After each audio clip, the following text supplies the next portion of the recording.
I don't have game capture set. What a fool I am. What a fool I am. Hello everyone. It is I, Rika Readman, back from the ad break, back from Words on Stream. Hello YouTube, we have just started the YouTube stream. Welcome to the stream. Welcome to reality. We are finally on Ace Attorney. We are in case 5 of the first game, Rise from the Ashes. Pretty sure we're gonna finish it. We finished the second part of the trial yesterday. We're on day 3. The law says we don't go past 3 days. There's not really much else to say. Let's get to it, chat. Episode 5, Rise from the Ashes, Day 3 investigation.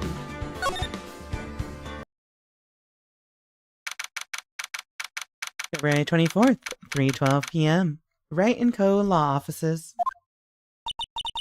I'm so sorry, Mr. Wright. I'm sorry for what my sister said. This is the recap. Dramatic crimes require dramatic measures. In before day 4 jump scare. I don't want a day 4, please.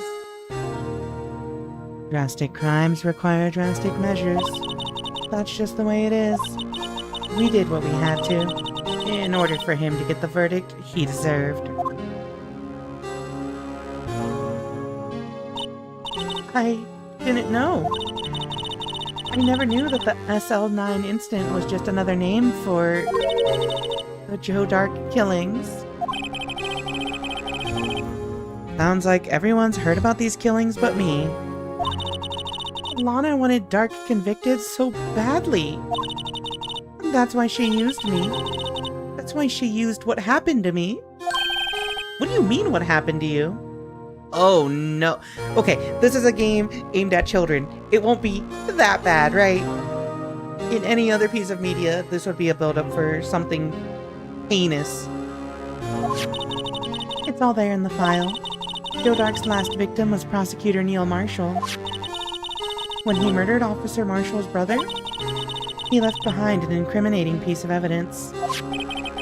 But what did you have to do with those killings, Emma? On the night Prosecutor Neil Marshall was murdered, Joe Dark tried to kill me. What? He tried to kill you? Ooh. Officer Marshall's brother, Neil, was only trying to save me. So that means you... Yes. I was a witness in the Joe Dark trial. I didn't see that one coming. I mean, did you not see that coming? Like... Doesn't it say here that, like, Emma and Lana are witnesses? Well, you know, I guess he hasn't had time to read this. He hasn't had time to read this. Phoenix hasn't had time to read this. So, never mind, you get a pass. Because you literally got past this during recess and didn't have time to look through it all. Alright, tell me about the SL9 incident, Emma. It happened 2 years ago. It was right about this time of the year, too. There was a terrible thunderstorm that day. Unusual for the season. I was alone in my sister's office. We were planning to eat dinner together once she finished her work. Then suddenly, this terrifying man came bursting into the office. Oh, Dark. It seemed like he was running from someone. He pulled out a knife and screamed at me. I didn't know what was going on. Just then, Prosecutor Marshall showed up. Nick Marshall's brother. Joe Dark tried to take me hostage. But before he could, Mr. Marshall tackled him. Then... what happened? I'll never forget it! Oh! Lightning struck, and the lights went out. Suddenly, a bolt of lightning flashed outside the window, lighting up the office for an instant. What I saw then burned a permanent picture in my mind. I can still see it now. A permanent picture? She's talking about trauma, Phoenix! She has trauma! She watched a dude get shanked, and now she has trauma! Don't ask about it! God. What did you see in the instant that crime occurred?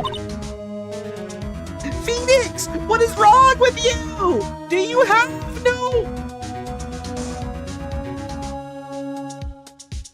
You know what? I understand. Hi, Octman. Welcome to the stream. Dark knocked down Mr. Marshall and raised his knife. Neil Marshall was stabbed right in front of this poor girl. Yes! What did you think? I don't remember what happened after that. Apparently I passed out. When I came to, Lana was cradling me in her arms. Poor Emma. You've been through so much.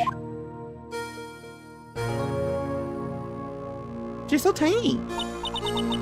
I couldn't bring myself to testify about that instant. I tried, but the words just wouldn't come out. I drew a picture, but it wasn't any good. 2 years ago. You must have been 14. That's understandable. Let me fix this real quick. There we go. Microphone level with my face again. Once it was all over, I made up my mind. I decided that when I grew up, I'd become a scientific investigator. I want to be able to fight crime with my testimonies and find the evidence to make an airtight case. That way, Lana would never have to forge any. I see. I think I'm finally starting to understand what makes Emma tick. But there's still something that bothers me about that crime. Hold on. There we go, even better. Now I speak forward into it. After the incident. I don't remember the moment when Dark stabbed Mr. Marshall. So you weren't able to testify about that? No, I was only asked about when I was attacked. That must be why why she made up the crime. Made it up? You mean, provided bogus evidence? The prosecutor's office wanted that guilty verdict so badly. Lana forged the evidence, and Mr. Edgeworth used it. Edgeworth? Yes, but I'm sure he didn't know anything about it. He couldn't have known he was being given false evidence. Even so, that's when it all started. The rumors about Mr. Edgeworth, I mean. It's all my fault. If I could have just testified properly, none of this would have happened. So it's true. Even though he may not have known it, Edgeworth really was involved in falsifying evidence. After that case ended, Lana was never the same. She became cold, like she is today. She must not have been able to face up to what she did. Especially not to Emma. Okay, but what's the puzzling thing you have in your mind, Phoenix, right? There's something that's puzzling me, Emma. What is it? You said you were in Lana's office at that time, right? That's right. Why, then, would a serial killer come running in there? Not only that, but he was being chased by a prosecutor? Oh, there's no mystery there. Joe Dark had been taken in for questioning that day. Taken in for questioning? You mean by the police? Of course. This happened at the police department. He tried to run away halfway through the interview and fled into my sister's office. But why did he run all the way over to your sister's office? Because the detective offices in the questioning room are right across the elevator. Across from the elevator? But Lana was the chief prosecutor, wasn't she? No, silly. Didn't I tell you? 2 years ago, Lana was a detective. Chat, don't forget. When you're narrating, but you have to get into character by doing the poses that the character does.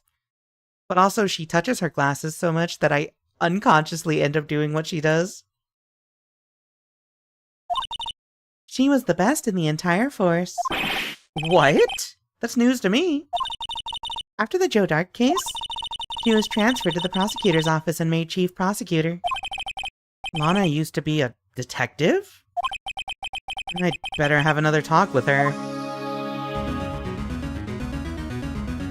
So... she was a detective and she became a prosecutor. Wait.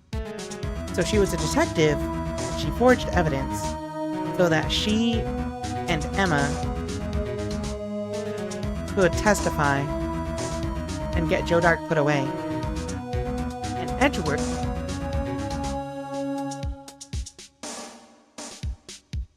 was the prosecutor for that case. And Marshall's brother was a victim. So, like...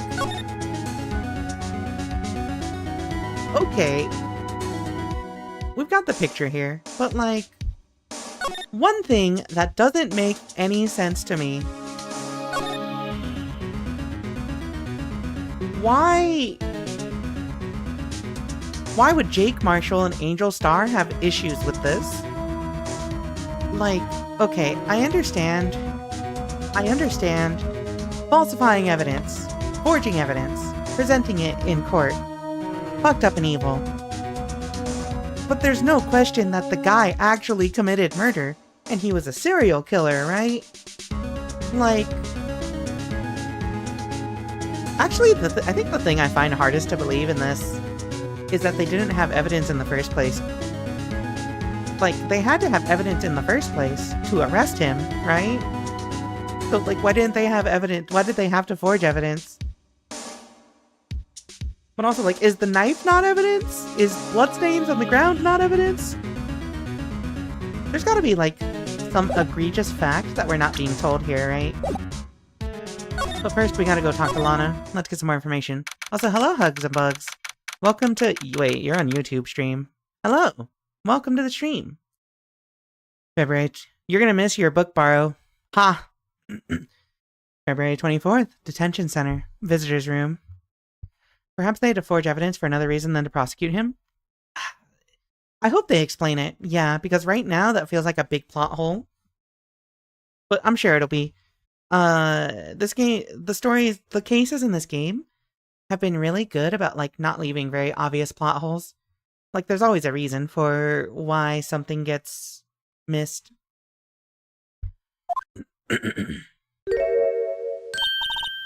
Lana. Mr. Wright, it seems I keep causing you trouble. Falsifying evidence. I didn't think you were the type. Criminals don't mind playing foul. Why should we? Hello, Strange Noise. Welcome to the stream. But, Lana, if you're wrong, an innocent person might be found guilty. Believe me, I understand the risks. Lana, Emma told me about you. Oh? About how you were a detective 2 years ago, and how the SL9 incident was the reason for your transfer to the prosecutor's office. That's right. Could you fill me in on the details? Especially about that unusual change of jobs? I suppose you have a right to know, Mr. Wright. It's his name!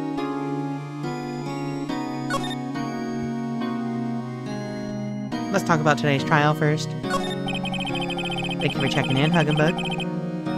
A lot of revelations were uncovered at the trial today, not the least of which was the fact that this case is largely connected to another one 2 years ago.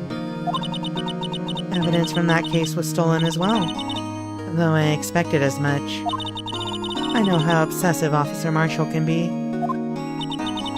That trial, it really wasn't fair, was it? I believed in you, Lana. I believed that no matter what happened, you'd always stick to the truth.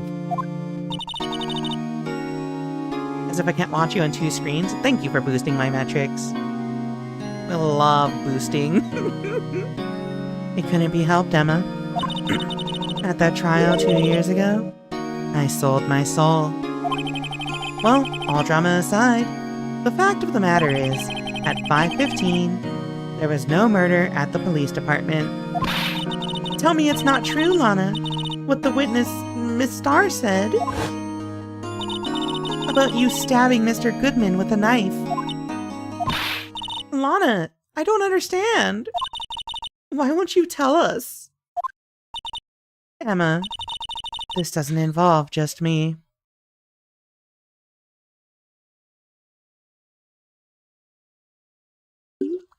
Thank you for the hydrate. Emma, this doesn't involve just me. I don't think I've ever seen Lana look so fazed before. Alright, tell me about your detective days. It's true. I was a member of the police force 2 years ago.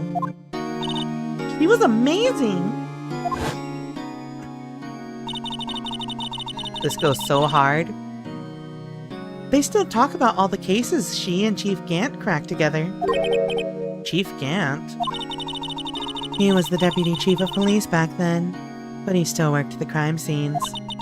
Damon Gant. He was everything I aspired to be. They were the best team ever. They solved crimes before the reports could even be filed. Emma really idolizes her big sister. But now you're chief prosecutor. What happened? I always planned on becoming a prosecutor. The reason I became a detective was to gain experience investigating crime scenes so you could use that experience in court, right? Also, chat, let me know how the sound balance is. If it's okay, that's fine. If you need me to turn the game sound down at all for balance reasons, let me know. Gant's help in the SL9 case was crucial to its resolution. After that, he became chief of police and arranged my transfer to the prosecutor's office. Maybe I should ask more about this investigation of theirs 2 years ago. Yeah, tell me about the dark investigation. 2 years ago, I was second in command of the detectives investigating Dark. Second in command? That means the investigation lead was Damon Gant, right? Yes. Deputy Chief Gant and I shared the same office, and the same investigations. They even had the same office. They were roommates? We led a team of the best detectives on the force. Detective Goodman, whose case it was, Jake Marshall, and Angel Starr. It was the first time Marshall worked with his brother. He was quite gung-ho. Without a doubt, Joe Dark was the serial killer. We asked him to come in for questioning. We were desperate for evidence. That was when his final murder took place. When he tried to murder Emma. Prosecutor Marshall was trying to save me from Dark. You see, the first person who happened upon the scene of the crime was me. Now you tell us. I mean, if it was in her office... Wait. So...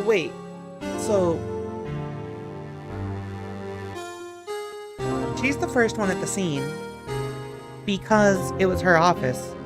But also, they made a point to tell us that her and Chief Gant were also sharing... They were sharing an office at that time. So, not only was it her office, it was also Gant's office. Also, 1 second.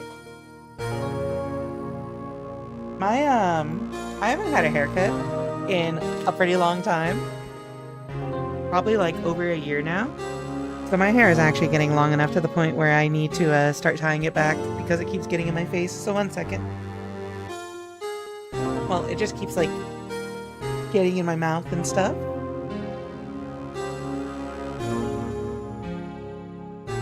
Whee! There we go. Okay. Bring back the short hair redeem. First one at scene.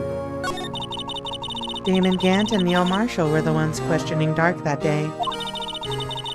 The investigation was in its final stages, and Dark must have suddenly panicked.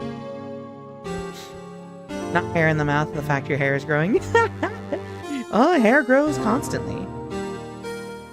The investigation was in its final stages, and Dark must have suddenly panicked. So he waited until Gant and Marshall let their guards down, then fled the room. From there, he ran straight to the office shared by Deputy Chief Gant and myself. That's where he found me. So, you were the first person to run to the scene, Lana? It appears so. I was filing some papers while Gant and Marshall were questioning Dark. Oh! When I returned to my office, I saw 3 bodies on the floor and smelled blood. 3 bodies? Prosecutor Marshall, the victim, Emma, who had passed out, and the suspect, Joe Dark. During the struggle, it seems Mr. Marshall struck a final blow before he died. Joe Dark had incurred a minor concussion and lay unconscious. What did you do? To be honest, I panicked. I picked up Emma, carried her out of the room, and just held her. Can't blame her after all her sister must have gone through. After that, I placed Dark under immediate arrest. Let me get this straight. You were all involved in the SL9 incident? That's right. Quite a coincidence. Yo, hello, Hectic Sketcher, and welcome to the stream. I don't buy it. What are you saying? There's no way everyone involved in this trial was also involved in that incident just by chance. But that case was solved 2 years ago. At least one person went to extremes because they didn't believe it was truly solved. Officer Marshall, yes, his actions came as a surprise to me as well. Ever since his brother died, he's changed completely. I guess he wasn't convinced with the ruling against Joe Dark. Life doesn't end with the closing of a case. Unless you die in that case, then life ends. Everyone has to live the rest of their lives with their memories. That case just might not be over yet. Emma was assaulted by Dark at the police department, right? Yes. In the office that Damon Gant and I shared. The office that Mr. Gant now occupies by himself. The Chief's office. Maybe we should have a look at the Chief's office. The site of the final SL9 murder. Did you see the list of Dark crimes yet? Let's see. I want to see. Joe Dark, deceased. Was given the death penalty. Alright, hold on. I think it says how many people he killed, right? No, didn't. Didn't he kill... I think they mentioned that he killed like 13 people or something, right? Like he murdered like a good amount of people. A good amount, chat. Oh, did a character tell you? I think they mention it in conversation. I think they mention it. I don't think they outright tell us, like, to our face, but, like, it's like a conversational thing. I don't know the number. I want to say 13, but I might just be hallucinating that number. Criminal Affairs Department. Let's see the Chief's office. February 24th. Police Station. Criminal Affairs Department. I don't see Detective Gumshoe anywhere. Things seem kind of quiet around here today. You're right. The Chief of Detectives seems the same, though. Why don't we go look for some other people to talk to? Right. We can come back here later. I think we probably have to go to the underground parking lot. February 24th. Police Department. Entrance. Howdy, Bambina. Thank you for the penguin. Oh, Mr. Marshall. I never thought things would turn out this way when I woke up this morning. Que sera, sera. You never know where life will lead you, eh, Bambina? I should have known my luck had run out when old Billy dried up this morning. Billy? Must be his pet cactus. Say, where are you headed? Just over to the prosecutor's office for a little interrogation. It's a voluntary appearance, but we all know I won't be coming back. Sorry, but you can't go in the evidence room today, partner. But, Mr. Marshall, why did you do it? Why do prospectors head west? If ever there was a case I needed to know the truth about, it was that one. Before you turn yourself in, Mr. Marshall, would you mind telling us exactly what happened? Looks like I won't be getting a steak lunch today. Marshall, my ass is dead as a tumbleweed. Yeah, exactly. Penguin. I love Penguin. Alright, tell me about the dark trial, Mr. Marshall. Something was fishy about that trial from the beginning. It wasn't just me either.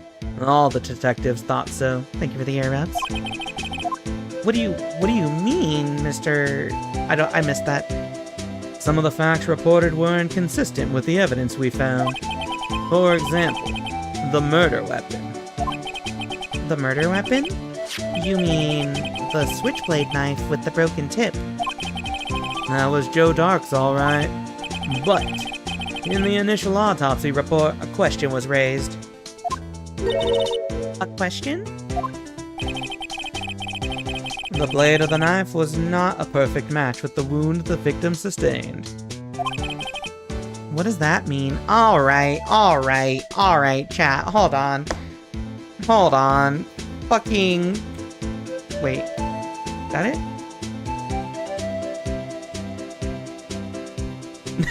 Wrong one. I think... Yeah, there we go. There. Are you happy, chat? Are you happy? Are you happy, chat? I didn't even see Strange Boy's ask for it earlier. Oh my god. Alright. This is accurate because I have my hair tied back right now because it's summer.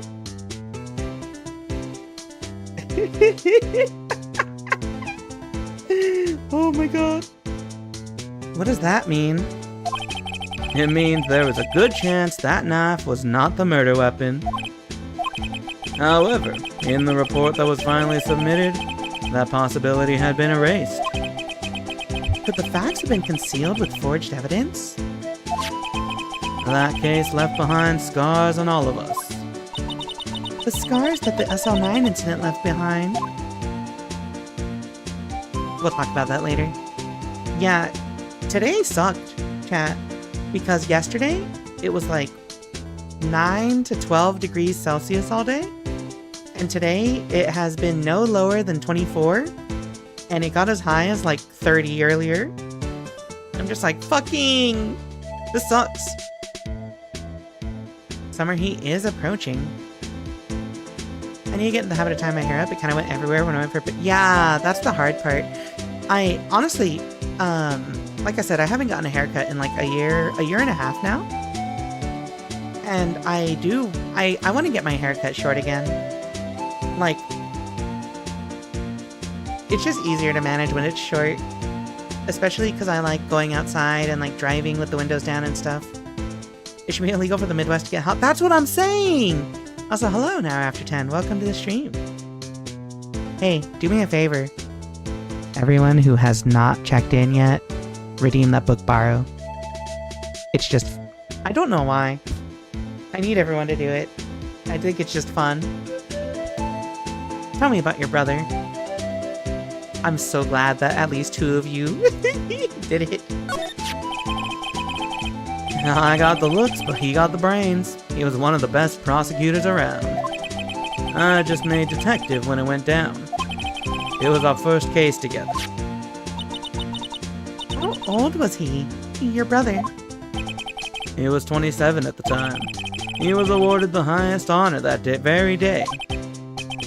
The highest honor? You mean the... King of Prosecutors. I knew it. What are you looking at me like that for? That's an honor for a prosecutor.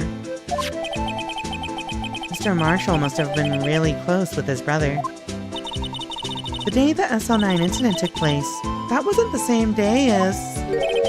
That's right. It was the day of the evidence transferal. Interesting. It was drizzling that morning, and by nightfall there was thunder. I can't believe 2 years have gone by already. I tried to steal the evidence so the case wouldn't die. Apparently someone tried to stop you. Detective Goodman was murdered, and the evidence locker was empty. Yeah. I know a chunk of people who'd be fiending for Marshall just for his character design. Well, I can probably think of a few people who would be all over this man. Hold on. Pill time. Oh, Marshall's brother? Oh no. Okay. I can think of a few people who would be all over this man. However, I would be all over this man. I like these kind of clean-cut type of guys. You know what I mean? Clean-cut and, like, harmless looking. Cool? No, like, how do you say? He looks like he's not malicious, but he looks like he can hold his own. He has a good smile, exactly. Same, understandable. I am also a twink enjoyer. I don't know if I'd classify him as a twink. He looks like a dude. They love Arthur Morgan. I think there's a lot of people who'll be all over this guy, yeah. The cowboy. Alright, scars. There was something going on behind the scenes in that case. We all knew that later. Every detective involved in that investigation, save one, was taken care of. Miss Starr was fired, and I was demoted and boxed away in a tiny room. What about Detective Goodman? If they did something to him too, the commissioners would get suspicious. No, they were careful enough not to be too obvious. They? Who are you talking about? Don't get upset, Bambina. I mean Damon Gant and Lana Sky. What do you mean by that? What do you mean by that? What are you implying here? Well, the investigation lead Damon Gant and his second-in-command, Lana Sky. There wasn't a person on the force who hadn't heard of that duo. That case was the biggest step in both of their careers. After the case ended, Lana transferred to the prosecutor's office, right? Yeah. Damon Gant, the new chief of police, arranged for that to happen. She's never been the same since she left. There we go. Everyone who knew her said so. Chief Prosecutor Sky was totally different when she was a detective. Now that he mentions it, Emma said something like that too. Tell me, what happened to my sister? Sorry, Bambina, but her secret is too well guarded. I never found out. Lana's secret. It all started 2 years ago. So there you have it. That's my story. Did you enjoy it, partner? It was certainly enlightening. There's one thing for sure I found out in court today. That boy Edgeworth isn't my enemy. He was the one who used falsified evidence to get a guilty verdict. But someone else was the one who gave him that evidence and planned everything. And that someone is Damon Gant. I told you, I knew it. And don't believe me? Well, I don't blame you. I won't even be a patrolman after today. Too bad I won't be around to work with you. When you become a real scientific investigator, Oh, wait. Too bad I won't be around to work with you when you become a real scientific investigator. He was faking drinking the whole time? Wait, really? Is that what that animation was of him spitting something out? Adios, Bambina. Damn. Alright, I understand. Mr. Marshall, we'll miss you. I'll miss you. He just likes the feeling of licking the cap. I added too much prune juice. February 24th, Prosecutor's Office. Underground parking lot. No one's here today. Not even Miss Starr. Everyone's probably busy looking into what exactly went down in the evidence room. That must be where the detectives are. But we proved in court today that on the day of the crime, no one was murdered in the evidence room at 5:15 p.m. Yeah, I thought we were finally making some headway in our case. But instead, it looks like we just ended up making Lana look even more guilty. Hang in there, Lana. I've got to find all the answers by tomorrow. Anything in here? February 24th, High Prosecutor's Office. Room 1202. Mr. Edgeworth isn't here. Maybe he's being questioned by an inquiry committee? He took a real beating in court today. Yeah, with Lana admitting to falsifying evidence 2 years ago. I guess we'll just have to come back later. Okay. My fault. Too many cases. Maybe there's something inside here now?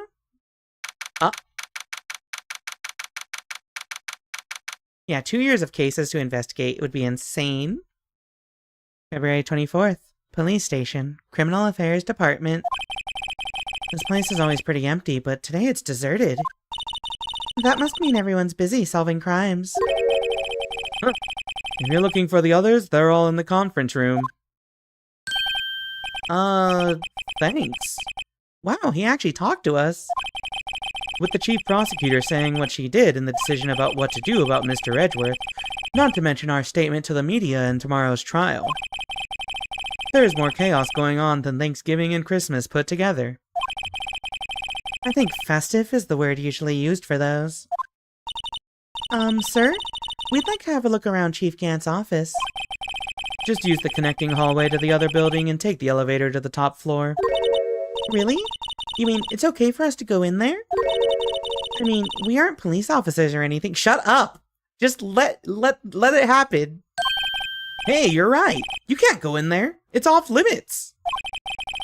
Now I see where Detective Gumshoe gets his unique charm. Well, what are we waiting for? Let's head to the chief's office.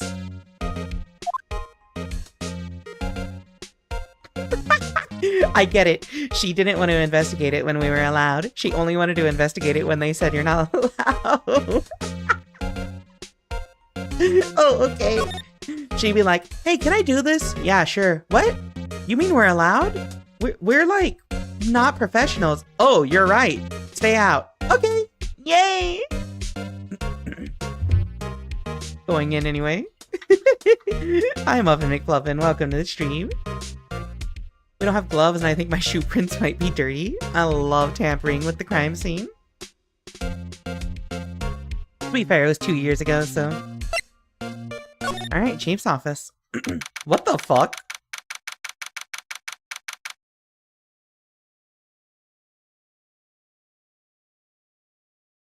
Why do you have an organ piano in here? And also, how the fuck did you get that to the top floor of a building like this? That thing is massive. It's the organ for his boss music? Oh, fair enough. He's a little bit of a drama queen. Understandable. February 24th. Police Department. Chief's office.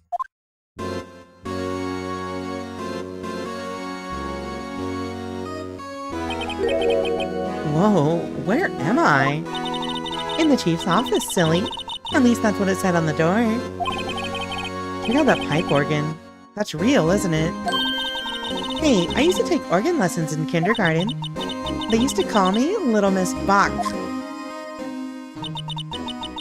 thought I was a genius until they tried teaching me notes. I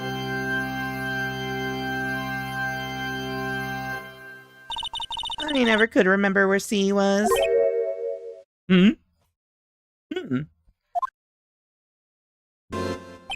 Oh, it's you two.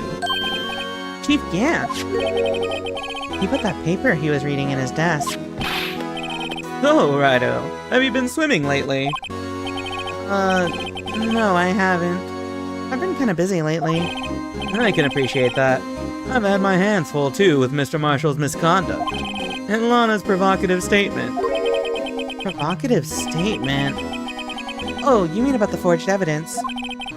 2 years have passed since that incident. My, how time flies. See that big picture on the wall over there? He has the same exact fucking smile. That's a picture of Lana, Neil, and me. So this is Mr. Marshall's brother, Prosecutor Neil Marshall. And we took it to commemorate our work together. Something's not right with this picture. I feel like that sword is that sword here in the original trophy? No, it's not.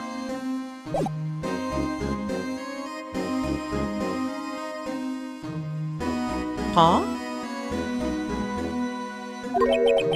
I can't quite seem to put my finger on it though. Gant team picture added to the court record.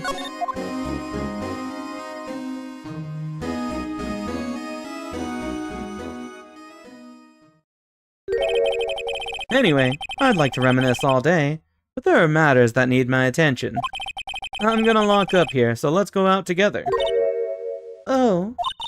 But this office, it was a crime scene 2 years ago, wasn't it? That case has long since been over. There's no need to investigate it anymore.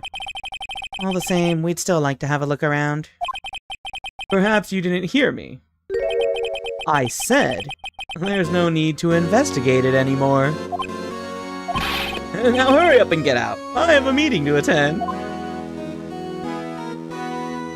This guy gives me the heebie-jeebies. I feel like he's gonna kill me. Like, not Phoenix Wright, me. I feel like he's just gonna reach through the screen and kill me for digging around too much. Casually playing my organ while trying to decide what to do after the first 24 hours are up in a case. Testing out the Famicom? Oh, damn. Yo, how are the consoles working, Muffin McLuffin? Did you see him in court yesterday?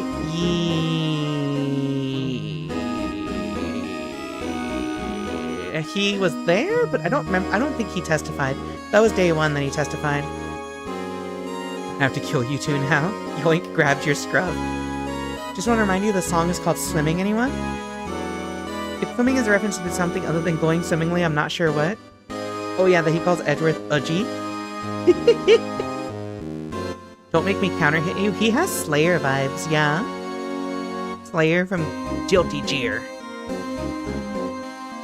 Alrighty, chat room. Looks like we aren't welcome. It seems that case isn't over with yet, after all. What do you mean? Chief Gant denied our request to search the crime scene.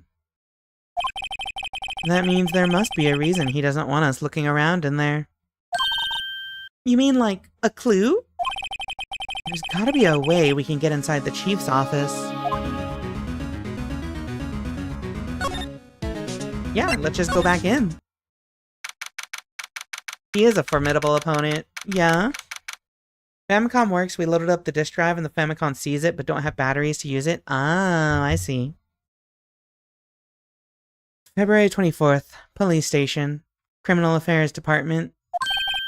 Hey, pal. Detective Gumshoe, aren't you supposed to be in a meeting? I'm, just taking a breather. My feet hurt. From sitting so long? Actually, from serving everyone coffee.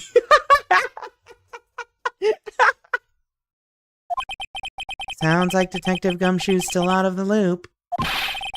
Say, have either of you seen Mr. Edgeworth? Edgeworth? No. Why do you ask? He's under fire from both the police department and the prosecutor's office. It's almost like the battles between you two in court. That sounds serious. Is it because of what my sister said? That's basically what it all boils down to. That falsified evidence 2 years ago. Now Mr. Edgeworth has the whole world after his blood. Yikes. I have one simple question to ask you. Will it kill? There's no trick questions, just a yes or no. How much is Super Famicom? I think I'll need to mod it. It needs different voltage. Oh yeah, you definitely need to get like an adapter of some sort. I don't know how much you can actually hold Edgeworth responsible so as the cops giving it to him. The whole law system here is so fucked up and weird that, like, I don't know how much of it, like, the lawyers are actually responsible for, right? The detectives gave him falsified evidence, so, like, what's he gonna do? Like, at least Von Karma admitted that he was making the fake evidence up, but Edgeworth literally did not get the evidence from his own means. He is, in the most respectful way, just a tool. Just don't think about it too hard. I won't, but I love thinking. Only thing I can imagine, the detectives' cops are covering their asses at the moment. Yeah, they most definitely are. I think Gant is mostly only concerned with that. So hi, Mytha, thank you for checking in. Hello, hello. Alright, let's talk. Let's talk, Gumshoe. Tell me about Edgeworth's crisis. But why would Edgeworth be blamed? It's not like he knew the evidence was forged. Lana Skye is the guilty party here, isn't she? Regardless, a prosecutor is responsible for the evidence they present in court. And not only that, but as you know, there have been a lot of rumors going around about Mr. Edgeworth. His amazing talent as a prosecutor's kept him safe from those who don't like him. But now, with this, are there really so many people who hate him? In our world, only those with talent rise to the top. Mr. Edgeworth not only has that, but he's young. There's no better recipe I know of for making enemies. Hey Dick, keep up the good work. Yes, sir. Let's go out for lunch again sometime. My treat. Yes, sir. You gotta take me back to that joint sometime, okay, Dick? Yes, sir. It seems you don't have any problems with enemies. Yeah, well, I'm careful not to stick out. Anyway, I'm a bit worried about him. Under all this pressure, I'm afraid Mr. Edgeworth just might crack. He's a good guy. He's a good friend. You think Gumshoe's a foodie? Oh, absolutely. Gumshoe be the type of dude who's like, yo, you guys trying to get lunch? Yeah, we're gonna go to ramen. Alright, you gotta go to this ramen place. This one's no good. This one has trash noodles. You have to go to this one over here. Lawyers are obligated to just know their evidence is real. Yeah. Alright, tell me about the SL9 incident, Gumshoe. Actually, I took a look at the file earlier while the coffee was brewing. He seems genuinely concerned for Edgeworth. Well, did you find out anything? The only evidence Dark left behind was during his final attack. His final attack? You mean... when he killed Prosecutor Marshall, who was trying to protect some girl. Me, IRL? Except when you go, it's just the cheapest place. I love going to the cheapest place, honestly. That's my vibe. Me. It seems Detective Gumshoe never realized Emma was the girl. And that's when he left the most incriminating evidence of all. Well, what was it? Oh, let's see. I think it had something to do with the murder weapon. Oh, I forget. Look, it's all written somewhere in here, okay? His powers of recollection never fail to impress. Maybe we should show him the murder weapon. It might jog his memory. But first, tell me about Dark's crimes. Joe Dark was 42 at the time of the crime. He was just your run-of-the-mill businessman. A businessman? What made him take to serial killing? One day on his way home from work, he hit someone with his car. With his car? So, it was an accident. An accident, yes, but it transformed him into an animal. An animal? He killed a man that witnessed the accident, and then he killed a lady who saw the second crime. A kid walked by just then, so he killed him too. Then when he was burying the bodies, a jogger came upon the scene and was killed as well. Finally, he turned himself in. Seems he was a pretty careless animal. Of course, this is all conjecture. Yeah, honestly, insane that he was allowed to, like, domino, like, 5 people in a row, and they still didn't catch him in the act. Of course, this is all conjecture. There wasn't a single shred of evidence.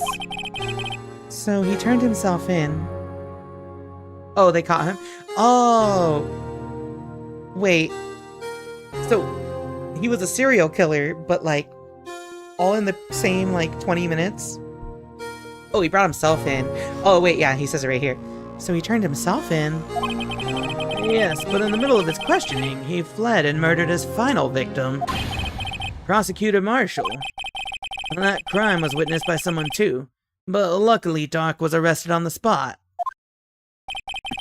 It's a good thing that last witness wasn't killed. That last witness... AKA Emma. Hey, check out this knife. This knife. About this. Hey, is that... It has a tag attached to it, with the label SL9 Incident on it. And I believe this would be the broken murder weapon you were speaking of. What are you doing with that? Ever since that case was closed, that knife's been locked away in a locker. On the day Detective Goodman was murdered, this suddenly disappeared from the locker. And was found in Mr. Edgeworth's car muffler. That's it? Now I remember what that incriminating piece of evidence was. When you showed me that knife, it all came back to me. Well, what is it, Detective? Quick, before you forget again. Tell me about the murder weapon. This knife. It was Joe Dark's, wasn't it? That's right. We traced it back to the store he bought it at. Plus, it had his fingerprints on it, too. But no one actually witnessed him using it to murder anyone, right? That's where his luck ran out. When you take a good look at the knife, you'll see it's broken. You don't have to take a good look to notice that. Yeah, well, anyway. Take a guess where the broken off tip of the knife was found. That's what did him in. Where was it?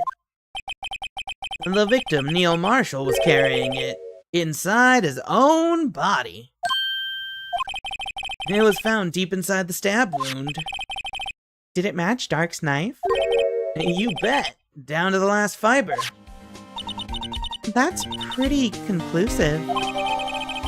Neil's autopsy report added to the court record. Hey Dale, thank you for the raid. Hello, hello. Yo, Silent Hill 2? I don't know why my bot does that. How was your stream? Welcome to the stream. Hello everyone, coming from Dale's stream. My name is Rika Readman, Calico Librarian VTuber. I stream visual novels and horror games. We're currently finishing up the last case of the first Ace Attorney game, Rise from the Ashes. Also, I'm snoozing this ad break because of the raid. Silent Hill 2 is, well, Silent Hill series is great. I hope you enjoyed the stream. Chat this off as Blad. Blad? Blad? Blad? Blad? Blad the Impaler. Hold on. No. I'm not gonna do that.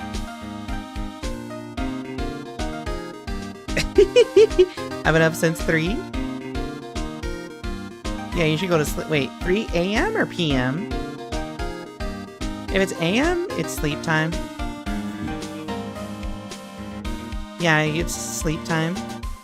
Bedtime. Go to bed, Dale. More like Dale, sleep well. Because chat hopes you sleep well. Right? The That should be it for shoe's sake, Stab. That should be it for shoe's sake. Bald Elf time. You will get one peek at Bald Elf. Wait, which one is it? This one? Yeah, there you go, bald. We're bald right now.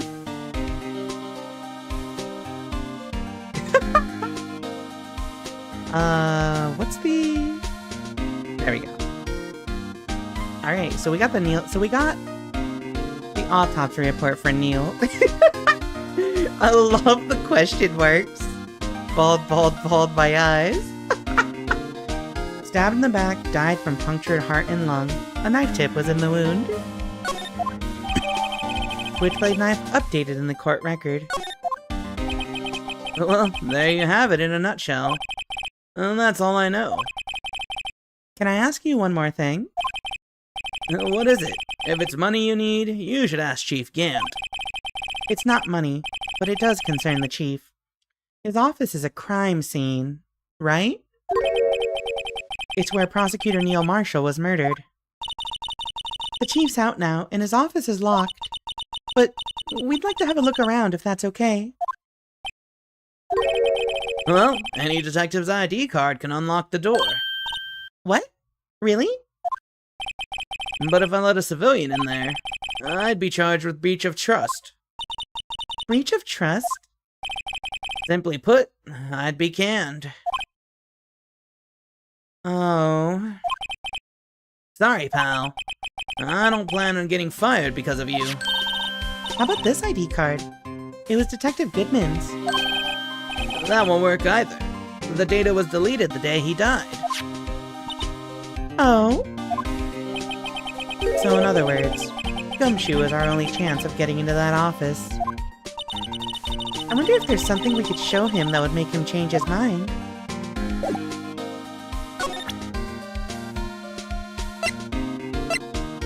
Blue Badger. What could we show him that would make him change his mind? Did we ever find out who 777777 was? I still think that's Gant. It's way too, like, lucky to be Gant, to not be Gant. Evidence from a past case of Edgeworth brought back to his office by Gant's request. Half-written document dated 2/21 can only be submitted to the chief of police. Oh! Wait. Hey, we gotta give this to Gant. Oh, lost item report, huh? Very impressive, Detective. You knew what it was right off the bat. Well, I am a master of misplacement, you know? Master. That has such a cool ring to it. The way I see it, if things are meant to be lost, then they're meant to be lost. There's a higher power at work here. Wow, a higher power. Maybe I shouldn't let Emma hold any evidence. What the fuck? Alright, that wasn't it. We gotta figure out what we gotta give him, chat. Maybe this? Look at this picture. That's not it. I think... IDs of all who entered the evidence room. Maybe this? That's the ID card record, isn't it? Yes, there's only one number left to investigate. At 4:20 p.m. The victim, Detective Goodman, must have entered the evidence room along with someone else. Someone with an executive officer number. 77777777. It's 17 too many, Detective. An executive officer. I just might have a hunch. I just might have a hunch. Alright, we have our ad break, chat. Please enjoy some words on stream. We'll be back in a few minutes. Well, I might just stick around and chat, but we gotta figure out how to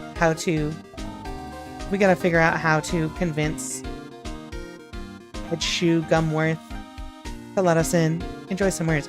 Also, hello Ruby on YouTube. How are you doing? I'm doing well. Hope you've been well. For those of you on YouTube, scan the QR code on your phone and you can play some words on stream. Ads will start in like 10 seconds. Oh, you guys are getting tripped up by the fake words already. Alright, let me refill my water real fast. I'll be right back.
Chat.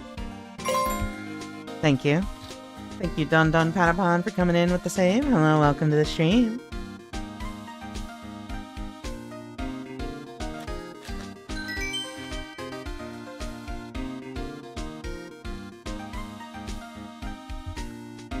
Good work, team. Good work. Can't forget your book. Thank you for checking in. More than a lot of you can say. Oh wait, you can't see me. Finally found a K in that second last word. There's no such thing as K in this world. Alright, let's resume. Now we try to convince a cop to risk his job for justice. What if I show you this? Hey, that's it. That's the King of Prosecutors Award that Mr. Edgeworth got the other day. Were you at the awards ceremony, Detective Gumshoe? We've already seen that. Why is the award a shield and why is it broken? I'll tell you what it is later. Apparently he's forgotten. I think we should investigate this a little. Can I, like, look at this? I want to point out that the award there is way different than the one that Edgeworth has, but... Alright, look at this. I've been studying up on those files. There's nothing wrong with Mr. Edgeworth's presentation. To think people are accusing him of injustice. I, for one, ain't buying it, pal. You're looking into the case for Mr. Edgeworth? Yeah, it was a pretty big deal while it was going on, you know? After all, a serial killer was on the loose. But Lana was pretty clear in her confession. She forged evidence in order to prove Joe Dark guilty. I already have a late fee 243 Rika bucks. There was never a book return redeemed.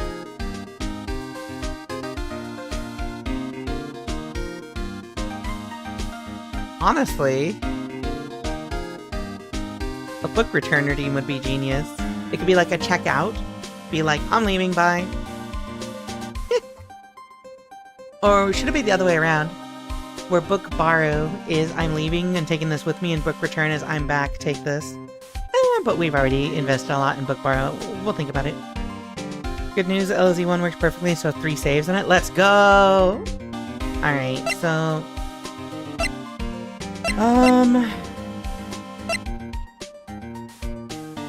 Book return lurk redeem? I think I had a lurk redeem before. Did I? Did I, chat? Did I ever have a lurk redeem? I think I called it Shy Hi. It's like say hi without actually saying hi.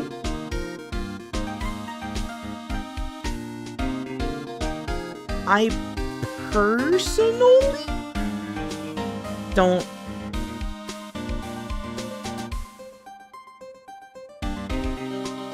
see the appeal, but I think some people do, so I'm turning it back on.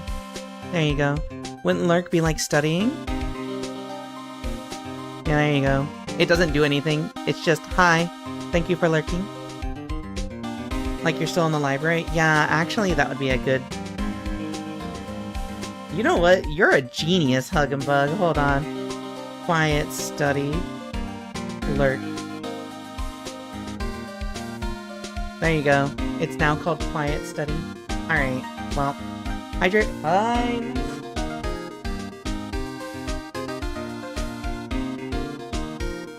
I have hydrated, so I will not dehydrate. Alright. So... Name of deceased. Okay, so let's look at this. Neil Marshall, 27 male. He died between 7 and 7:30. Single stab wound. Died from blood loss in under 10 minutes. Weapon found in wound was missing tip. Just the tip, chat. Just the tip.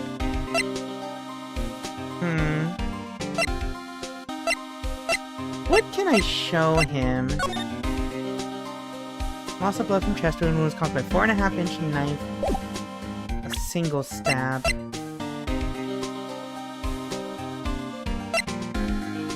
Parking lot. My ideas are lightning in a bottle. The bottle happened between every fraught message. Fraughting time! Oh, wait. I want to use this. Hey, I just bought some of that stuff. And now I can go around detecting blood traces, too. Wow, is that a new type? I've never seen that bottle before. Add 3 inches to your base height. What? base height. Hey, let me see that. Sorry, when you show me an unidentified bottle and start your sentence with add 3 inches, I just immediately go, huh? Looming tall. New and improved growth formula. You mean this can't detect any blood traces? Well, it's not quite the same thing as luminol. Well, that's why the lady at the counter had that smirk on her face.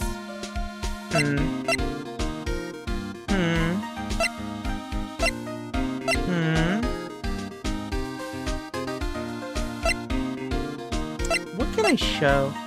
Oh, maybe I can show this? Back to his office by Gant's request. Okay, nothing there.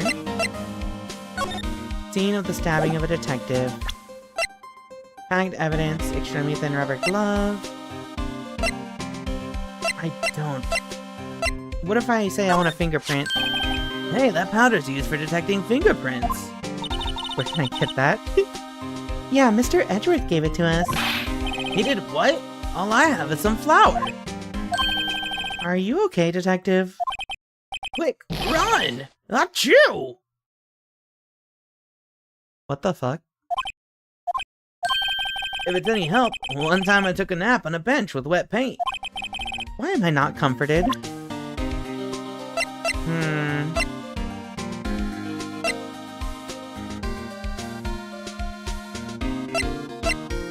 What to do?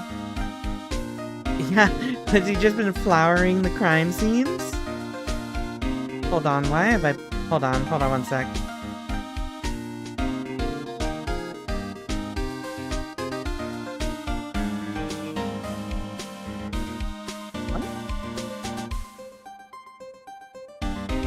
Oh, you know what? Never mind. Maybe we haven't found it yet? That could be the case. Maybe it's just something that I haven't seen yet.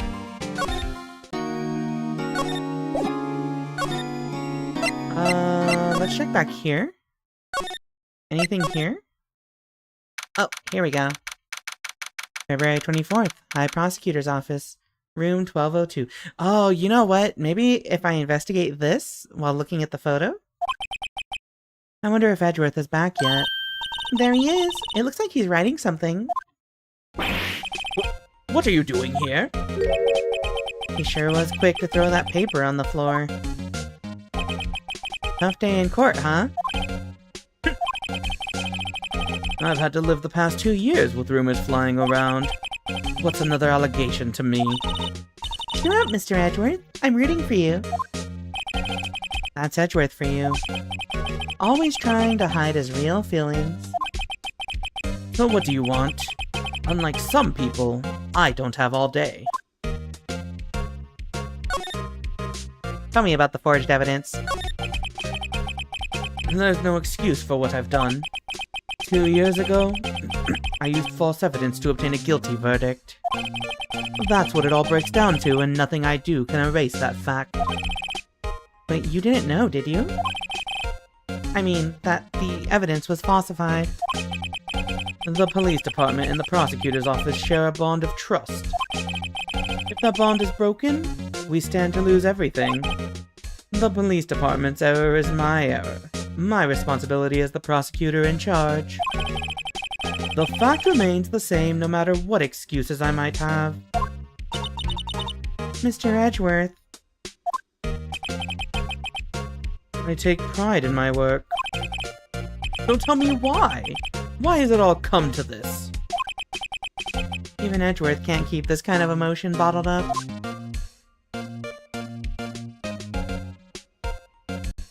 You would know about him keeping things bottled up, huh, Phoenix? Anyway, tomorrow's trial. A boyfriend who's annoyed in other boyfriend presence but secretly likes it. Are you up for the trial tomorrow?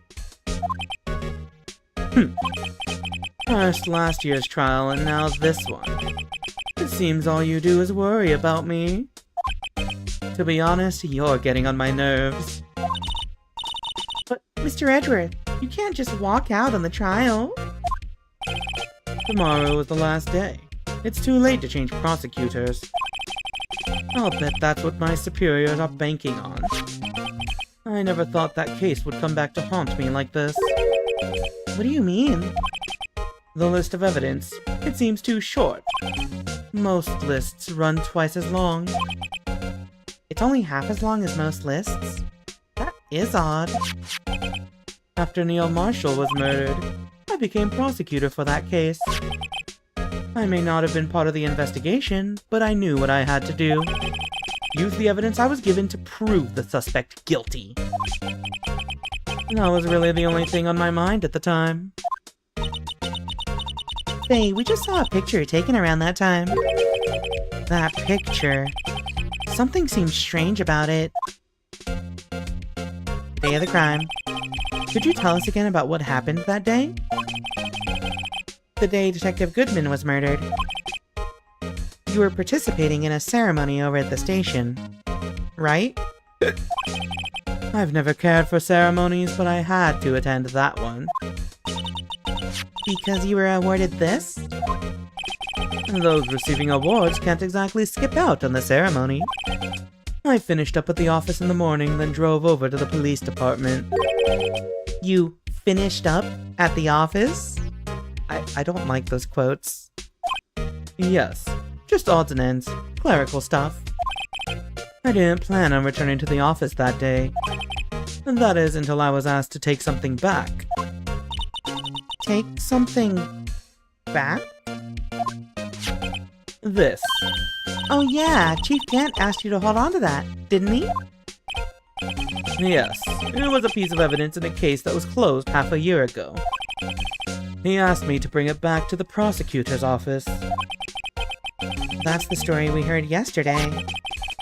So, you came back here to the prosecutor's office because the chief asked you to? That's right. Alright, maybe you'll finally tell me what is wrong with this picture. Look at this photograph. This picture was hanging on the wall in Chief Grant's office. Prosecutor Neil Marshall. He had just started making a name for himself.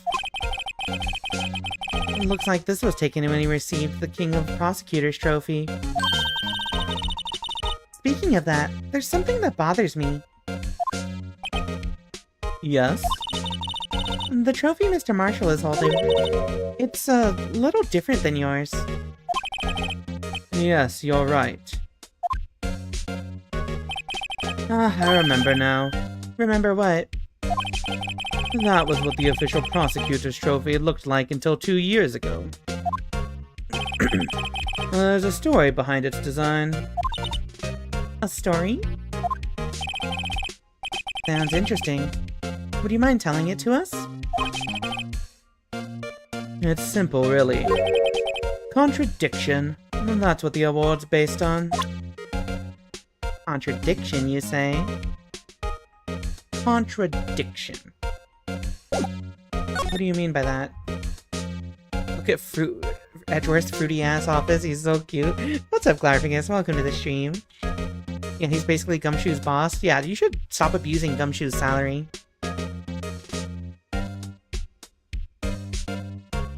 Sometimes I need an outlet. Miles, you have anything to say? Nope, just that I like your picture. King of Prosecutors Trophy. This award originates from an ancient Chinese tale. In Chinese, the word contradiction is written with 2 characters. The first means halberd, and the second means shield. Have you heard this story? Me?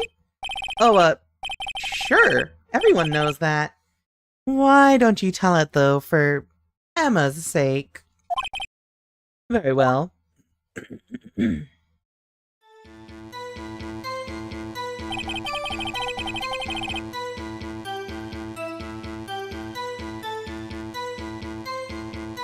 Chat, I'm gonna say something, and I think this song is the best song in the entire series so far. I love this song.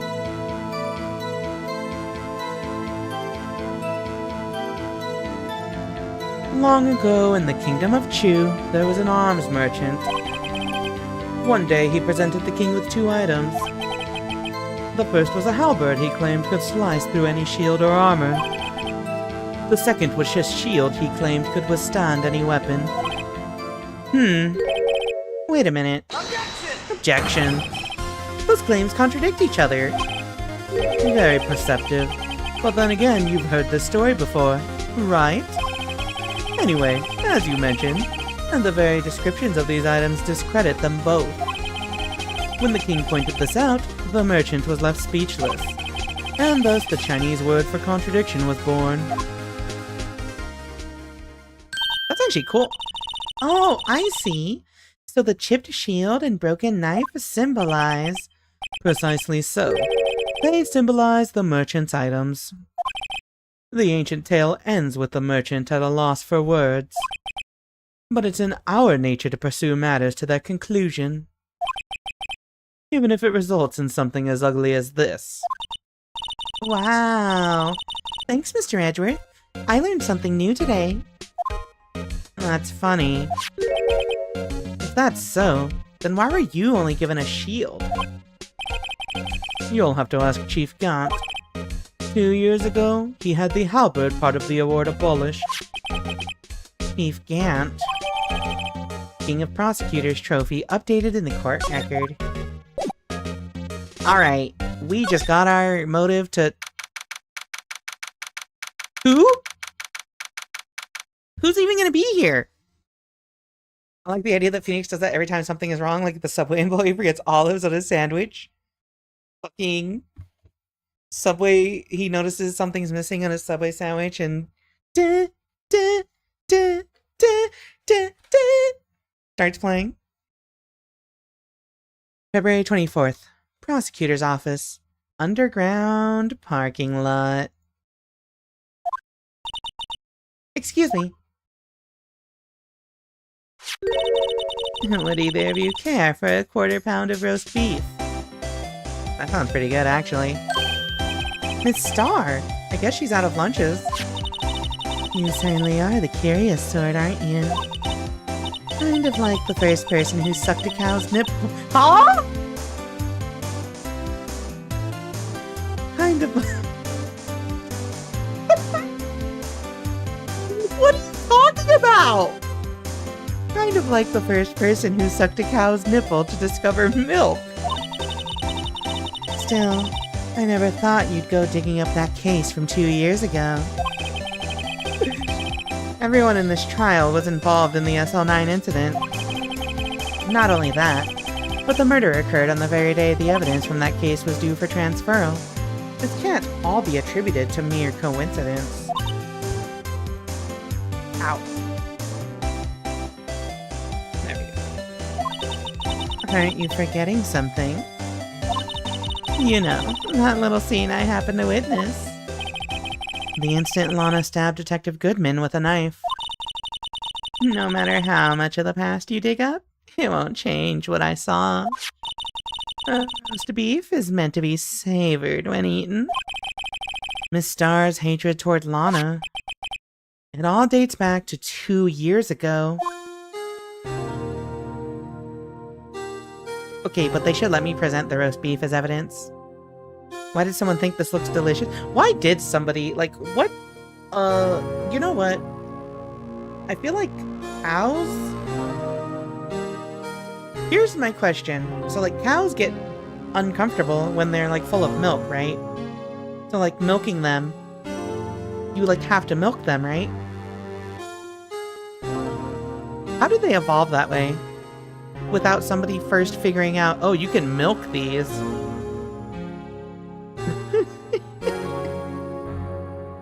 Alright, tell me about the Dark investigation. Joe Dark.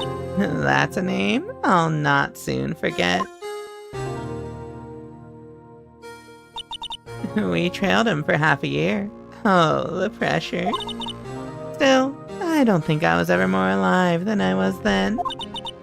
Those days were steamier than a bowl of hot gravy. Poor old Jake Marshall, though, must have been going through hell. You mean because of his brother's death? They were close, those two.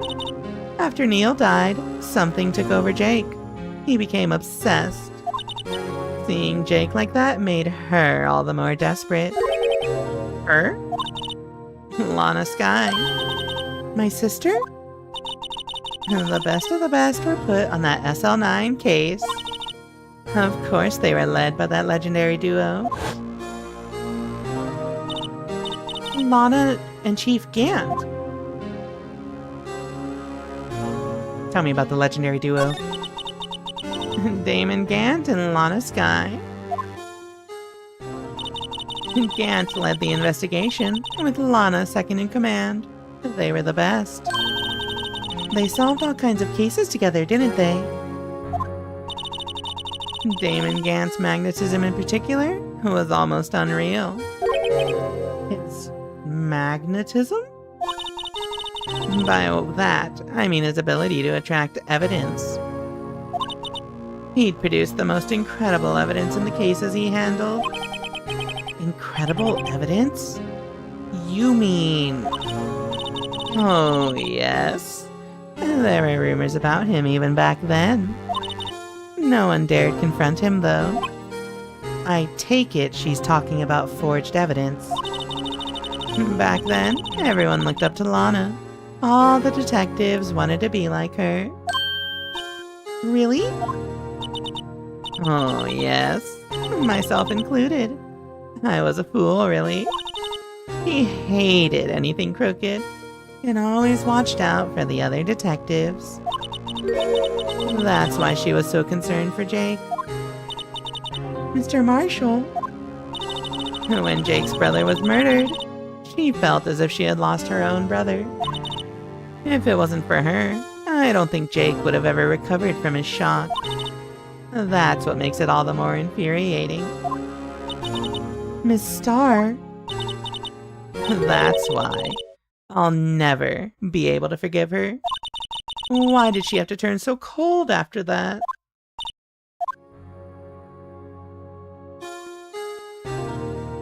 There's so much drama going on here.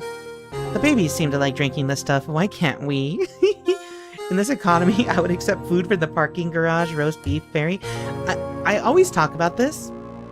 Back in Arizona, at Christmas time, you would always have the abuelitas, the old Mexican ladies, who would go to the parking lots of grocery stores, like Walmart and stuff, and they'd just be approaching people. They're like, "Hey, I got batches of tamales here for Christmas, $5. You want it?" And normally, you're not supposed to accept things from strangers like that. However, parking lot tamales are a luxury.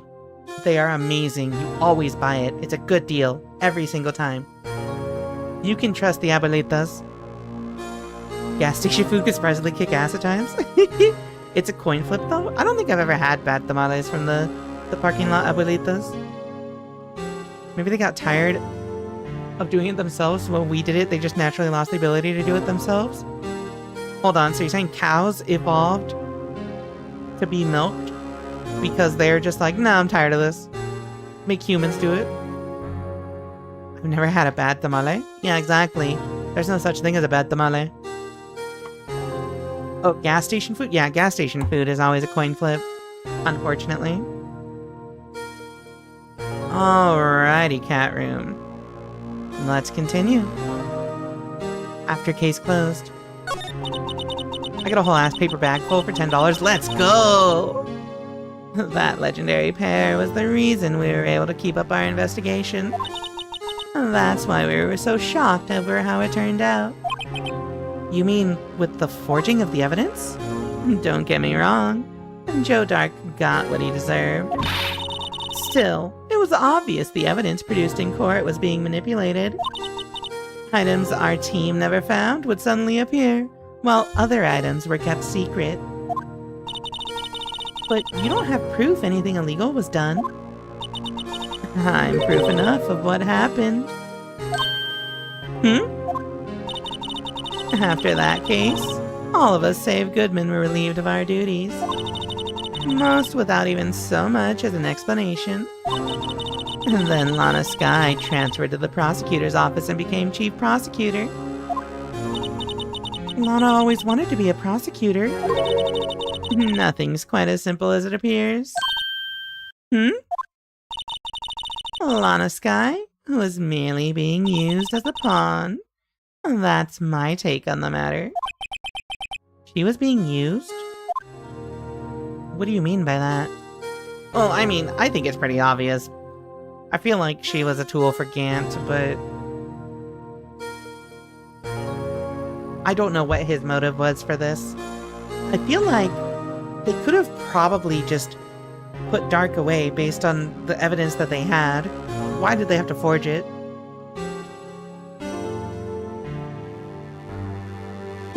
The most coin flip of all, gas station sushi. I feel like if you put gas station sushi into your mouth, you have a death wish. I just finished drinking!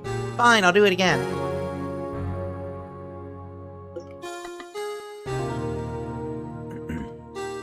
Legit, no one saw it. Oh, you know what? Actually, that's true. Yes, that is true, huh? Alright, well, drinks were had.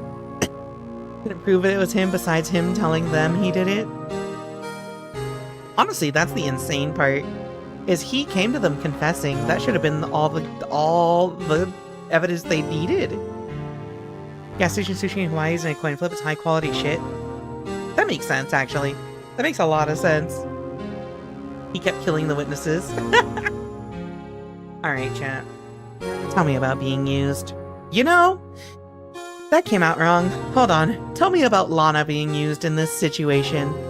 For legal reasons. Lana transferred to the prosecutor's office 2 years ago, didn't she? Yes, thanks to Chief Gant's powerful influence.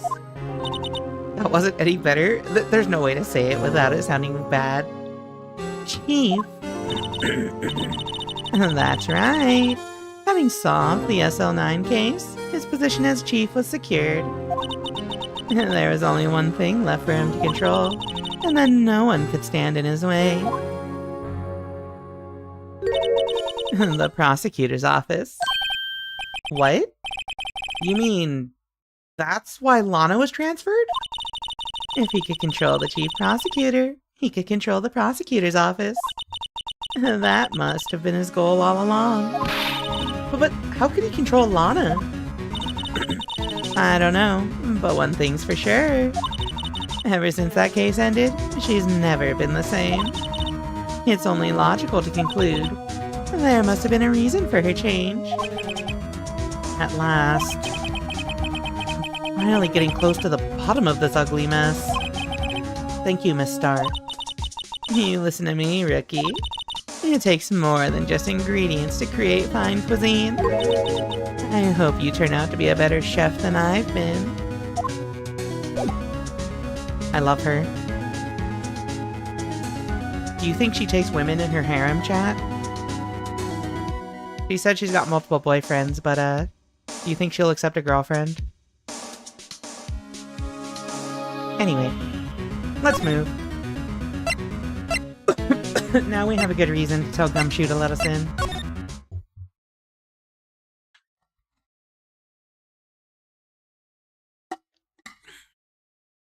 Absolutely adds spice to the relationship. Criminal affairs. February 24th, Police Station, Criminal Affairs Department. Oh, you're back. You're still here? I gotta make 150 copies of these files. Brewing coffee, copying files. I'm turning into a regular DJ. You're a DJ as well? If I'm not mistaken, I think he means desk jockey. Oh, that DJ? I gotta admire your persistency, but my answer's still no. I'm not letting you in the chief's office, period. It'd be my neck on the line. That office is the last crime scene in the SL9 incident. I have to take a look in there. There's gotta be something we can do to make the detective change his mind. Oh, you know what? Take a look at this. Hey, that's it! That's the King of Prosecutors Award that Mr. Edgeworth got the other day. Were you at the awards ceremony, Detective Gumshoe? Of course, pal. I got an award for diligence myself. Congratulations. Say, this design's based on an old Chinese parable, right? Yeah, everyone knows that. There was this, dragon. Yeah, that's it. A dragon. He had a thing for shields, see? That's not exactly the version we heard. No, but this one sounds more exciting. Anyway, it gets kind of gory after that. I'll spare you the details. Oh, I was hoping that would... Oh, maybe if I showed this now? Then help one of my friends is threatening to make me a skirt. Enjoy your skirt. Gumshoe, wanna hear my mixtape? What do you think Gumshoe listens to, chat? What do you think? Who do you think is his favorite artist? Take a look at this photograph. You know what color is the skirt? It says Hugs and Bugs on YouTube. Blue Badger theme on repeat? No! Oh, fuck. We gotta find something that'll convince him. I thought we had found it, but maybe not.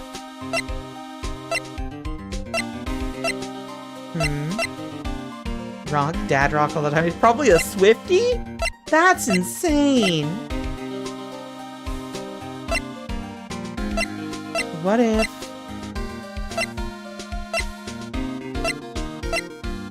You should let me investigate this, my guy. The ID card record. There's only one number left to investigate. The victim, Detective Goodman. Someone with an executive officer number. 77. That's 17 too many, Detective. I just might have a hunch. I'm pretty sure that is Gant. Halo Pup Metal. Gumshoe's probably... Oh, what color is the skirt? I see Gumshoe being a Swiftie. Honestly, I feel like he would listen to Swift. What about this? I don't...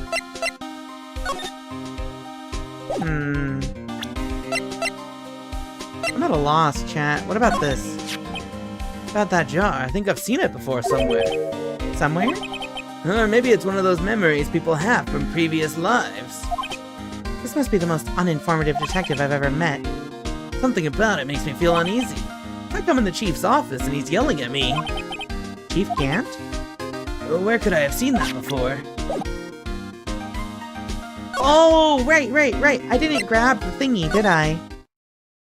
I totally forgot to grab the paper in Edgeworth's office. I totally forgot. I have to fucking get his ass out of the way. I wonder what he was writing before. Come on, Mr. Wright. Let's take a look. Are you crazy? Edgeworth is sitting right there. Just distract him. I'll check it out. Hey, Edgeworth. Is that Detective Gumshoe out the window there? Oh no! He's falling to the ground! Hold on. First let me see what this girl's doing crawling around my feet. He didn't even look. What? Letter of Ruh-roh, Raggy? If you're having trouble reading, I'll read it for you. It says letter of resignation. Resignation? Edgeworth, you don't mean... I'm tired, right? I feel as if something inside me has died. But Mr. Edgeworth, none of it is your fault. I know the path I've walked. You don't need to tell me. And the path I've walked hasn't been a just one. I can't forgive myself for what I've done, and no one else should forgive me either. Uh-oh. I think he's serious. Mr. Wright, please, you have to do something. This letter of resignation. I wonder if I can use it for anything. Edgeworth's discarded letter of resignation. He's serious. I love how it's letter of resignation put into pocket.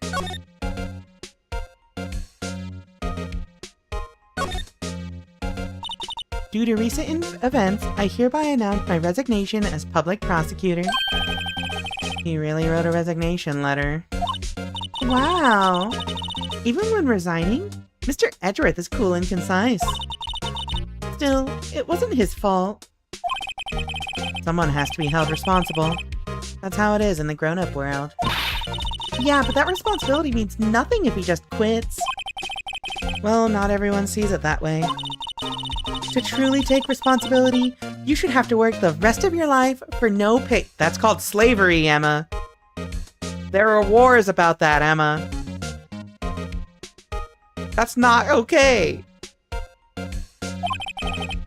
That's one tough grown-up world there.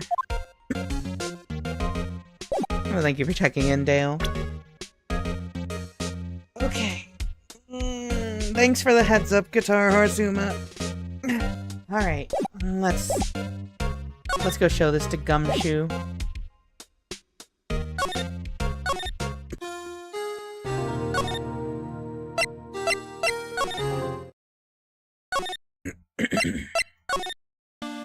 Hey, look at this. My guy. What's this crumpled up piece of paper? No way! Mr. Edgeworth can't be serious! Is he ever not serious? I can't believe they pushed him this far. Mr. Edgeworth really feels responsible. When I first met him, I thought he was as cold as ice too. But I know different now. He trusted us detectives to provide him with sound evidence. But we betrayed him. Detective. That's it. I've made up my mind. But Here, take my ID card. we can't do that. If someone found out, they wouldn't let you off the hook with another lost item report. Look at me. It's no secret I'm already out of the loop. After all, I'm friends with Mr. Edgeworth. Depending on how this case turns out, I may already be as good as terminated. What? So at least let me do this, for Mr. Edgeworth's sake. Alright, Detective. Thank you. Gumshoe's ID card. Tucked swiftly into pocket. What a good guy. Nice signature, Mill. Mother, I'd like. That's it. Check out the books, 'cause I'm not allowed to check out chat. What do you mean by that? You can't steal chat. You can pop out chat. Alright, Chief's office. February 24th. Police Department. Chief's office. Here goes, Mr. Wright. Click! Beep! I will never forget Gum Dick Shoe. Me neither. I love Gum Dick Shoe.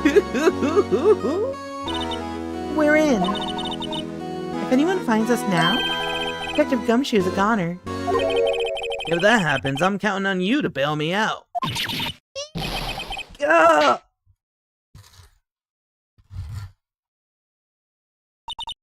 Sorry, I thought you were a ghost.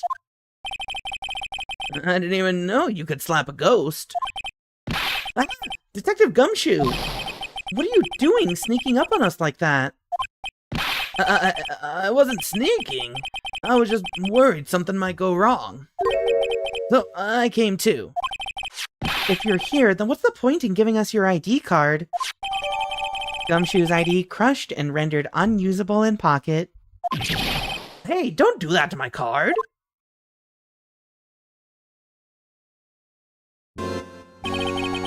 I hardly ever get a chance to come in here. So I figured I'd have a look around myself. Besides, we're all in this together now. You really do want to get fired, don't you? You really do want to get fired, don't you? God, he's just like me, for real, for real. Not if we're lucky. Now come on, let's see what we can find out. I've got a bad feeling about this. Tell me about the chief's office. That desk on the other side of the room. Was that your sister's? Yes, that's where I was waiting for Lana. On that day, 2 years ago. Is anyone using it now? No, sir. This is entirely Chief Gant's office now. He practices a strict policy of preserving the crime scene. That's a strange reason to leave it there. He leaves it as a warning to everyone else. He wants us to always be alert. He told us so himself at our New Year's party. Of course, he was pretty intoxicated at the time. I see. So ever since Lana left, no one ever touches that desk? No one except Chief Gant, and the cleaning lady who's in here each morning. Still, 2 years have passed since that incident. There can't possibly be any clues remaining. There were probably, in fact, clues remaining in that desk. Our boy Gum is loud quitting. I fucking love loud quitting. I feel when you mind bound with an Ace Attorney character. Alright, tell me about Chief Gant. Can I ask you something? Sure. You only came here to look around, right? Because it's one of the SL9 crime scenes. I mean, that's your only reason for coming here, isn't it? Why do you ask? You don't think... Nah, you wouldn't be... No. No, there's no way. Never mind. Don't worry about it. Okay. Yay! Now then, let's look around a bit more. Hey, hold on! Not so fast, buddy! Huh? What is it? When someone tells you don't worry about it, it's supposed to start bothering you, pal! You don't just let it go at that! I'm gonna tell you a secret, chat. If somebody tells me, I'm fine, don't worry about it, I just let it go at that. Use your words. Sorry. This guy's starting to get on my nerves. So real. Okay, so... what's bothering you? You two don't think Chief Gant might be a suspect, do you? What? He's right, Mr. Wright. What do we think of him? Chief Gant. So it's finally come to this. What do I think of him? Perhaps it's best I don't divulge my feelings. Yet. There you go, ignoring me again.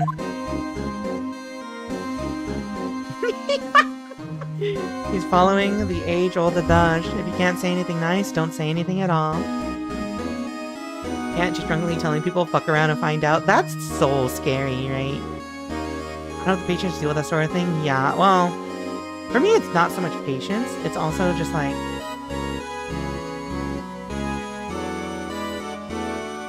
actually, it might be patience. I have less patience for people who want you to, who are like trying to hint that you should ask them. It's like, you can approach here. Be like, I need to talk. Thank goodness Damon Gant has no real life parallels. Yeah! The chief of police being corrupt, lying, committing crimes, doing illegal things? No, that's something you only see in fiction, right? Chat, what would you do if I restored my long hair? Would you riot again for the short hair? Do it, you won't? Alright, bet. Hold on. What's the code again? It's back. Until somebody riots and says that they want it back. Alright. Let's start looking around. First of all, this thing is in the picture that they have. I need to see it. I like the lobster hair. Oh my god, it's lobster tail hair, yeah. I was getting used to the short hair. You'll get used to it. Later. Get the pitchforks ready. We'll actually use them, but they're intimidating. This is the real deal, isn't it? This armor and these weapons? There is, pal. The chief doesn't care for imitations. First the pipe organ, now this armor. Do you know how many taxpayer dollars must have gone into this room? What? You mean we're paying for this? That's it. I'm not paying 1 cent of my taxes. I agree. You don't have any taxes to pay. Be careful of what you say. Who knows? The chief may be hiding in this armor as we speak. I don't think he'd fit in there.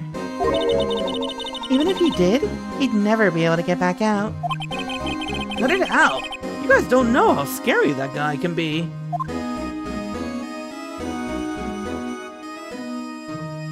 Chat. I need to illustrate my thoughts to you because I have a really bad feeling. This is present in this picture. The same suit of armor. This weapon, they said, was authentic. What if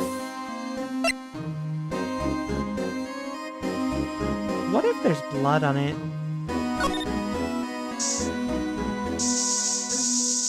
Okay. You know what? Alright. No one was killed with that thing. Sorry, I was thinking about Zero Escape. Wow, look at the size of Chief Gant's desk. Speaking of that, when we were here earlier... Oh, it's you two. Chief Gant. He put that paper he was reading in his desk.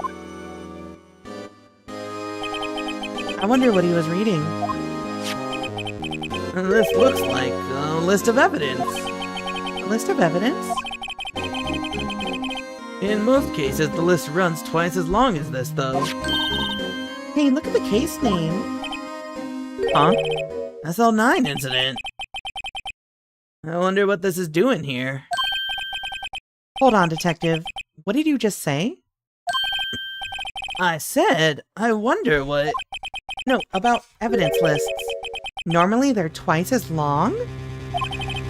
Oh, that's right. I guess there wasn't a lot of evidence. Half-sized list of evidence. The list of evidence, it seems too short. Most lists run twice as long. What would the other half of the list be doing here? I knew it! The chief must be hiding something about that case. It would appear so. List of evidence in the SL9 incident was ripped in half, so this part is all I've got. Hold on. Can I read it? Huh?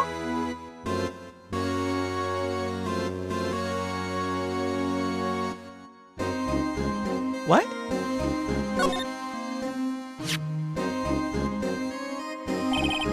I wonder what this is. It looks like someone drew some kind of sketch here. What is it? Did you find something? I can't make it out. I better... What do you mean you can't make it out? That's the most obvious sketch I've ever seen! Better keep quiet about it for now. Huh? Oh, no, it's nothing. Why are your eyes moving about like that, Mr. Wright? I better not forget about this picture. I love using weaponry as an office decoration every mystery character ever. Any of the characters were marking the giant pipe organ? Oh, yeah. Emma was like, I used to know how to play this. And then was horrible at it. Wow, look at the size of Chief Gant's desk. We found this inside the drawer. A list of evidence from the SL9 incident. Mr. Edgeworth had the other half of that list. What would this list be doing here? We'd better look a little more into this list. This is a safe, isn't it? Safe? That word is ripe with intrigue. Okay. If you say so. It looks like a code needs to be entered in this panel to open it. A 7-digit number. I think I just might know what it is. Do you know what it is? I have a hunch. Oh, I know. You want to try my birth date. It's... I have a better idea. Here goes nothing.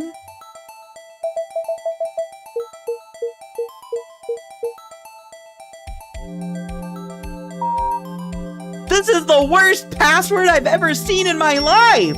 Hello? You're a boomer! Please practice your password etiquette!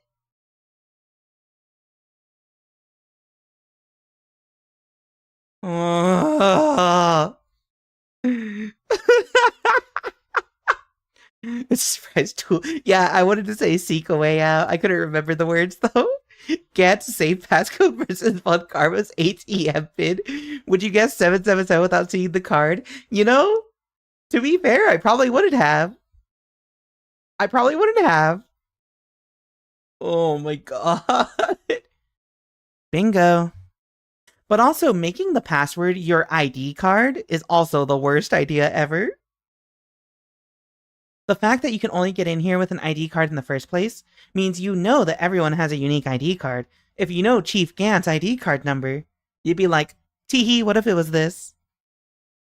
Remember kids, make your password the product of 2 primes. Bingo. What number did you enter? Whose birthday was that, pal? 7777777. The final ID card number on that record. What? The number of the mysterious executive officer who entered the room that day. You mean 777777? That ID number? 7. I forgot a 7. I think you're 1 7 shy this time. This can only mean one thing. That's Chief Gant's ID number.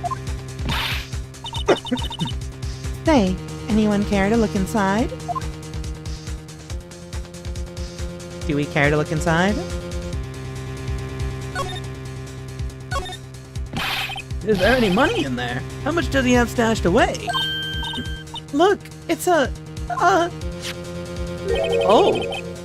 The shard from a broken cup. This somehow looks familiar. Where have I seen this before? There's something else in here, too. What's this? It looks like a piece of leather cloth. This is a handprint, isn't it? Hey, I saw someone wearing a shirt like that once. You think the chief made up the design? I don't think so. Oh, well, it was just a thought. Is that it? This is all that was in the safe? Apparently so. It's empty now. A piece of cloth with a handprint on it, and a broken shard from a cup. They look like pieces of evidence. Yeah, but unless you can prove they have something to do with this case, I'm afraid I can't just let you take them. After all, it's my neck on the line here. Great. Now I have to prove their relevancy to get them. How are these 2 items related to the SL9 incident? Come on, there's gotta be something we can show the detective. Oh, yeah, actually. Hey. Look at this. Detective Gumshoe, could you have another look at this jar? I remember when the 3 of us put them back together. Ah, those were the days. It's kind of early to be nostalgic. Wasn't this jar a piece of evidence from that case? That's right. One of the shards had an SL9 incident sticker on it. Doesn't this ring any bells? You know, that fragment we just found. You mean this one? That was in the safe? Yes, that one. That was in the safe. Now that you mention it, it's ringing a lot of bells. Let's see if it fits. Okay. Here, let me see that shard. I'll take a crack at this. Go ahead, pal. Show us what a rookie can do. Mr. Wright, here's some glue. If I can piece this together again, it'll prove Chief Gant was knowingly hiding evidence. Here goes. Here we go. Hold on. There we go. Better. So, like, rotate. Yeah, that looks correct. What is that symbol? Yeah, I think you are just carrying this vase with you. There, if it's like a charm, that, of course, means Chief Gant willingly and knowingly hid a piece of this jar in his safe. In other words, he concealed a piece of evidence from the SL9 incident.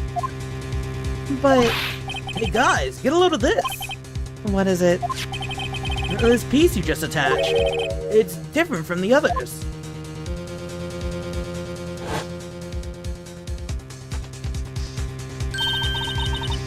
There's a reddish line on it. A reddish line? That's blood. I don't get it. Why would Chief Gant hide this in his safe? Blood traces. Unstable jar updated in the court record. What if... What if... I don't have the piece of leather, do I? Can I present this to you?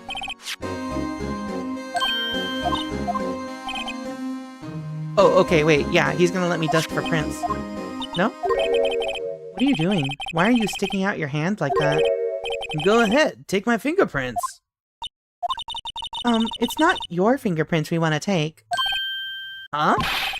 Come on, this isn't the time for jokes. We're talking about that cloth we found in the safe. Oh, I knew that. The one with the handprint on it, right? Sheesh, where's your sense of humor? Okay, Mr. Wright, let's check for prints. Thank you for the ear rubs, Dale. Sprinkle the powder on the cloth, then once they've been absorbed into the prints, blow the rest away. What are you, my mom? I wanted to be told 1,000,000 times. Alright, let's get this over with.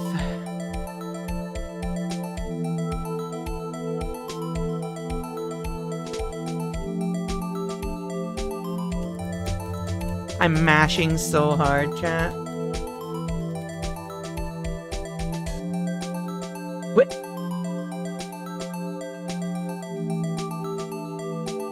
Wait. There we go. Alright, so... who's a good match here? They've got like a little island on their thing. And there's a chip in the middle.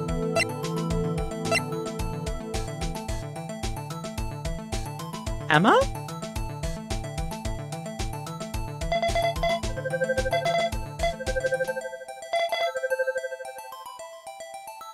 Why? Match found. No. How can this be? What are Emma's fingerprints doing here? Hey, you found a match? Whose fingerprints were they? Huh? Oh, it seems the prints are too old. They aren't clear enough to get a match. Oh, that's too bad. I thought they'd be Dark's prints.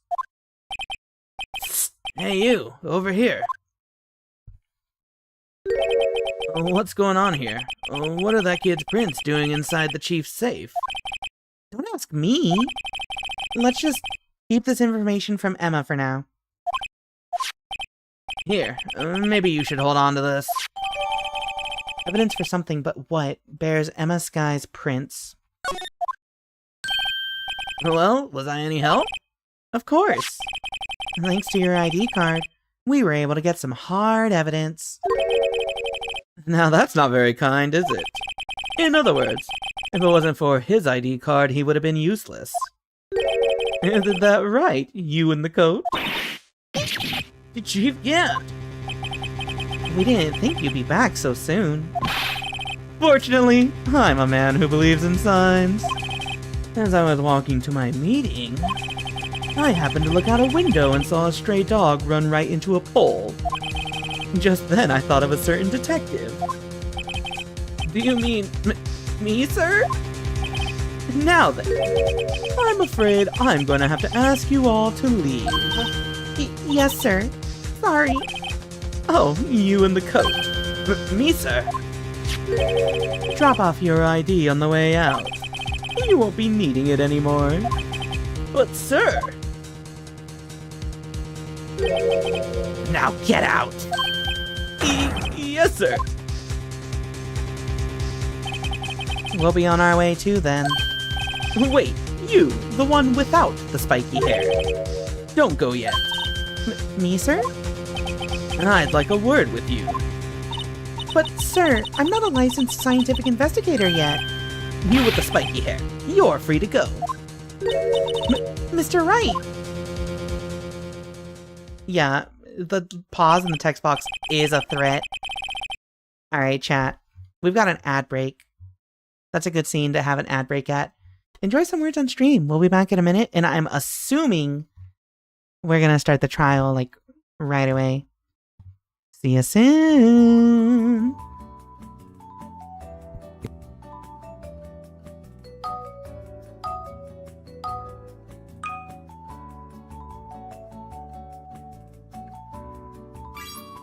Hi, Curly at W. Welcome to the stream. Also, yeah, it is fucking unwise to leave your assistant, your investigative assistant, alone with a suspect. That is literally. Anyway, be back soon.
Good work, team. Good work, good work.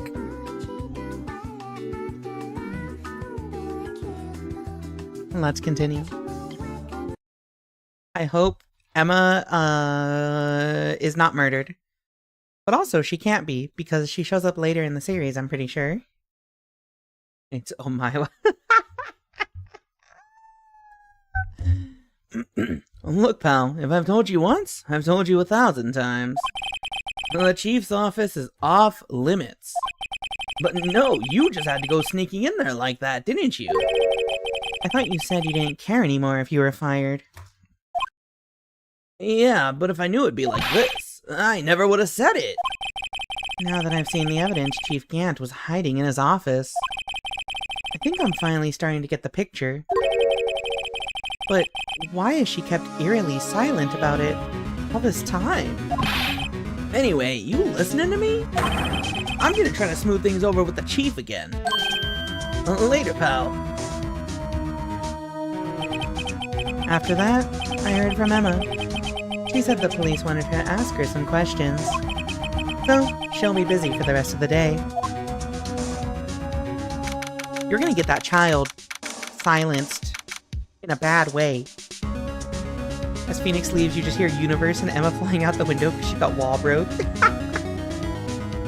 Poor shoe, yeah. February 24th, Detention Center, Visitor's Room. I see. So the chief asked Emma to come in for questioning. It's no use thinking about it. Tomorrow's the final day in court. I'm committed to doing everything I can to defend you, which is why I'm here. But I've already told you all I can. What you've told me over these past couple of days is absolutely nothing. Not a single useful thing. Really, I believe I did mention something quite important. Something I told you right at the beginning. I said that I was the one who stabbed Detective Goodman. You know, I think I finally figured it out. I know who it is that's lurking behind your words. Mia did a good job mentoring you. I'm rather jealous. It seems Edgeworth was right. Edgeworth? Once you're convinced you know something, no one can persuade you otherwise. Thick-headed is the term he used, I believe. Now's my chance to get her to tell me the rest of the story. Why are you keeping quiet? I have to admit, I was more than a little perplexed at first. You insisted you did it, yet there was no incriminating evidence. That's when it hit me. It's not that you're unwilling to tell the truth. It's that you're incapable of doing so because of a certain individual. What an intriguing notion. A certain individual, you say. So you think I'm protecting this person? Protecting? No. I think afraid of is more like it. If I'm not mistaken, the person in question may have persuaded you to silence. For argument's sake, Mr. Wright, whom, may I ask, is this person you're speaking of? The one I am supposedly so frightened of. What is this person's name? This fucking guy. This guy. Take that. Well, Miss Sky? Mr. Wright, you are addressing the Chief Prosecutor.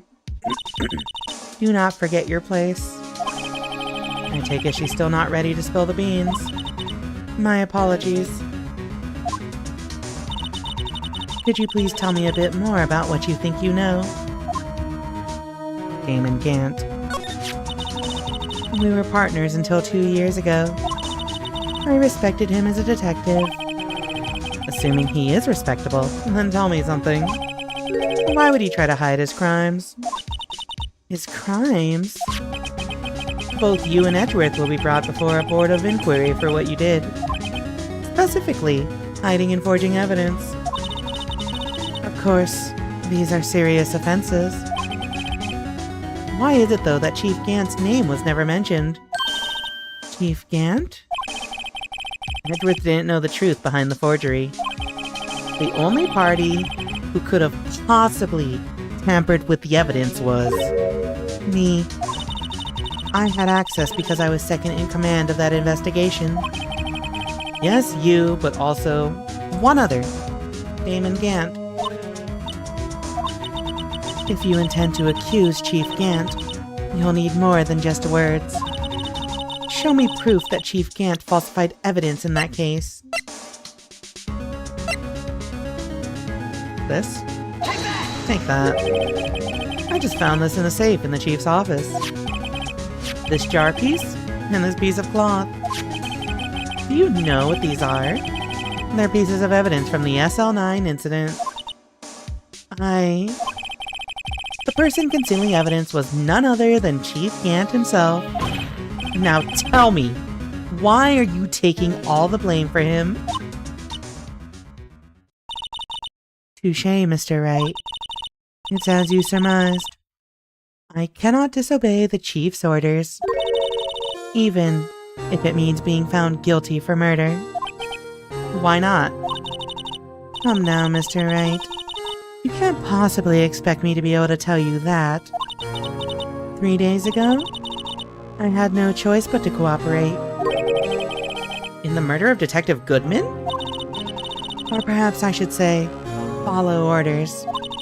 Yes, that's more accurate than cooperate. Orders. Although I can't tell you the details, I can say that I was given an order that day. I need you to dispose of Bruce Goodman's body. You'll find it inside the trunk of Miles Edgeworth's car.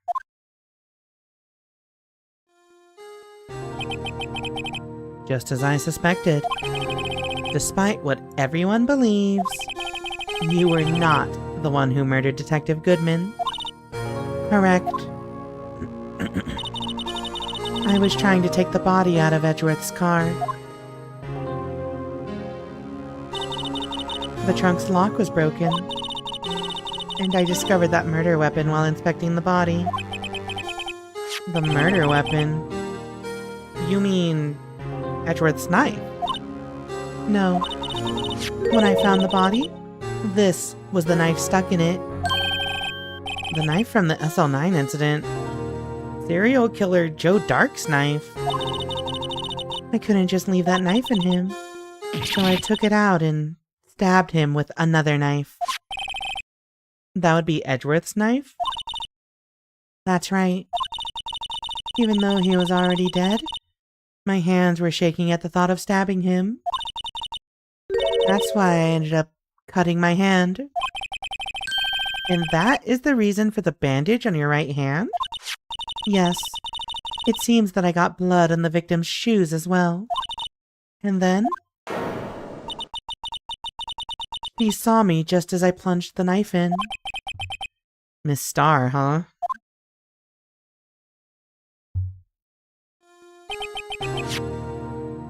Why did you need to hide Dark's knife so badly? It took a lot of work to finally close the Dark case 2 years ago. It was over with. I didn't ever want it to be opened again. My intent was to prevent that by whatever means possible. So, you hid Dark's knife?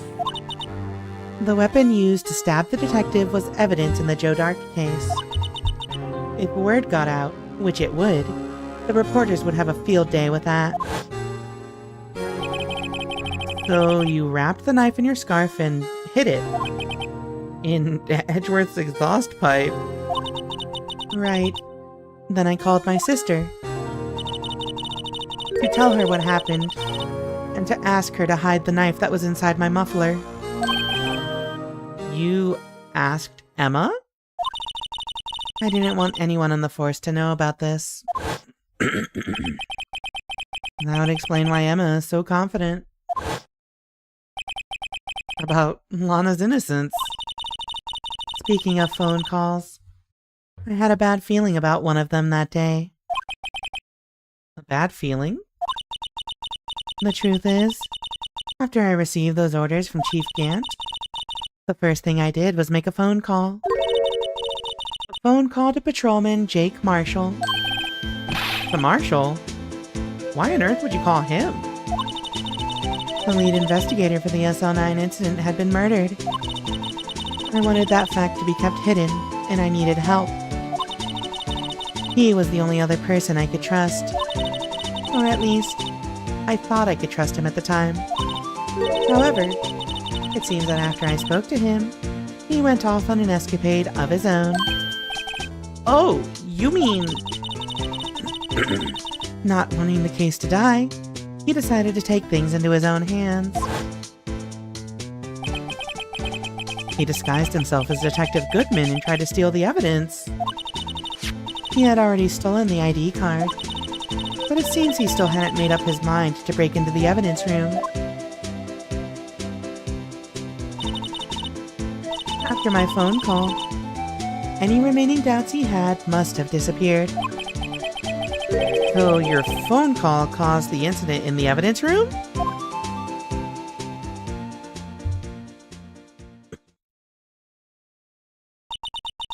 I'm afraid that's all I can tell you.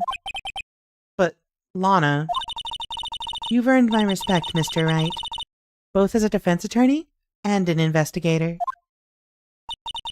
Now please, don't pursue this any further in court tomorrow. Tomorrow's trial. There's only one way to drive off Lana's demons.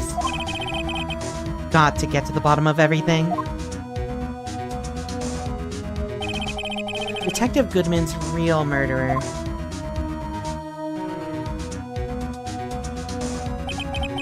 And what went down in the chief's office 2 years ago.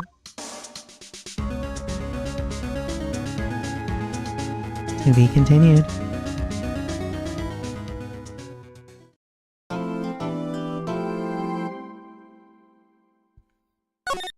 Alright, chat. This is it. Final day. Trial former.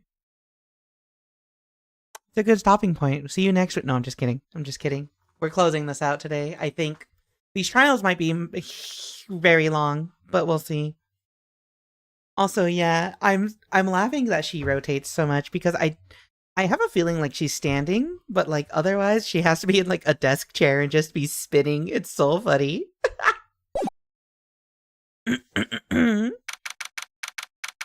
February 25th, 9:47 a.m. District Court, Defendant Lobby Number 2.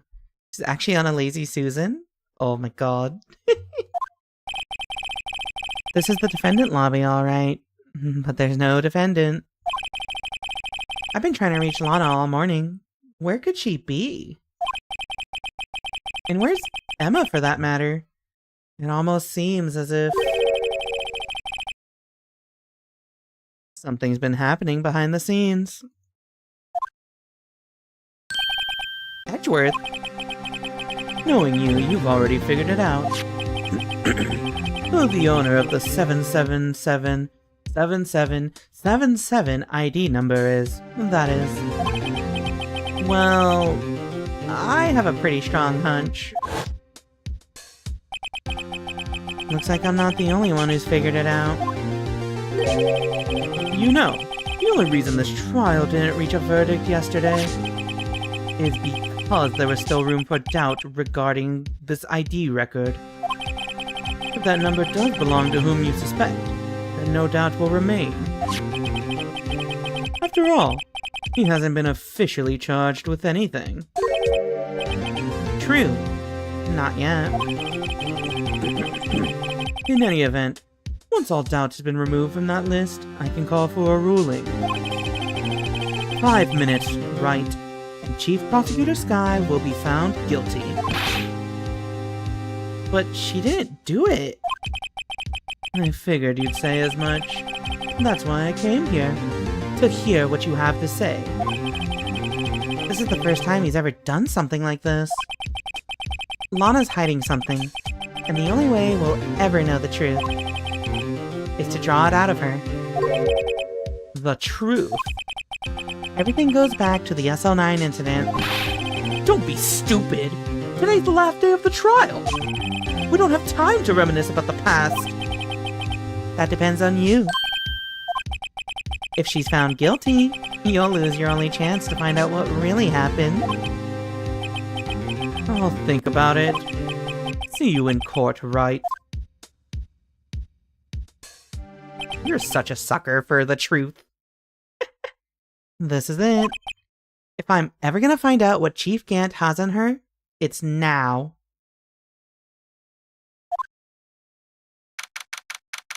February 25th, 10 a.m. District Court, Courtroom Number 9. Edgeworth is a tsundere.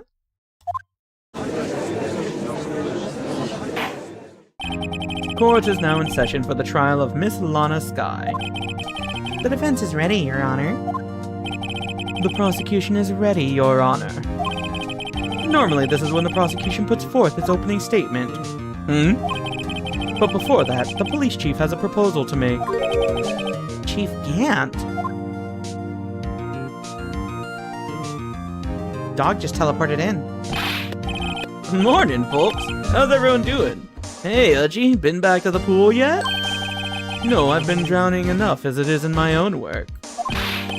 That's a good one. Don't think I can top that. If you don't mind me asking, Chief, exactly what is this proposal of yours? I drink. Lana. That is to say, the defendant. Hold on. That is to say, the defendant has asked me if she could speak directly to the court. She wants to do what? Having heard what she intends to say, I feel she should be granted her request. In the end, it should save everyone a lot of time and trouble. Now to drink. Welcome back, Huggenbug. What's this all about, defendant? I'd just like to make one simple request, and I'll be finished. Well then, what's your request? Your Honor, I'd like you to put an immediate end to this trial. Huh? I confess to all charges against me. Okay, could you not have just done this 3 days ago? Like, okay, listen. If you just confess and plead guilty, do you not just skip the trial entirely, normally? Well, you know, never mind. I shouldn't try to make sense of it. It's Ace Attorney land. Never mind. Never mind.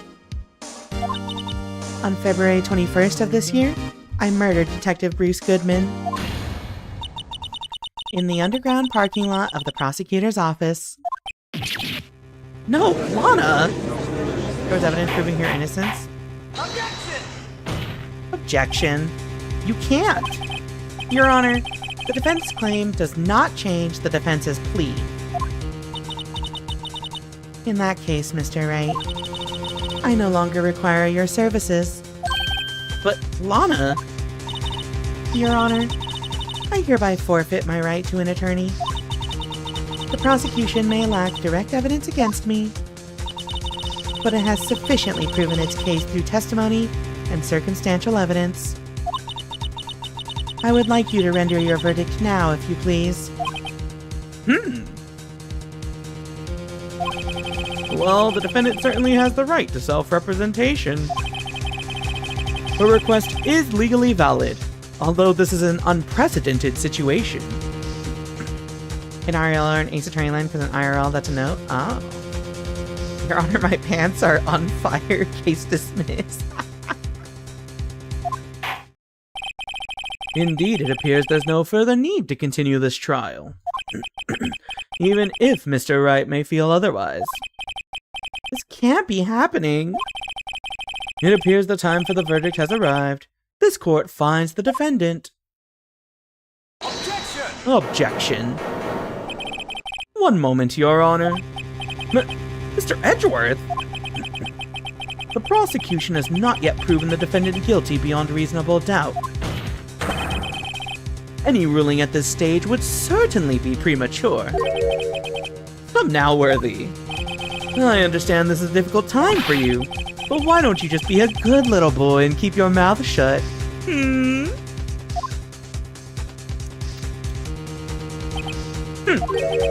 I don't think I care for your tone, Chief Gaunt. Hi, Winter. Welcome to the stream. Thank you for the resub.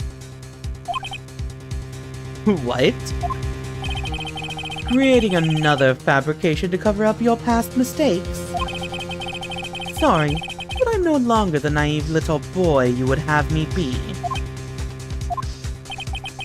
With this sudden confession from the defendant, it's obvious to me some kind of deal was struck behind the scenes.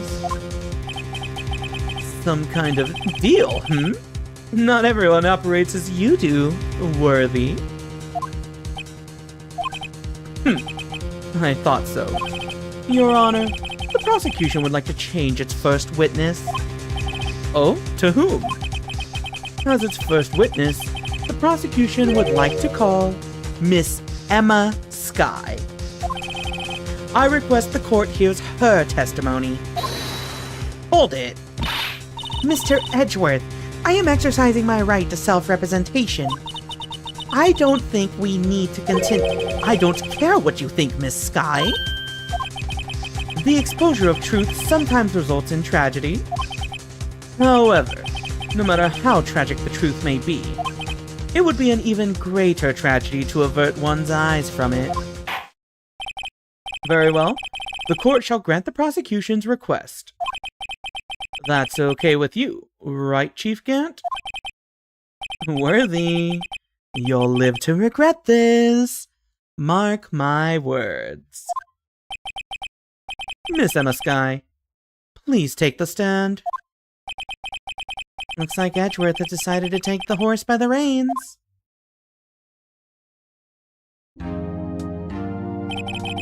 Edgeworth literally saves the day, I feel like Edgeworth saves day, 70% of the time in these cases. Judge, that was a threat? That was a blatant threat? Do you think he cares? Now then, witness, please state your name and occupation. My name is Emma. Emma Skye. My occupation? I'm Lana's little sister, and I want to be a scientific investigator.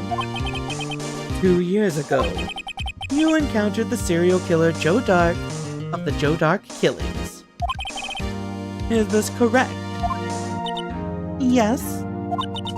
I'm trying my hardest to forget about that, though.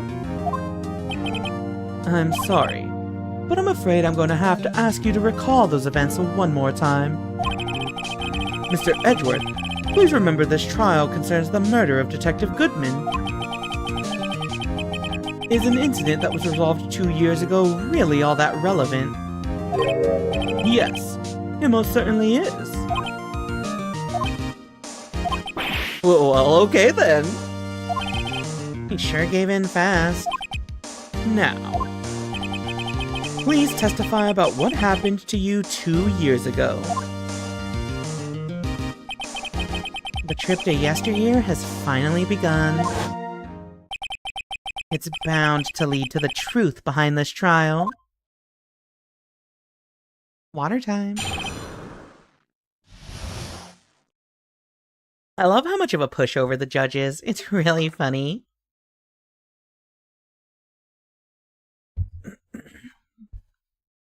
"2 years ago.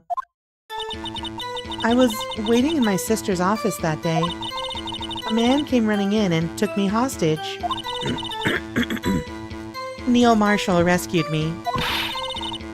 But I'll never forget what I saw in that instant. The man raised up his knife and stabbed Mr. Marshall in the chest. It's a good thing you weren't harmed. I passed out. I don't remember much. That's understandable. However, please tell me, Mr. Edgeworth, what does this testimony have to do with Detective Goodman's murder? That will soon become apparent, Your Honor. You've got to admire him for his courage, considering he has no evidence. Very well. The defense may begin its cross-examination. Cross-examination. Alright, chap, here we go. I was waiting in my sister's office. A man came running in, took me hostage. Neil Marshall rescued me. But I'll never forget what I saw. He raised up his knife and stabbed Mr. Marshall in the chest. Wait. Wasn't it the back? Yeah, hold on. There's a contradiction immediately. Objection. Wait, no, that's wrong. Your Honor, what do you think about the witness's statement? I'm not sure I follow. It clearly contradicts. You don't sound very convinced. Objection overruled. Alright. You know what? I tried. He stabbed Mr. Marshall in the chest. Let's press this. Hold it. That must have been a real shock. Even now, when I close my eyes, I can still see it just as clearly. Tell us, what were you doing at that moment? I believe you testified that Joe Dark was holding you hostage. When lightning struck and the lights went out, Mr. Marshall jumped on Dark. I was thrown aside, and the two began wrestling each other. I'm pretty sure I was watching them. Emma doesn't have any reason to lie, but Lana sure does. I need to get Emma to tell me as much about this as she can. Defenseman now continues cross-examination. I am no longer the defense. I've been released from services. It was the back of the chest, obviously. Oh, you're so right, actually. Let me look at this again. Date and time. Caused a single stab wound piercing heart, lung. Died from blood loss in under 10 minutes. Weapon found in wound was missing tip.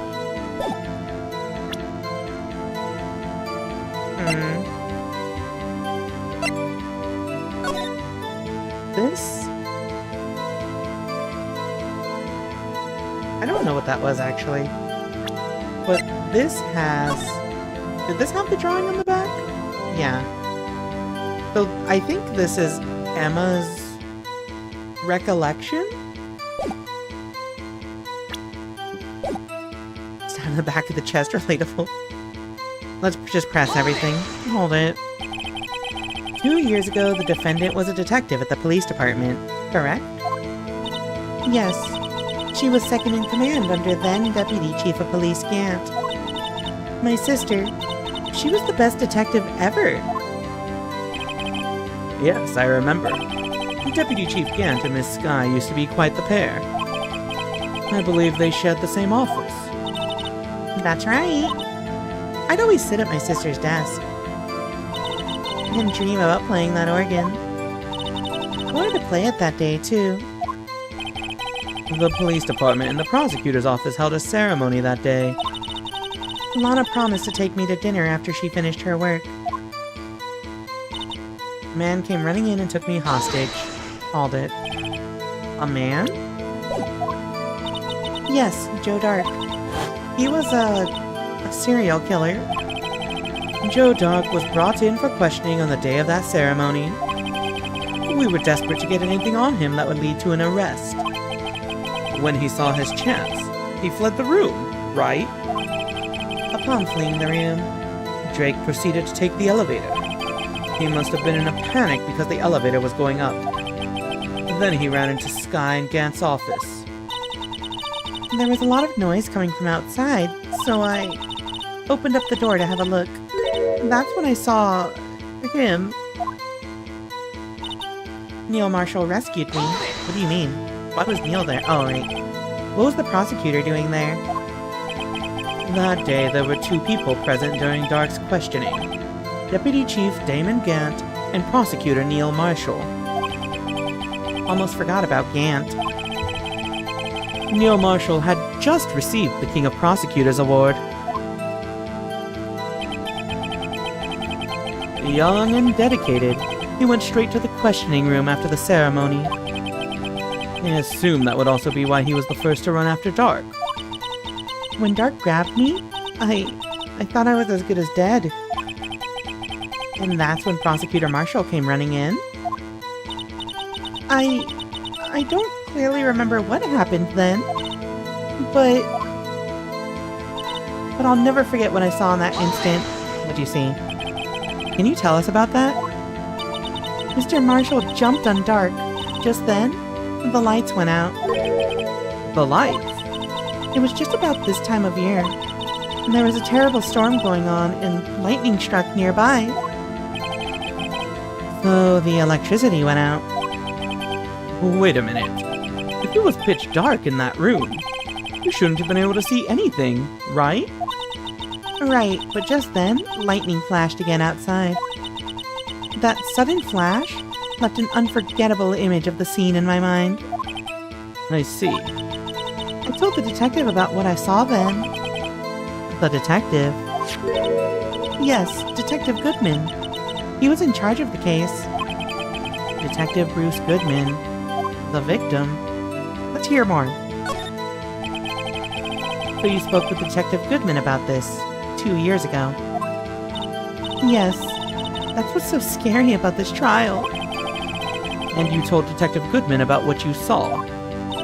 Yes, but at the time, the words just wouldn't come out. That's why I drew a picture. A picture? Yes, I think she mentioned that before. Well, Mr. Wright, have you heard enough? Let's ask about the picture. This picture the witness drew. I believe it has a very important meaning. Objection! The list of evidence I was given 2 years ago didn't contain a picture. Witness, would you mind if we added the statement to your testimony? Yes, Your Honor. It seems to have been lost.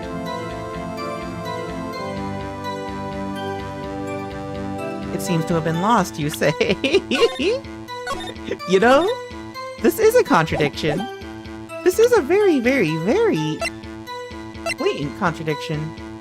Objection. Mr. Edgeworth, this little girl put all her heart into drawing that picture. And yet, you would insist on denying its existence? Huh? Hey, I'm not the bad guy. All I'm saying is that as the prosecutor for that case, I wasn't handed such a picture. That may well be. But that doesn't mean it doesn't exist. Behold. This is the evidence list for the SL9 incident. Please turn it over, Your Honor. Turn it over? Turn it... Ah! What's this? Yes, what is that? Hey, that's it! And that's the picture I drew. Indeed. 2 men appear to be wrestling here. Objection! What's the meaning of this? What are you doing with that list? Me? Only the prosecutor in charge should have access to that list. Huh? These lists, they're different from each other. What? It would appear, Mr. Edgeworth, that the evidence list you were handed 2 years ago was incomplete.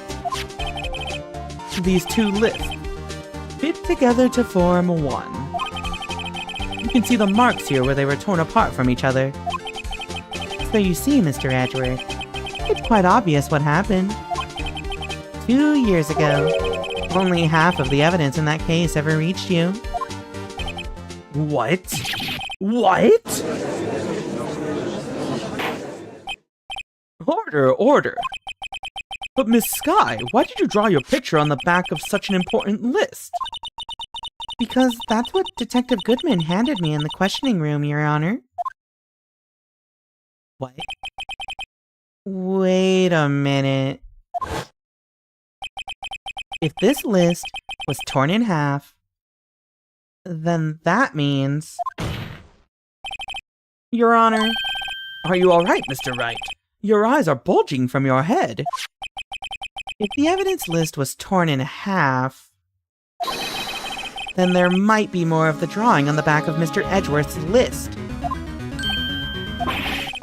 Yes, that's quite conceivable, Mr. Edgeworth. It's possible. Let's see.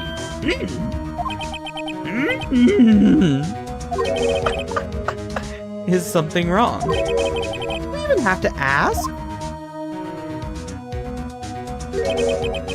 Sorry, Your Honor. There is indeed something drawn on the back of my list. Hey, can I ask a question?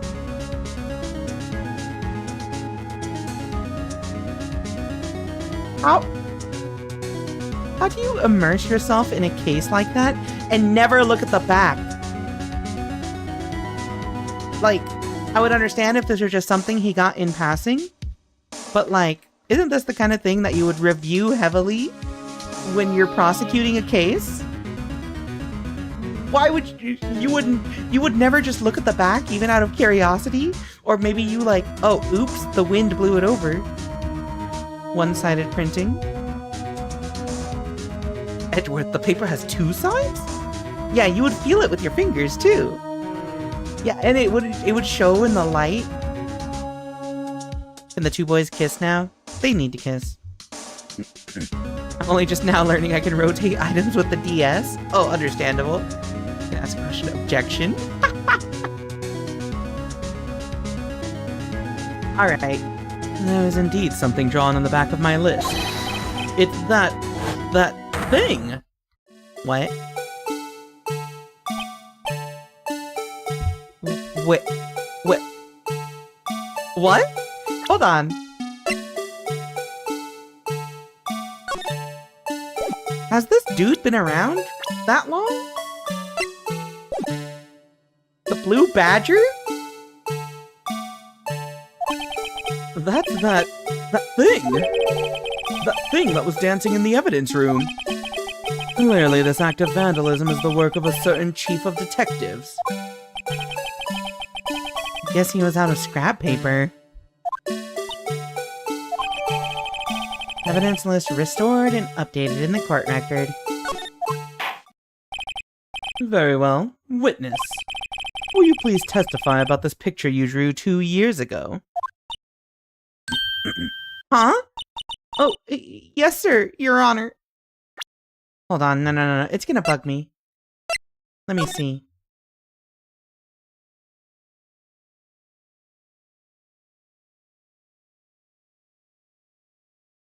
What? What?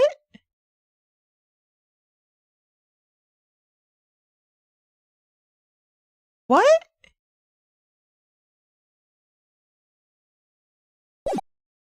Okay. Let's hear your testimony. What's wrong with Emma? She seemed to be thinking about something when she was looking at the picture.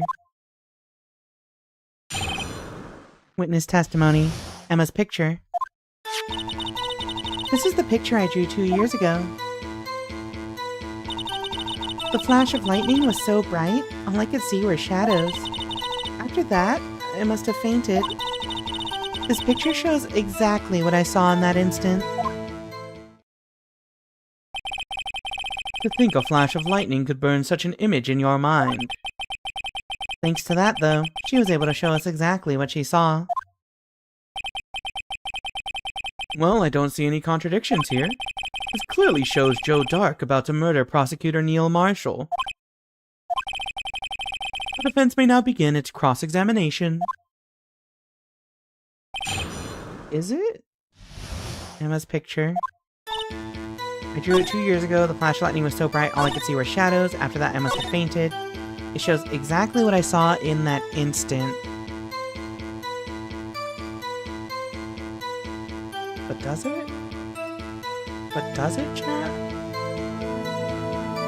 Does it show what you saw in that instant?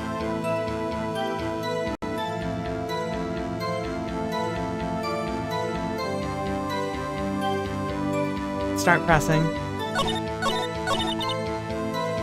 Hold it. Did you draw this picture right after the incident? I think I drew it 2 or 3 days later. At first, I was in such a state of shock that I couldn't do anything. During that time, the investigation team was reorganized. Detective Goodman was placed in charge, under the direction of Damon Gant and Lana Skye. Welcome back, Gilead. 2 or 3 days later. The memory should still have been fresh in her mind. Excuse me, witness. But can you please tell us why this picture is painted all black? The flash of lightning was so bright, all I could see were shadows. Called it. So at the time, you didn't even know it was Mr. Marshall who had come to your rescue. No, I couldn't see him clearly. The lightning was so bright, I was knocked to the floor. You were knocked to the floor? Dark had a tight grip on me, but when Mr. Marshall jumped on him, I was knocked away. I turned around, and that's when the lightning flashed. Poor Emma. I'm just glad she wasn't hurt. What happened after the lightning flash? After that, I must have fainted. Hold it. You mean you didn't see that actual murder take place? No. I'm sorry. Objection. The flash of lightning only drove off the darkness for a split second. Not only that, but the trauma of the situation understandably caused the witness to faint. Do you really need to torture this girl any further? What? Hey, I'm not the bad guy here. Anyway, this picture. This picture shows exactly what I saw in that instant. Called it. Sorry for asking so many times. Are you sure you drew exactly what you saw? Of course! This is the exact scene. It wasn't influenced in any way from your talks with the detectives. Objection. Are you insinuating we somehow manipulated her memory, Mr. Wright? No, of course not. I better watch out, or he might find some way to cut my salary.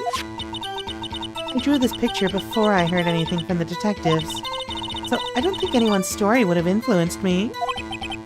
Mr. Wright, there's something that's bothering you about this picture. Huh? Oh, well. That's strange. She claims this is exactly the scene that was imprinted in her mind. And yet, there's clearly a contradiction here.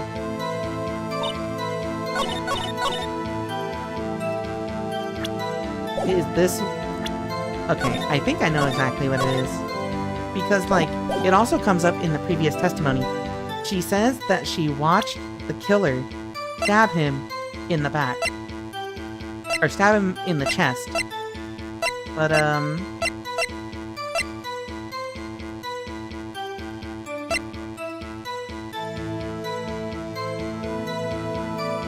I feel like the autopsy report clearly contradicts that. Hold on. Objection! Yeah, that's it. Objection. I hate to be the bearer of bad news, but this picture the witness drew contains a blatant contradiction. What? But I still remember it just like it was yesterday.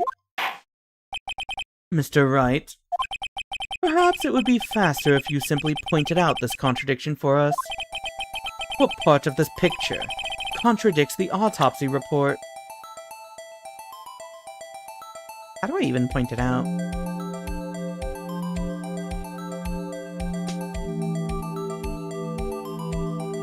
Take that! Take that? I think it's this part here? I don't see what's so strange about that. That's because the drawing stinks! Mr. Wright, how could you? The act of making an innocent girl cry should warrant the death penalty. I guess he means I shouldn't shift the blame to others. Yes, well, so long as the defense has learned his lesson. I better take another look at the autopsy report in this picture. It'd be oh, you know what? Let me read the autopsy report real quick.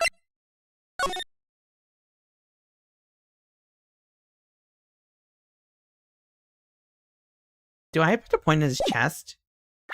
I think I have to point at the chest. Oh, wait, yeah, right here. Hold on, he's blocking his chest. Take that! Take that. Okay, I don't know where I'm supposed to be, like, pointing this. Hold on. We're reloading. Oh. This is the hardest part, chat. Phoenix Wright did not, in fact. Where was it? Oh, right, here. Died from a punctured heart and lung. Yeah. Let's try this again. What part of this?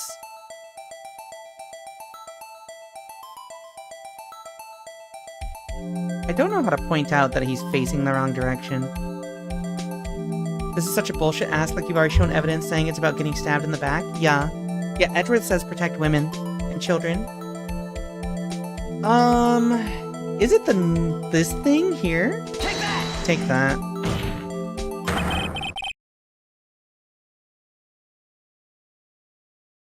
Oh. Alright, let's hear it. The contradiction, of course, lies here. Take a look at the knife the man is holding. If you look closely, you can see its tip is broken.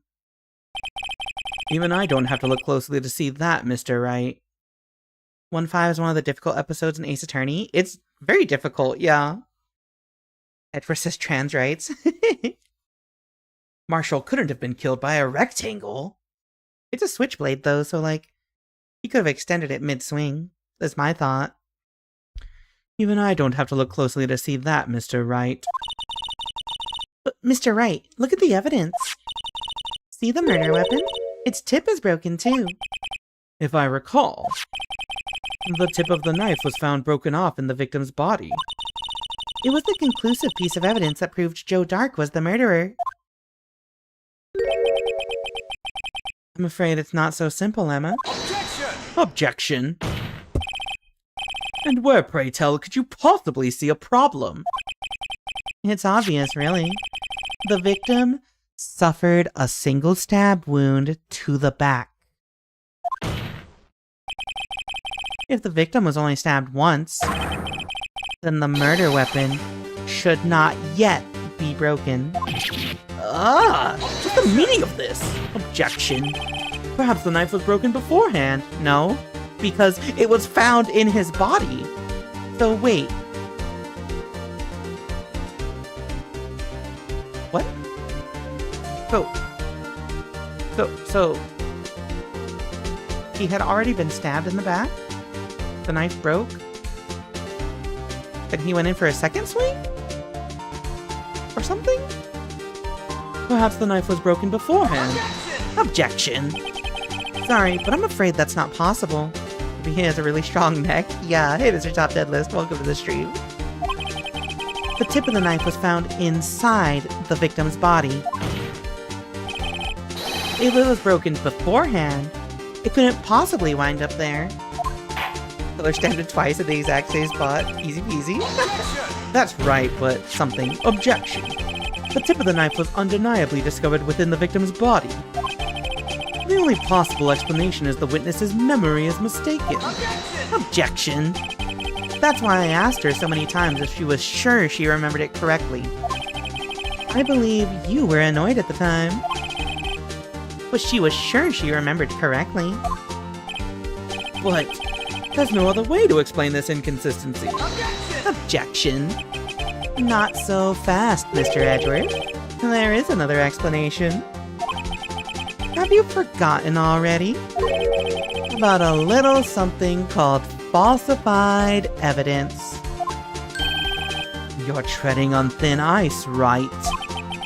All I'm saying is that this broken knife tip might be the piece of evidence that was forged. You can't deny the possibility. No.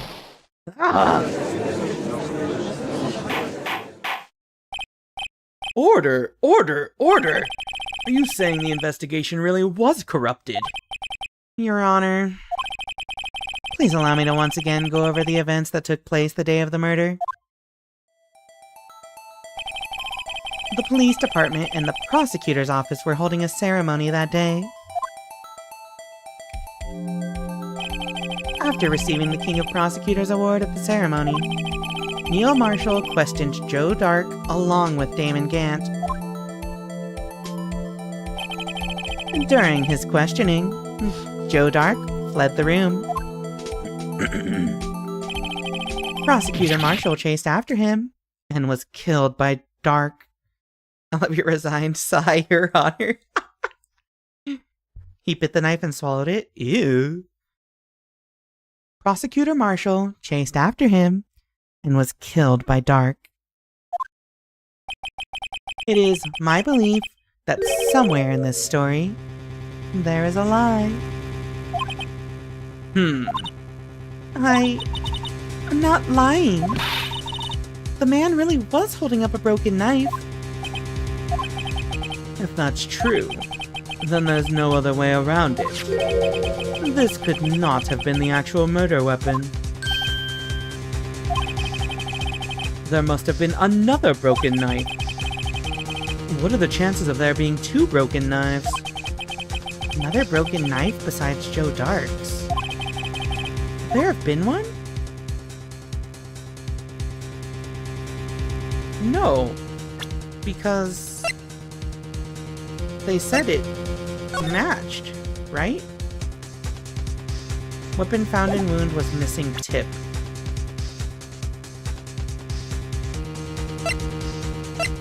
The broken tip was found in the victim's body. It has to match, right? Thank you for the earrubs. And the glasses. Hold on. I don't think there's another one.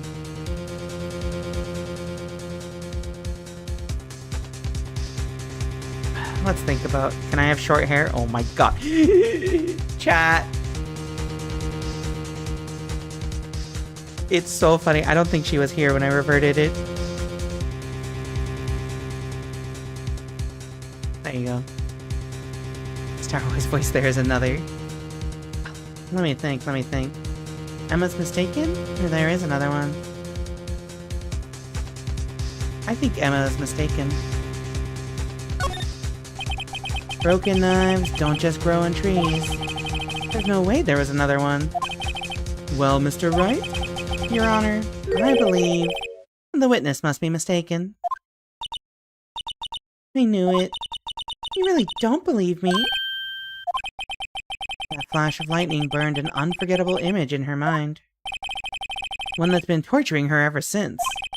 There's no way Emma could be mistaken. Oh, my fault.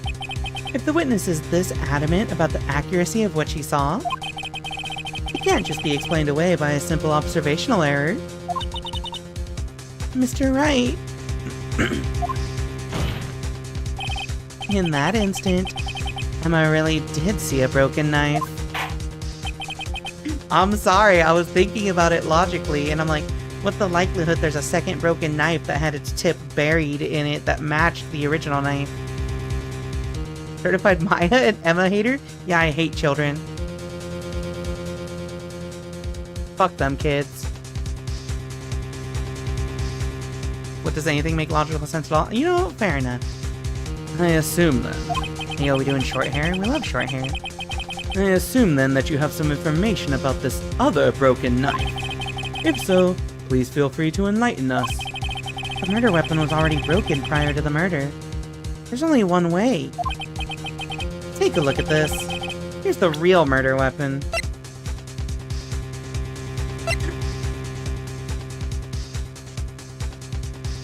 Oh! Take that! Take that. If anything's broken here, it's you! Huh? I'm sure this must all be very amusing to you, Mr. Wright. But may I remind you that the fate of Miss Lana Skye hangs in the balance? What do you mean? Sorry, Your Honor. Please give me another chance. Do I have to show the picture instead of the trophy? Here's the real murder weapon. I think it's... Okay, it's this one. Take that! Take that. The answer lies in the past. 2 years in the past. Right here inside this picture. This is a picture of the awards ceremony. What is it, Mr. Edgeworth? It's the broken murder weapon! Notice the award Prosecutor Marshall is holding.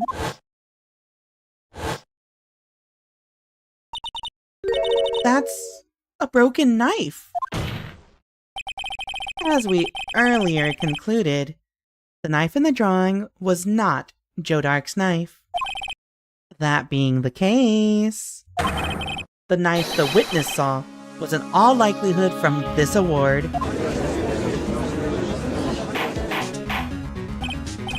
Order, order, order!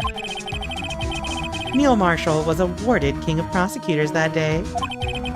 As an award, he was given this broken shield and knife. When he chased after Joe Dark, he pulled out this knife.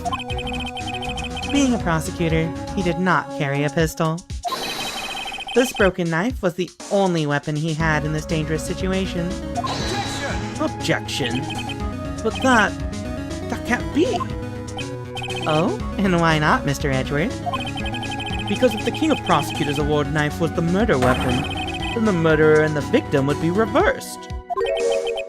What do you mean? I mean, this man raising a knife would have been Prosecutor Neil Marshall. Oh! Oh! I don't understand. Phoenix Wright does, though. But the prosecutor was the one who actually died. That's true. What's going on here? It seems Mr. Wright has been a bit too eager to jump to conclusions. Hold it. Hold it? Wait, I remember now. I remember everything. Witness? Mr. Edgeworth, What is it? could you show me your evidence list again, please? His list. The one with that picture scribbled on the back.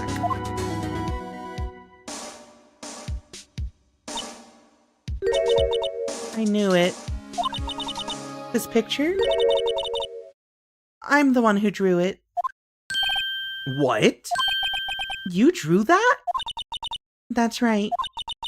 The list wasn't torn in half at the time I drew this picture.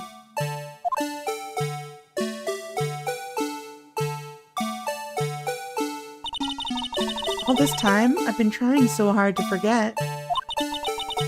I must have locked this part away deep inside me. Perhaps it would be best if we added this to the witness's testimony. Would you please tell us what you've recalled, Miss Sky? Blue Badger trauma. Yeah? Yes, Your Honor. First the knife mix-up, and now the Blue Badger? This should be interesting. Chat. We have an ad break in 2 minutes. However, I think we should get it over with now so we can finish the rest of this without any interruptions.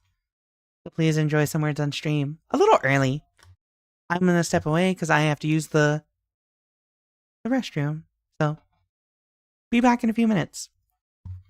Ace Attorney Investigations 1, give me Blue Badger trauma. No! Alright, minute and a half, you get ads. So you're probably get like 5 solid minutes of words on stream. Enjoy!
Take one more.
Alright, chat.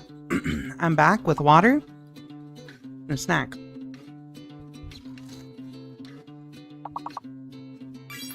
Good work getting this far, though. Also, thank you for the check-in, Isvi. Hello, hello, welcome to the stream. Alrighty, cat room. Oh, let me see. What about...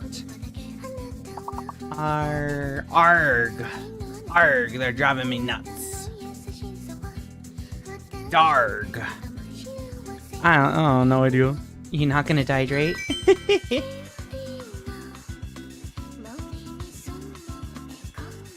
Yeah, cat room is so good. That's what I'm saying. Alright, we're drinking. Hydrate or die straight.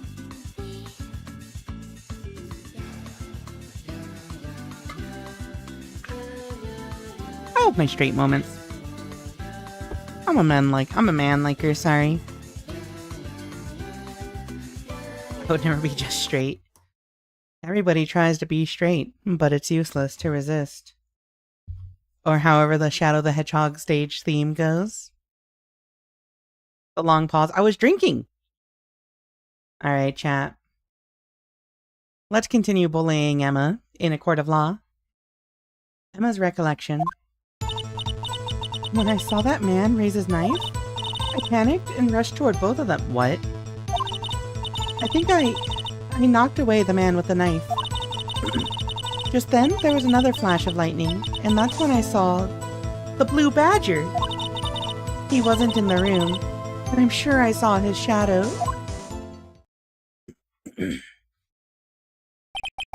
This is certainly most unusual. Objection! Try impossible! The chief of detectives hadn't even designed him until this year. That would mean he didn't even exist 2 years ago. Yes, well, the defense may now begin its cross-examination. Hold it. Stop. Please, don't pursue this any further. Lana! What's the meaning of this? Please remain seated in the defendant's chair. But you can't do this. I've already confessed to the crime. Why can't you just leave it at that? Chief Prosecutor Sky, we've already come this far. It's too late to turn back. Silence! The defense will now begin its cross-examination. Bailiff, please detain the defendant. It seems we're finally getting to the core of the matter. Cat. Can I say something? I fucking hate the blue badger. That's all I wanted to say. Emma's recollection. When I saw that man raise his knife, I panicked and rushed toward both of them. I think I knocked away the man with the knife. There's another flash of lightning. That's when I saw the blue badger. He wasn't in the room, but I'm sure I saw his shadow. Let's just start pressing everything. You say you wanted a Blue Badger theme park? No. The Blue Badger's so peem? No. We can't risk angering someone as strong and malicious as the Blue Badger. I'm to destroy the Blue Badger. This is most unusual objection. Edgeworth is objecting to the Blue Badger being called unusual. He was wrong to object. What about Blue Badger merch? No. Sonic the Hedgehog ripoff? Nah. When you say that man, I assume you refer to Joe Dark? Yes. At least I think it was him. You think? All I could really see were shadows. The power outage that immediately preceded the incident is also documented in the prosecutor's office reports. You're too scary. I'm sorry for not liking the Blue Badger. So then you... I panicked and rushed toward both of them. Hold it. Why would you do something so dangerous? What else could I have done? He was about to stab Mr. Marshall. He seems convinced that Dark was the one holding the knife. But as we just theorized, Mr. Marshall was the one holding the knife. Well, I didn't know that at the time. When that Dark guy knocked me down, all I could think was, I gotta help that other person. I think I knocked away the man with the knife. Hold it. What do you mean, you think? It all happened so fast, and I was in shock. I don't remember everything clearly. What I did, it's all kind of a blur. Miss Sky was almost killed before she was witness to a murder about to take place. With so much happening in a matter of seconds, a little disorientation is only natural. I saw the man about to stab the other person, who I thought was Mr. Marshall. I knew I had to stop the man with the knife. What you did was very brave, young girl. So then what happened next? The way his eyes open are just like, I never get tired of watching this drama. Just then, there was another flash of lightning, and that's when I saw the Blue Badger. Oh, sorry, hold on. Hold it. Are you sure about this? Of course. See? I even drew a picture of him here. But... it was the chief of detectives who thought up this hideous beast. And that was just this year. The Blue Badger didn't exist 2 years ago. This is all quite verifiable. I know it sounds strange. I was surprised too when I saw him at the police department. I had this nagging feeling that I'd seen him somewhere before. Now I finally remember. Oh, brother. Just when you thought that thing had caused enough commotion. Tell us, where in the room did you see him dancing? He wasn't in the room, but I'm sure I saw his shadow.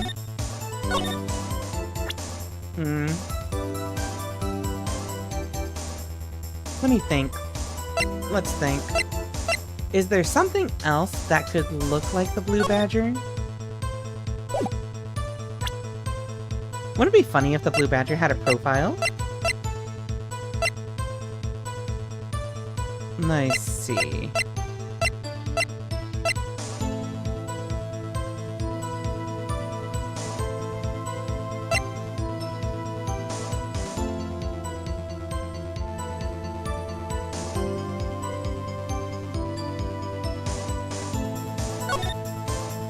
Cat.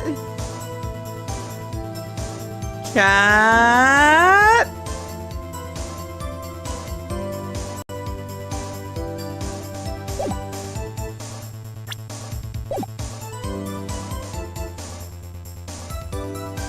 Whoa, no. Let's press this first. Hold it. His shadow? So you mean you didn't actually see his face, with its winning smile and all? That's right, but I still remember it. He had 3 creepy horns. Objection. This is pointless. That thing couldn't have possibly existed 2 years ago. The witness must be mistaken. Objection. That may well be. But what's important is what caused her to think she saw what she did. Oh, And I suppose you have an explanation? If so, then by all means, please tell us what the shadow really was. What was it Emma saw when that lightning flashed? Who is this blue badger really? I just might know. The blue badger hadn't even been dreamt up when Emma drew this picture. And yet she's certain she saw its shadow. Ladies and gentlemen, it is the defense's belief that on that fateful day 2 years ago, there indeed was something that looked similar to the blue badger. Something that is now sitting in this very room. Mr. Wright! In this room? Very well, Mr. Wright. What is it that the witness saw in that instant? Please show us this mysterious blue badger look-alike. Take that. The mysterious blue badger was, in fact, this. But that's... what exactly is that? I believe it's some sort of jar. But, Mr. Wright, that doesn't look anything like the blue badger. Indeed it doesn't. As it stands now, it's just a plain jar. However, what if we were to change our viewpoint? Our viewpoint? I've got to show them the correct angle to look at this from.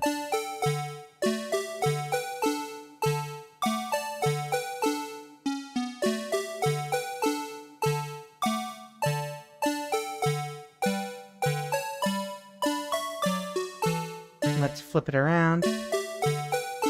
I think if we do it here? Yeah, that should work. Take that. This isn't right. I've got to make it look more like the badger. Objection. Allow me to remind the defense its case hinges on the witness's drawing. Mr. Wright can't match the shape the witness drew. We cannot accept his claim. I've got to find just the right angle. Maybe I should rotate it vertically a bit more, or horizontally. Come on, Mr. Wright, you can do it! Just in case. Gotta show them the correct angle. Alright, I have to be pixel perfect. H, NBM?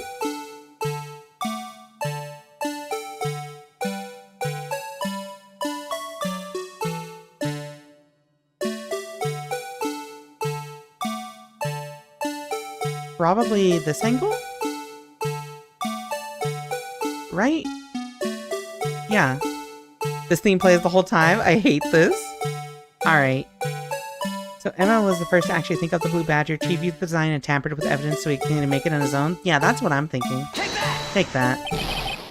Fucking!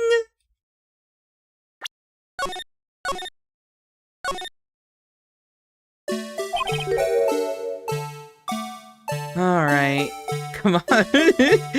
Alright, hold on. How do you get this to actually look like it? I mean, like... rotate left? No, that's the wrong button. Chat, this is ass. I hate this. This sucks. Okay, so rotate left, rotate right.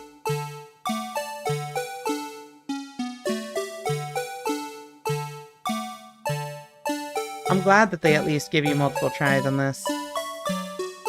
So we gotta have the triangle showing. And the orb. But it's gotta be connected. So like... here? Take that. This judgment is too strict. Hello? Yeah, the fact that they don't deduct HP does... At least they were aware that this is awful. It's gotta be this angle, right? Take that. Ah.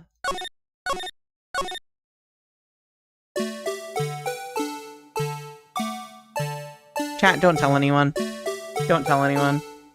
Blue badger vase angle. Don't tell anyone.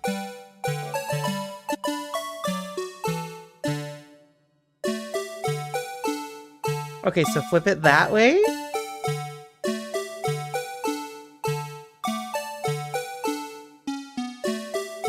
This person is taking so... You have to unmute it?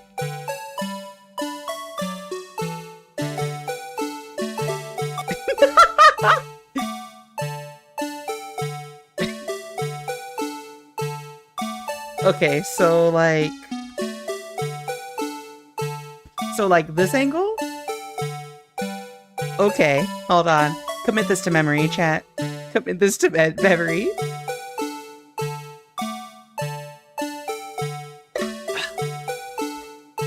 Listen, I know what it is. You know what it is. We all know that this is the answer. We all know this is bullshit. I don't want to commit this to memory. Okay. So we gotta flip it around. Actually, no, this should be fine. Fucking! Okay, the fact that they have present on E, which would normally be the, like, rotate here, is the worst part of this.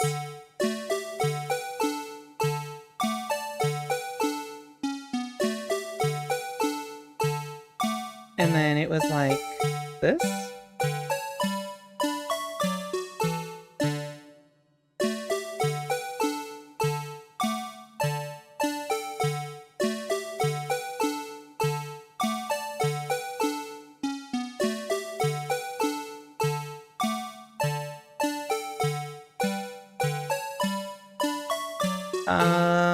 That?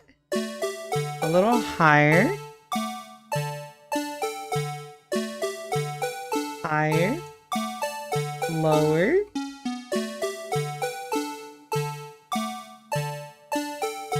This should be good. The side thingies need to droop down. Oh, true, actually. A little bit.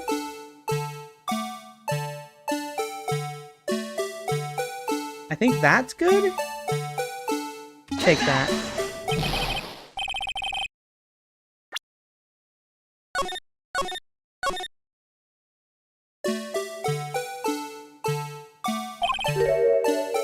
I'm gonna scream.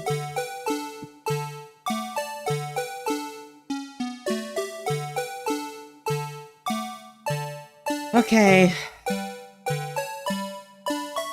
Perfect. Rotation. Perfect, perfect, perfect, perfect.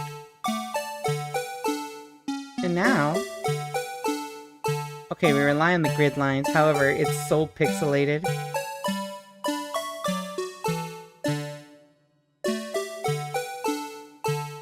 Okay, that's as close as I'm gonna get. This is as close as I'm gonna get. Take that.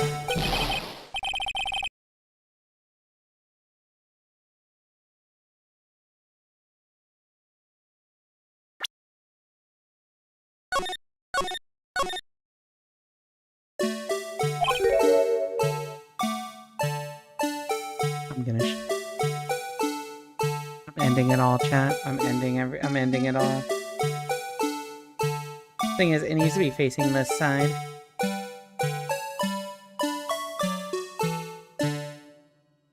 They look uneven, but like...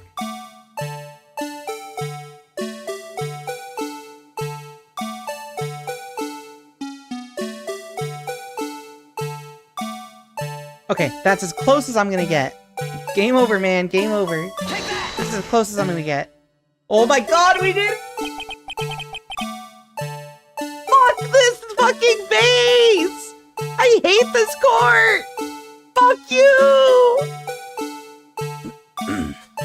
The secret is you have to make it look like the blue badger. Hope this fucking helps. Oh my god, I hate this so much. Fuck the blue badger. I hate the blue badger. We've come a long way. I hate the... I'm pinning this. I'm pinning this, chat. I'm pinning this.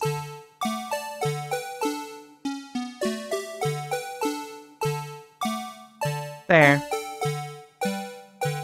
Don't tell anyone what. Thank you. I'm closing this YouTube window now. Hold on. Alright. All badgers are bastards. Alright. Alright. Well, is this a miracle or what? God, I hate it so much.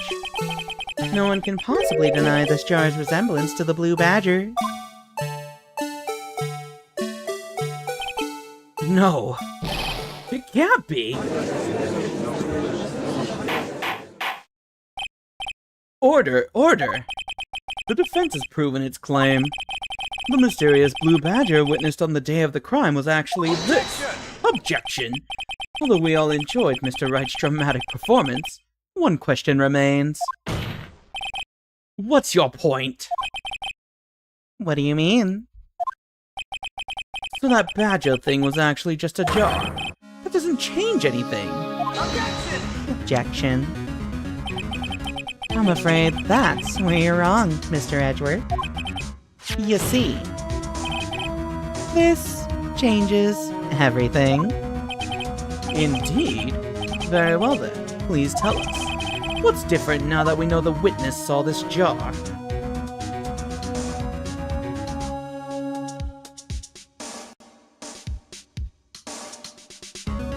Murderer? The location? No, so they already know that it happened in the, what do you call it? Prosecutor's office, right? So it's not the location.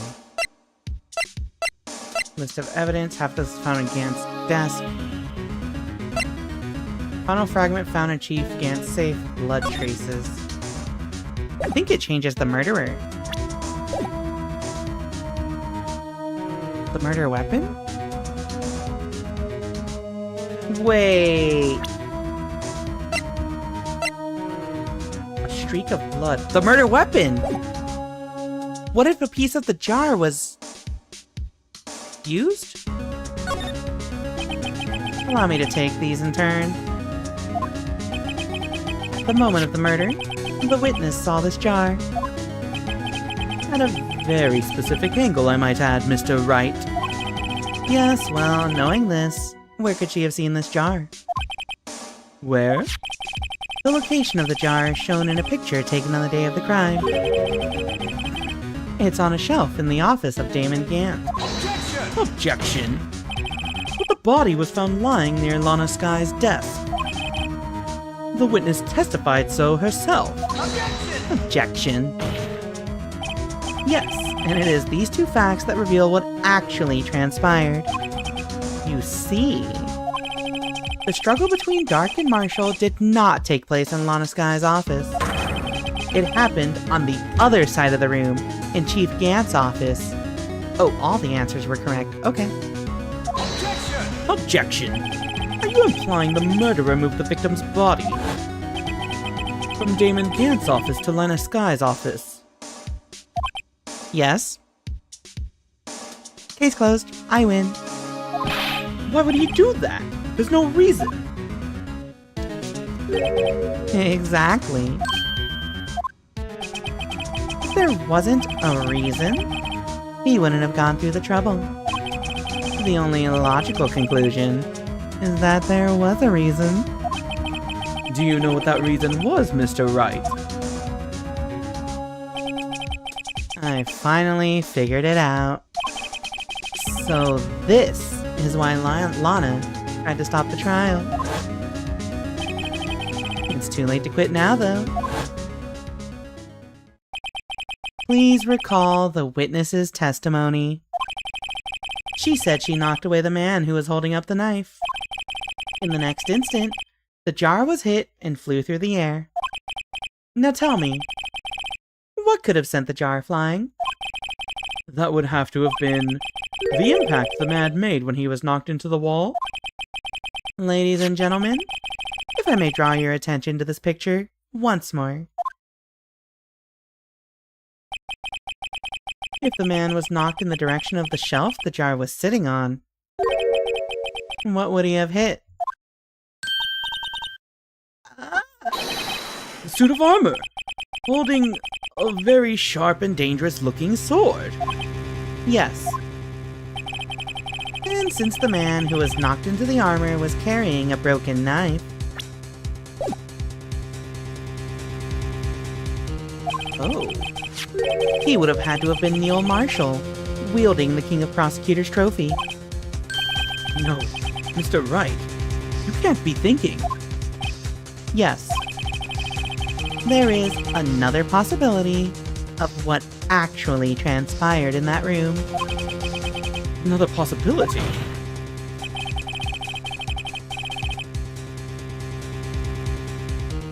You're not gonna say Emma's the killer, are you?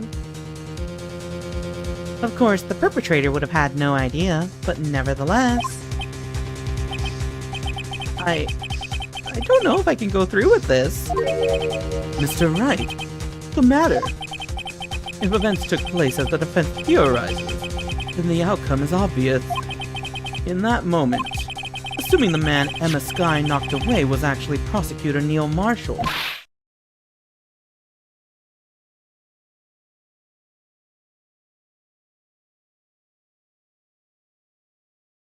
Oh no.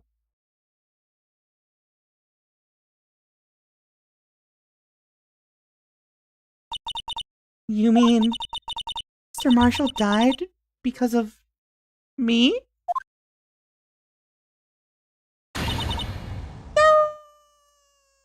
No! thud. Oh no. I never imagined her testimony would lead to this. So it was the witness who took the victim's life, and then proved so with her own testimony. This is unprecedented. Objection. What are you saying? I'm sorry, Miss Skye, but given the circumstances, Joe Dark murdered Prosecutor Marshall.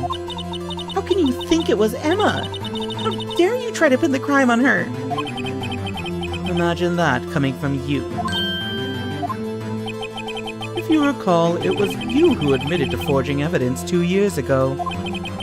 The reason you moved Prosecutor Marshall's body was to keep anyone else from finding out about what Emma did, wasn't it? I assure you, Mr. Edgeworth, I have no idea what you're talking about. If you hope to have anyone believe your insane allegations, I'm afraid you're going to have proof. Tell me, do you have any conclusive evidence that proves my sister killed Neil Marshall? Evidence? I'm willing to bet you don't. Yes, it certainly would be difficult to prove this with evidence. If we don't have any evidence, then we'll have to rely on testimony. The back turn. I'm afraid that won't work in this case. Both parties involved in the incident are dead. You certainly can't get dead people to testify, unless you had Maya with you. This has all been a wild goose chase from the beginning.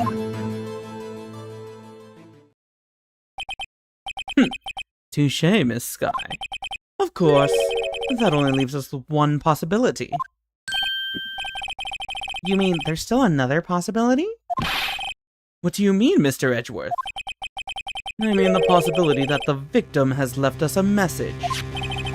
For better or for worse, Mr. Marshall did not die instantly. He may have left behind the name of the person who took his life, in one manner or another. That's impossible. Well, Mr. Wright, this is the only possibility left to you. A message from the deceased. Does such a message exist? Gotta think back to the court record. The real murderer's name that the victim may have left behind.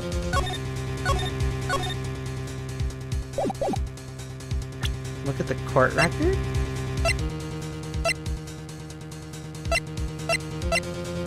What is this?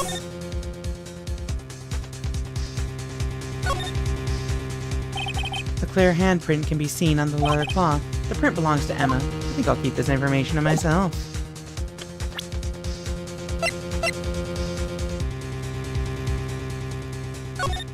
Blood traces. So... what is this? The dark red stains must be blood traces from the incident 2 years ago. Only the fragment found in Chief Gant's office still has lines remaining on it.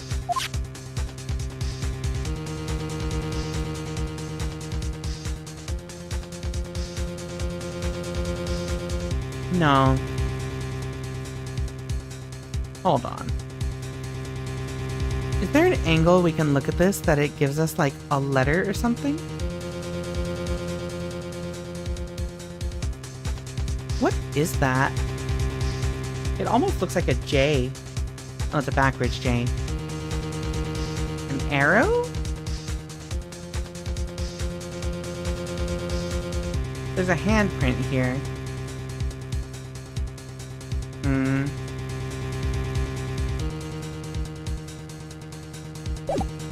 There has to be something.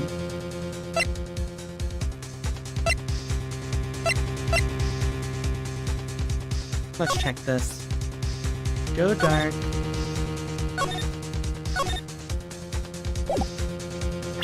Alright, hold on. I'm using my thinking cap, chat. Because of the single stab wound died from blood loss, and our 10 minutes weapon found in wound was missing tip. Hydrate? Alright, yeah, let me drink some water. Let me think.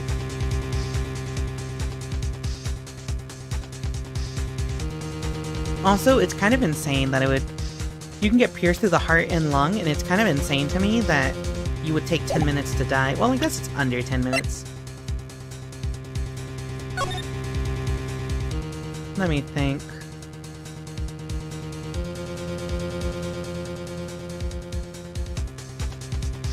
Could he use anything? Was missing tip. Heal that weapon was down bad? Oh my god.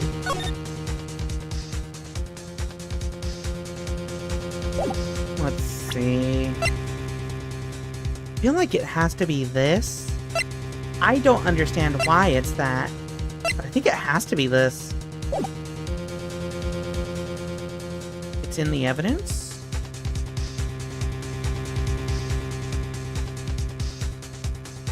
I don't think I want to accuse Emma. I don't want Emma to be... I don't want Emma to be prosecuted. Let her be happy. Sentence death.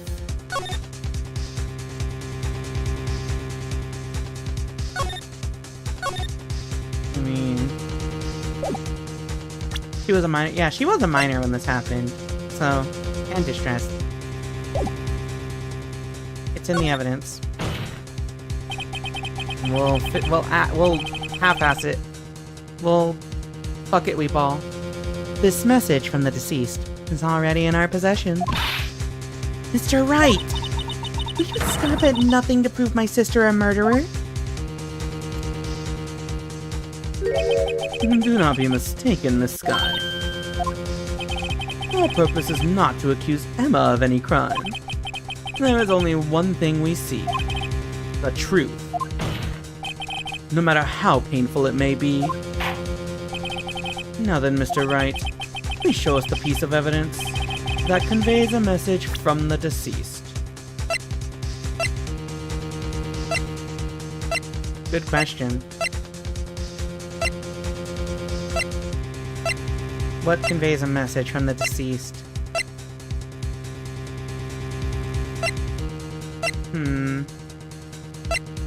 So it wouldn't be any of this because it was all after the case.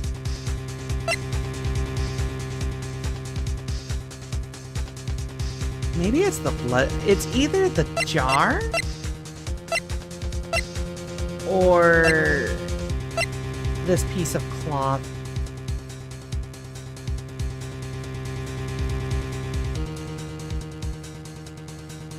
Save. I don't think I can save here. I did save a little bit ago, though. I think it has to be this. It has Emma's prints. I don't know what's on the back. Their handprint. The print belongs to Emma. It's her right hand. Would this be from his jacket? Let's just try it. Take that! Take that. This is the message from the deceased. Right. Now then, this is the message from the judge. Alright. If a dead person left behind a message, it has to be written form. So it is the jar then. Try this again. I'm pretty sure it's the jar. Because of whatever that thing is. Take that! Take that. This is the message. Oh. This is the message from the deceased. This is that blue badger from before, right? Oh, is he going to just speak the killer's name? If that thing could, I'm sure it would. Looks like everyone's forgotten. This is just a jar. A message was left here. On the surface of this jar. What do you mean? If you look closely. Fuck. Hold on. No. I accidentally held right click.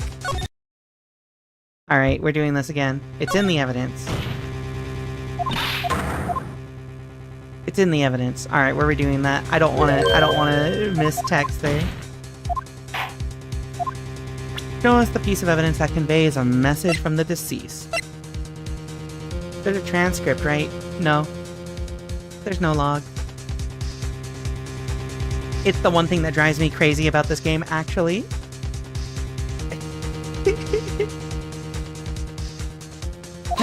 Take that. This is the message left by the deceased. This is that blue badger from before, right? Oh, is he going to just speak the killer's name? If that thing could, I'm sure it would. Looks like everyone's forgotten. This is just a jar. A message was left here, on the surface of this jar. What do you mean? If you look closely, you can see a faint trail of blood in this jar. It looks like someone wiped the blood away. Yes, but notice, for some reason, the blood on some of the fragments was not wiped away. Yes, there is a line here, drawn in blood. So what you're saying is these dots were once lines. Prosecutor Marshall did not die instantly. He used the few precious moments left to him to leave behind a message. One that someone apparently wiped away. The blood must have seeped into the jar where the lines changed directions. Precisely so. All we need to do is connect these points, and the victim's message will become apparent. No. Mr. Wright, what kind of message did the victim leave for us? Your Honor, I believe these bloodstains will reveal to us the answer. I've got to connect these dots to make letters. There's only one thing the victim would have written given the circumstances. His murderer's name. So, like...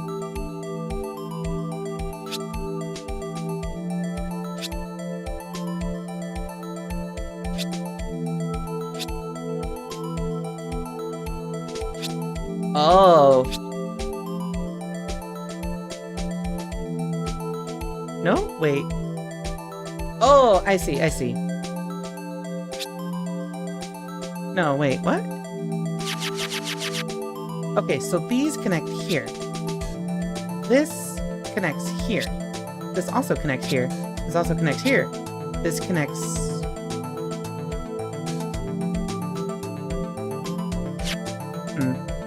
Neo ran into that room to save Emma? Yeah. I think this connects here? That connect here? And these connect here? Oh.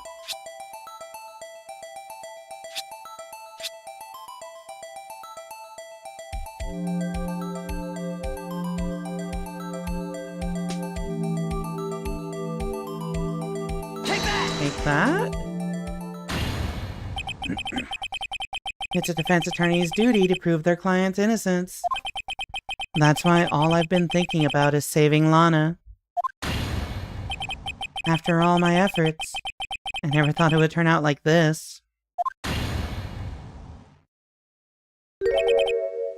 Emma? So this is the final message Prosecutor Marshall left behind.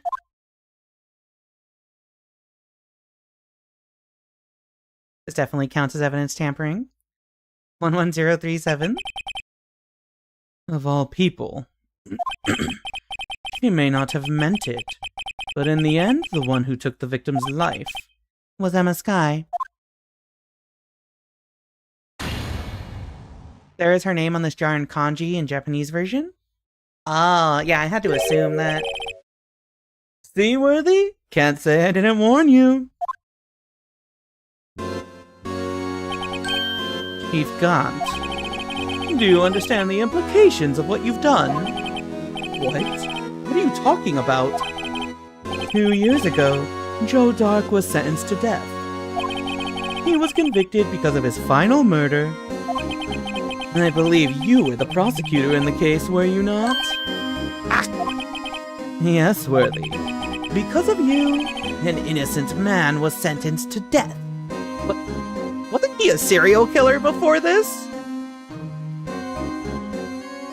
Did he not kill like 5 people before this? Leon? Oh my god, that is Leon, huh? He was innocent of that one crime, but he still killed a lot of people. Not only that, you used forged evidence to ensure his conviction. Objection! Objection. But Joe Dark really was a serial murderer. That's undeniable.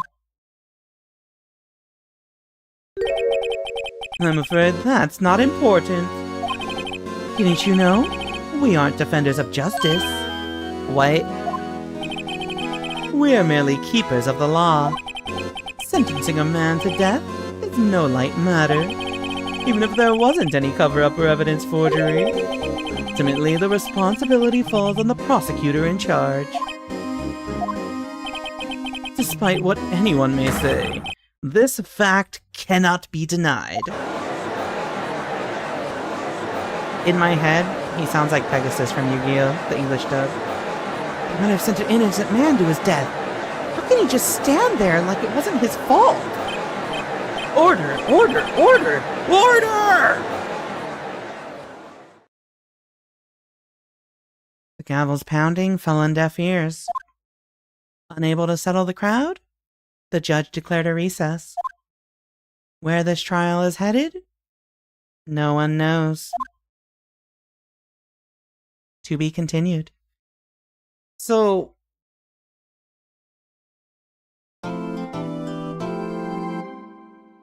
Are we just gonna move ahead with implying Emma's the killer here?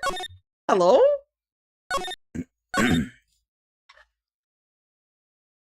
Imagine this dying dude was so pissed he tried to make sure a little girl was accused of murder by writing her name in blood.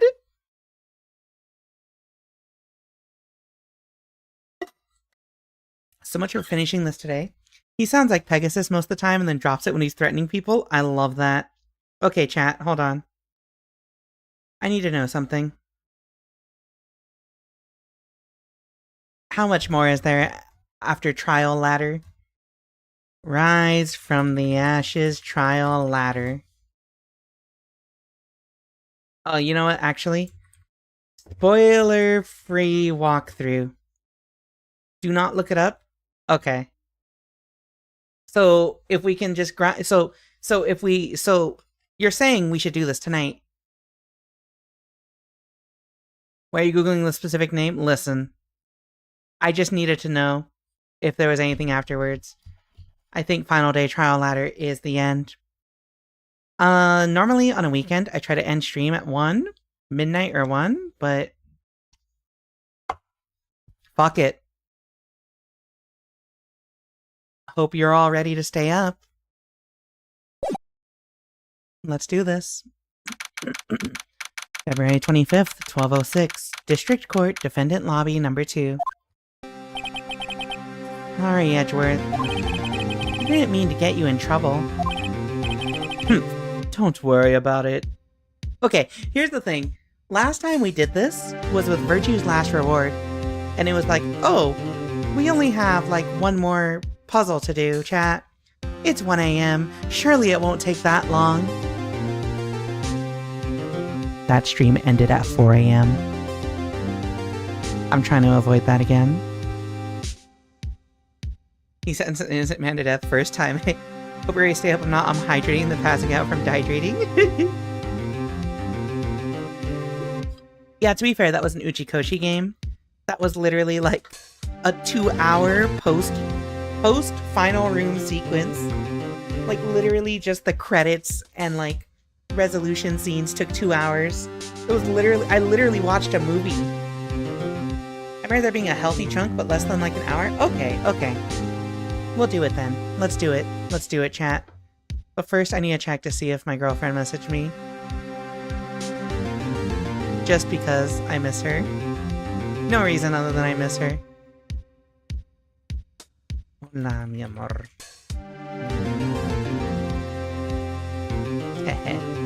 Oh, she's away. Never mind. Also read short epilogues. Maybe it doesn't take for 2 hours. I'd be okay with 2 hours. Less than 2 hours. Don't worry about it. This is my problem, not yours. Hope I'm not interrupting anything, pals.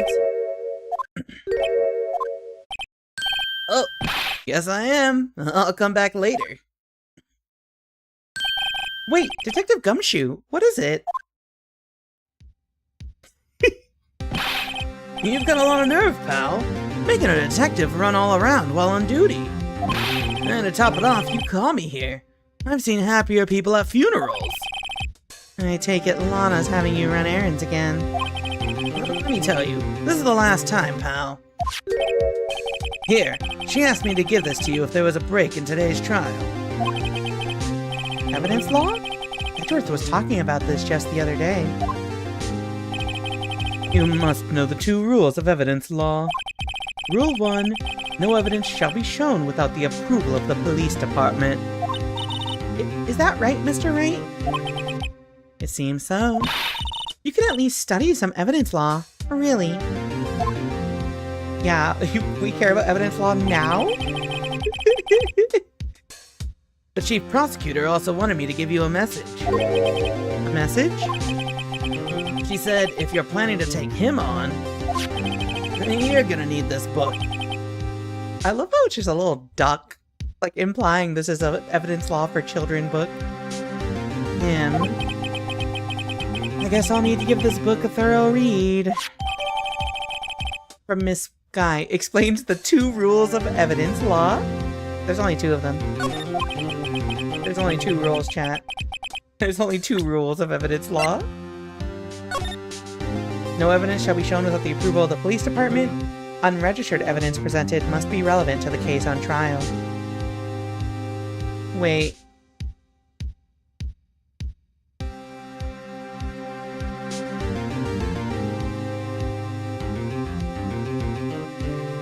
But this doesn't have anything to do with the case on trial. The current case on trial is the murder of Goodman. But there's a very high chance that they killed Goodman to cover up what happened to this guy. So why would they frame Lana now? Why? It doesn't make any sense. Horton here's a subpoena. Hey, you're still looking at the 2 gay dudes who still haven't kissed yet? Yeah, but now we're accusing a kid of murder? Normal Ace Attorney things. The second one only barely gives a lot of the evidence Phoenix used and passes. Yeah, some of it is still not, you know? We've broken these rules so much. Doesn't look like that book will do you any good now, though. All that's left now is the chief prosecutor's sentence. That's where you're wrong, Detective. Huh? Haven't you figured it out yet? Why I'm still sitting in that prosecutor's seat, despite all these allegations being thrown at me. Mr. Edgeworth, the real trial today hasn't begun yet. What? What else is there left to do? Your credibility's been all but ruined with this forged evidence you were unaware of. Emma Skye found out she unwittingly caused a man's death. And now you're telling me you want to do more? You've got to be kidding me, pal! You're missing the point, Detective. Lana didn't murder Detective Goodman. She merely stuck a knife into his dead body. That means the real killer is still out there. What? And we're going to expose him. no matter what it takes. This case has hurt too many people. It's time to bring it to an end.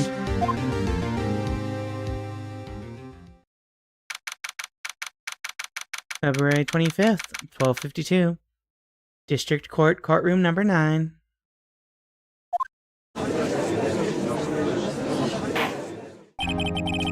Court will now reconvene for the trial of Miss Lana Sky.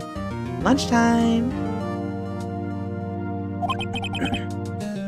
Mr. Edgeworth. Yes, Your Honor. The Inquiry Committee is planning to impose harsh penalties for your actions. Thank you for the news, Your Honor. It fell on the ground.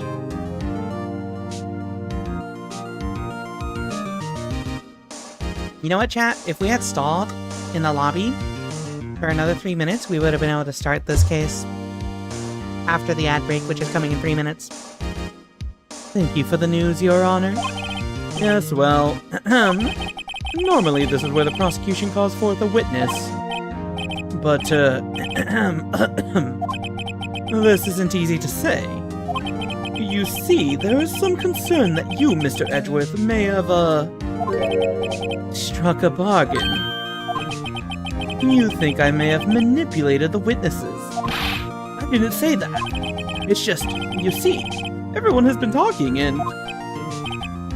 Very well, Your Honor. I have a solution. Solution? That being the case, the prosecution will allow the defense to call forth all further witnesses. What? But there's no precedent for what you're proposing. Undeniably, this is an unusual arrangement, but a very effective one. It would prove that I haven't struck any deals with the witnesses. Well, Mr. Wright, what do you say? Unbelievable. Edgeworth has found a way to continue the trial. Very well, the defense accepts the prosecution's proposal.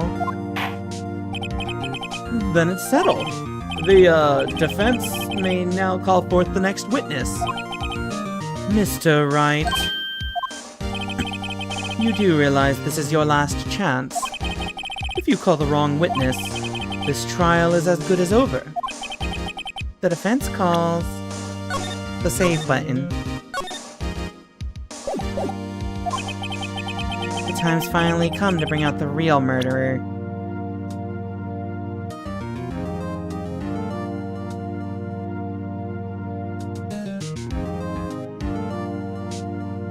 We all know who it really was, right? We all know who it really was, right? Right? Me kids! Take that! Objection! It appears I've overestimated you, Mr. Wright. Huh? For a moment I actually thought you knew what you were doing. Mr. Wright, this court has long since tired of your questionable antics. I still don't have any concrete evidence, but judging by the direction everything seems to be pointing, there's another even more suspicious person. The defense calls. Alright, chat. We have an ad break. Take that. Damon Gant. The defense calls Damon Gant to the stand. See you in a few minutes. Orange Man bad. Oh my god.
Orange man bad.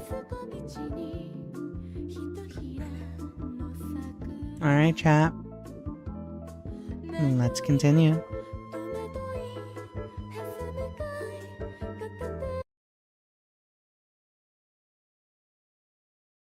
He's just trying to go swimming.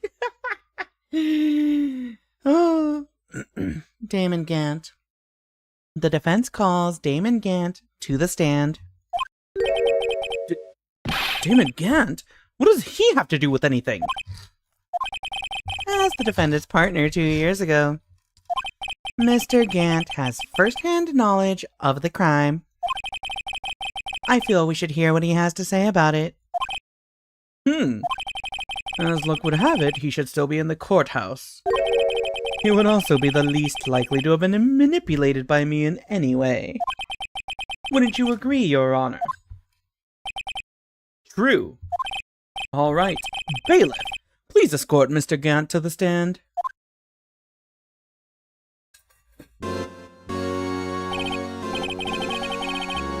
Witness, please state your name and occupation. What is this? Some kind of practical joke? I was just on my way to lunch.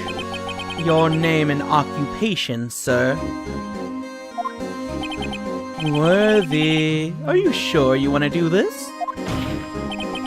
Your name and occupation.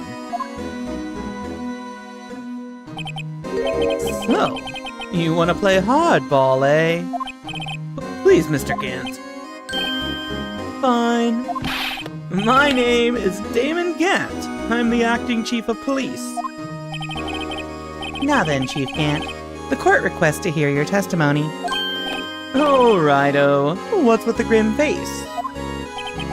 First, let's clear up this SL9 incident. Oh, you mean that time when Lana's sister murdered that prosecutor? Personally, I think it's been made pretty clear already. There are still some things unaccounted for. Oh, like what? like the role you played in all of this. Son, either you're very brave or very foolish. You are aware, of course, that a police chief has all kinds of weapons at his disposal. Weapons? Are you threatening me in a court of law? Bailiff, take him away. Sure. Take my testimony, for example. I don't have to give it if I don't want to. What? Is that true? I'm afraid so. The chief of police has the right to refuse testimony, The chief of police has the right to refuse to testify. Of course, such an action carries with it certain risks. Don't worry, I'm not here to hinder your trial. Just remember, if this turns out to be a big waste of time, don't say I didn't warn you.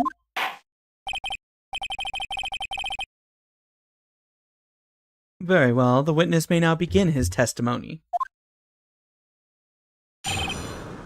Witness testimony. SL9 incident. Hydrate or dihydrate? Alrighty. Give me one sec.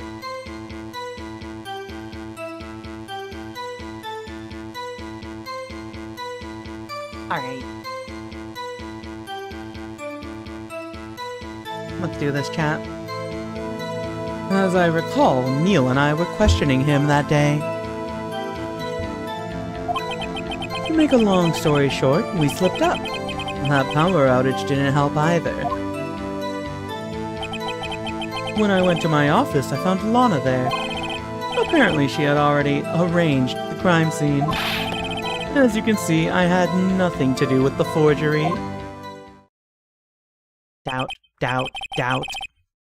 Is that when Dark was arrested? Him? He was lying on the floor unconscious.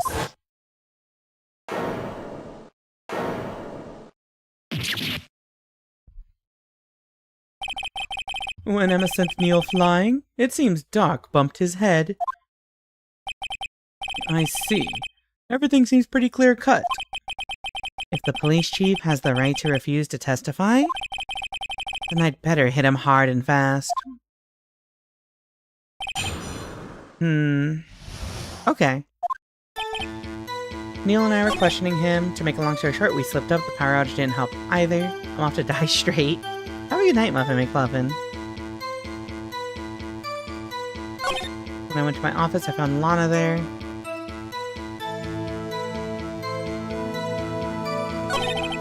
She had already arranged the crime scene. I had nothing to do with the forgery. I mean...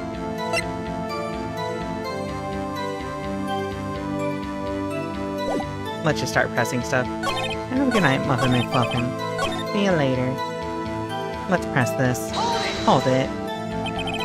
As I recall, the ceremony was held at the police department that day. Yes, that's right. I guess you could say I'm a workaholic.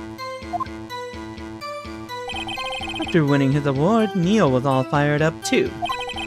That's probably what spooked Dark and made him run away like that. Was the defendant Lana Skye also present in the room? I don't quite remember. Oops. At the very least, she wasn't there when Dark ran for it. Wait. What do you mean you don't remember? We slipped up, the power outage didn't help either. So the two of you ran immediately after him, right? That's right, but Dark made it to the elevator first. So Neil and I split up. He went upstairs and I went downstairs. I guess you could say he got lucky. What's this about a power outage? Oh, that. The elevator stopped all of a sudden and I got the shock of my life. Well, probably not as shocked as Neil when that knife went into his heart, though. It's not funny. When I went to my office, I found Lana there. Hold it. Could you tell us what you saw? It was a shocking sight. Neil and that serial killer were lying in a heap on the floor, all tangled together. Dark was also lying collapsed on the floor? Yes, apparently he hit his head, was knocked out. Next to them were those two poor girls. Lana and Emma. Lana was cradling Emma in her arms. Looking back at it now, she must have already known what her sister had done. Apparently, she had already arranged the crime scene. How can you know that? Because of the victim's body. It had already been moved. So that means you found the body near Lana's desk. That's right. I think you said earlier it was my suit of armor that really stabbed the prosecutor. Yes. Anyway, as you can see, I had nothing to do with the forgery. Hold it. So you're saying that the forgery had already taken place by the time you arrived at your office? That's exactly what I'm saying. I can understand how Lana must have felt. But moving a body and hiding evidence are inexcusable no matter what the circumstances. Is that how it really went down? Staring at the witness won't do you any good, Mr. Wright. If you're going to stare at anything, you'd be better off staring at the court record. Worthy. Always the smooth talker. But which piece of evidence ties Gant to the forgery? Lana did admit to forging evidence. That can't be the whole truth. Somehow I've got to link Gant to the incident. I already know. Do I know? I'm pretty sure it's the pottery. The vase. Pretty sure? I did not mean to click that.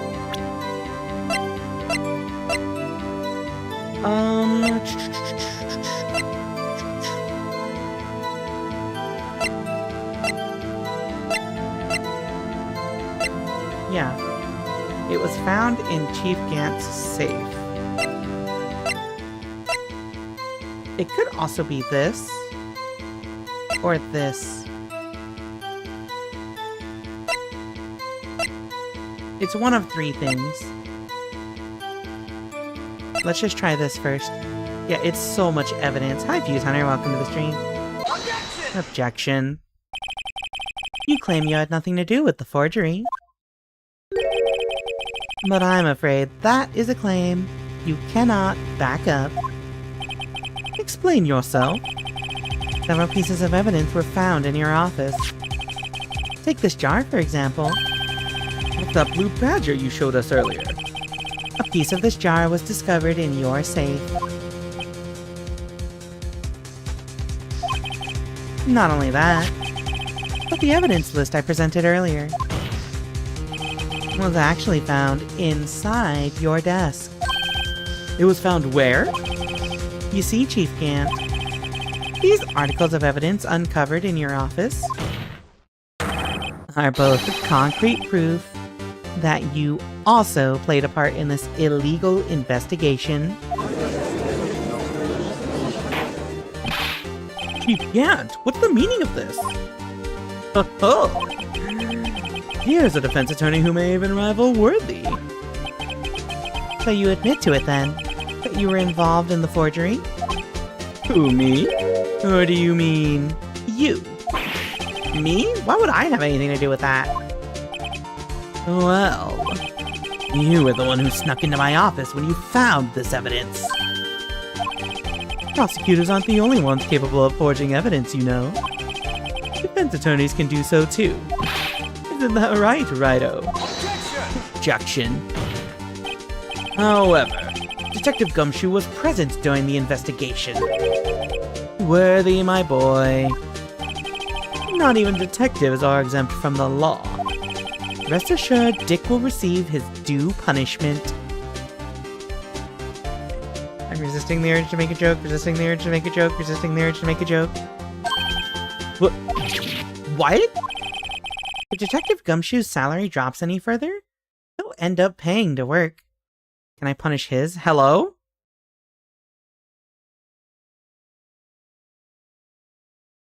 Dickishment? Yes, well, in light of the detective's presence, Please give us your testimony regarding these pieces of evidence found in your office, and their relation to the forgery that took place at the crime scene. My. Kids these days no longer know how to put two and two together. Everyone's a kid to you. Evidence and forgery. Let's see, what was it now? A jar fragment and a list? For all I know, you could have planted them in my office. Anyway, you can't prove when those pieces of evidence were discovered.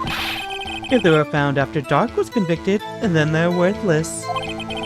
There's no reason I'd participate in a forgery. Rearranging the crime scene wouldn't help me out in any way. Mr. Wright. Yes, Your Honor? When investigating the crime scene, you should have been more careful to observe protocol. You do understand that I am the chief of police, right? There will be consequences. Ooh. Indeed, I believe I will press charges, so you won't make the same mistake again. My apologies, Chief, but would you mind waiting until tomorrow for that? Today is, well, you know. Alright, OG. In return, though. I know, that place, right? Huh? What are these guys, telepathic? This sounds like a bribe going on. More gays. Both of them are single.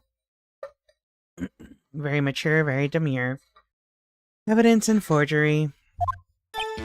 You could have planted them. You can't prove when they were discovered. If they were found after Dark was convicted, they're worthless. There's no reason I participate. Rearranging the crime scene wouldn't help me out in any way. Wait, oh, the judge has Oh, wait, no, that's right. He does have grandkids, never mind.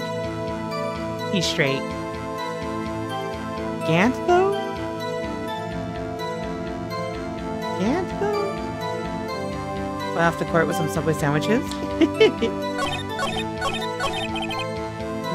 Let me see. So, let me think first. What could we start to...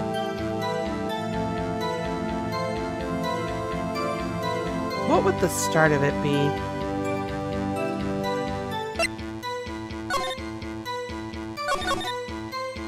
So...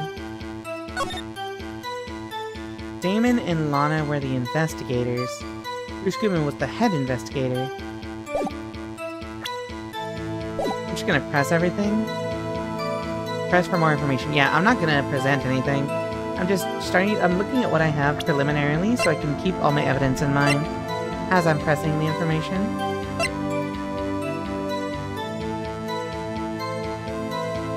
Let me just check this real quick. No, sorry.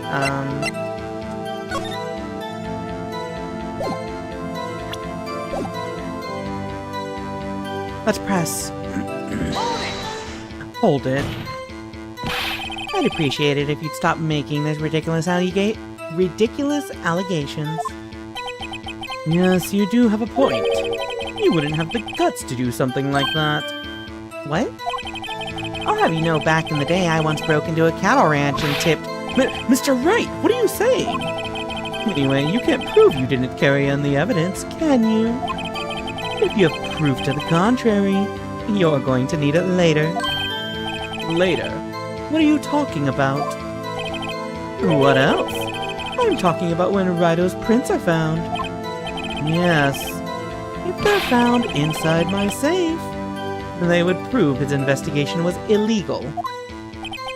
Grr. Never faced as anyone as slimy as this guy. Anyway, you can't prove when those pieces of evidence were discovered. Hold it. What do you mean by that? This is all purely hypothetical, of course. But suppose I did place those items in my safe. Such an act wouldn't necessarily constitute forgery. Objection. If concealing evidence found at a crime scene isn't forgery? I'm not through speaking yet, Rido. It all depends on when the evidence was discovered.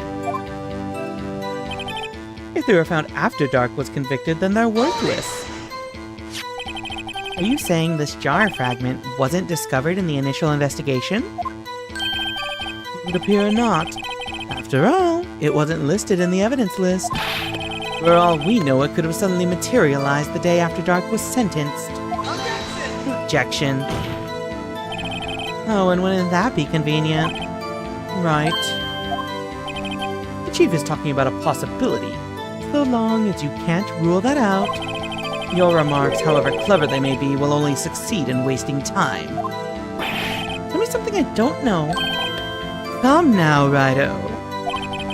Think about it. He mentioned if it wasn't in the evidence list. I can't look at the evidence list.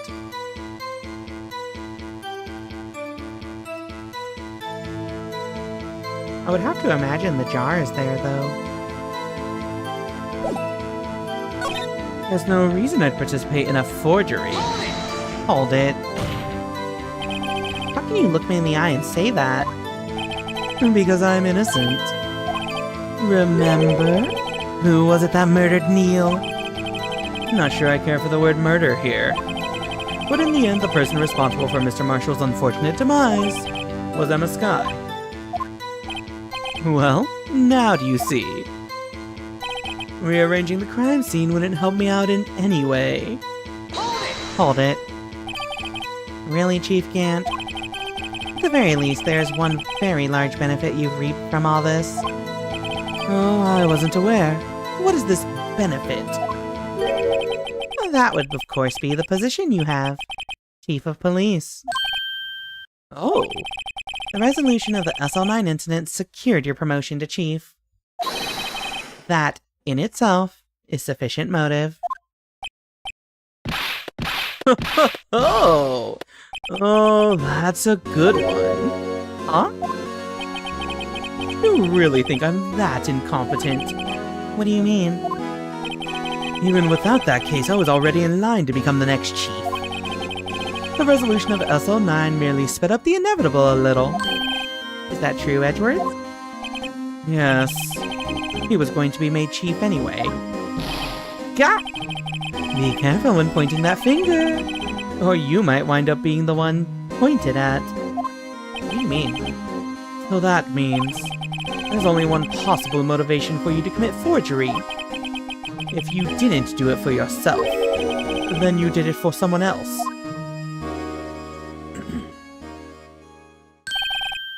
Don't be silly, Worthy. You know me better than that. There are only 3 people I look out for. Me, myself, and I. There, it's out in the open now. Gee, would you mind if I changed my testimony a little? By all means, please do. I wouldn't be anyone's accomplice if there was nothing in it for me. Huh?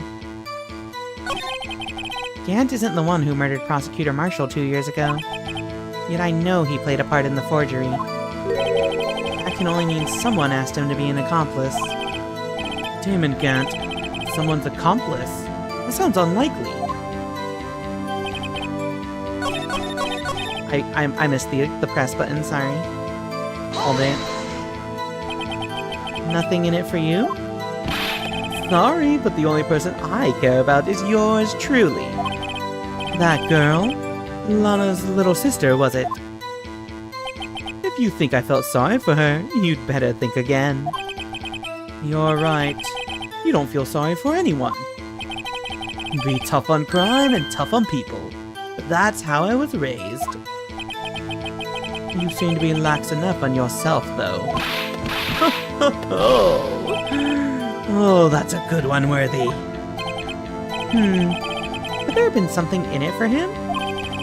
Given his selfishness, would he have helped someone out? Would he have helped someone out?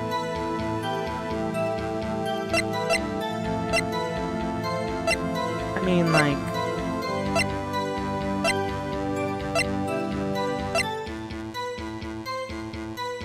would he have helped someone else out? Alright, let's investigate.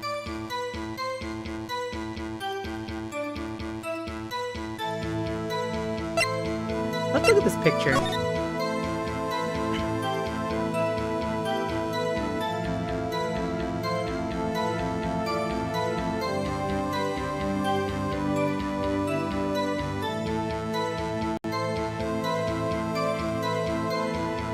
I feel like it's something in here. But probably not. Like, he worked with people here. Right? Damon Gant, Lana Sky. I feel like he would at least have enough respect for Lana, right? I think he would. Who would the accomplice be? Let's save before we start pointing fingers. True, you might not help out anyone for their sake. But if it would benefit you, you might decide to assist someone.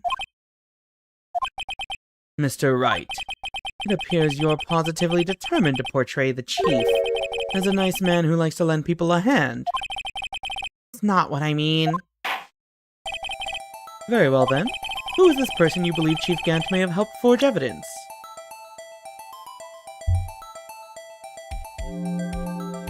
Good question.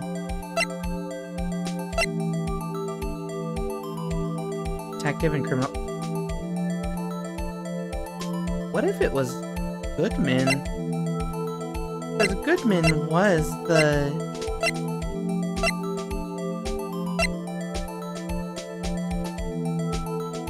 He was the head detective, right?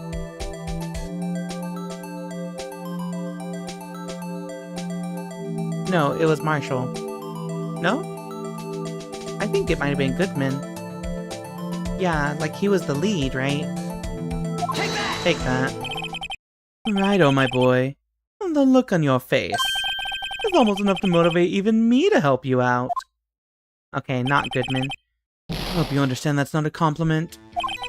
Chief Gant would have wanted something in return. He must have wanted to be able to blackmail the person he helped. Oh. It appears the defense has nothing more to say. Chief, would you please repeat your testimony? So you're saying... Hold it! It would have been Lana. We're just gonna skip all this shit. I was thinking it's either Goodman, because he's the head of the thing. And like, if the case goes well and he gives him a reason to like have a good case, it benefits him by helping. Or it's Lana because, well, like you said, someone to blackmail. Take that! Take that. Chief Prosecutor Lana Sky, the defendant. I believe it's quite obvious in light of the circumstances. Emma Sky fell victim to an unfortunate series of events. Who would want to help her more than her own sister, Lana? And as for Chief Gant, he would also have a reason to help Lana if she asked him to. That reason, of course, is self-profit. Self-profit? What do you mean? After the SL9 incident was resolved, Lana Sky was appointed Chief Prosecutor at the prosecutor's office. The person who arranged this job change was you, Chief Gant. But how would he profit from all of this? He would be able to use the Chief Prosecutor as his puppet. Essentially, he would acquire unchecked authority over all investigations. You mean to tell me that despite the Chief's formidable appearance, he plays with puppets? What? Oh, wait. You must mean puppet as in someone forced to do his bidding. Never mind. Admit it, Chief. You assisted Lana Sky in forging evidence. Your motive? To appoint her as Chief Prosecutor so you could control her. Righto, my boy. You have quite an imagination. Let me ask you something. What? Hey, Liddy. Thank you for the raid. Hello, hello, hello. Yo, wait, hold on. I love Unbeatable. I saw the trailer, another trailer came out for it recently. I'm excited for it. Chat, go follow Liddy if you aren't already. It's Gant. It's Gant. Alright, we're at a critical moment here. The demo just came out. Oh shit, alright, I'm gonna download it. Maybe I'll try it out over the weekend. Tomorrow.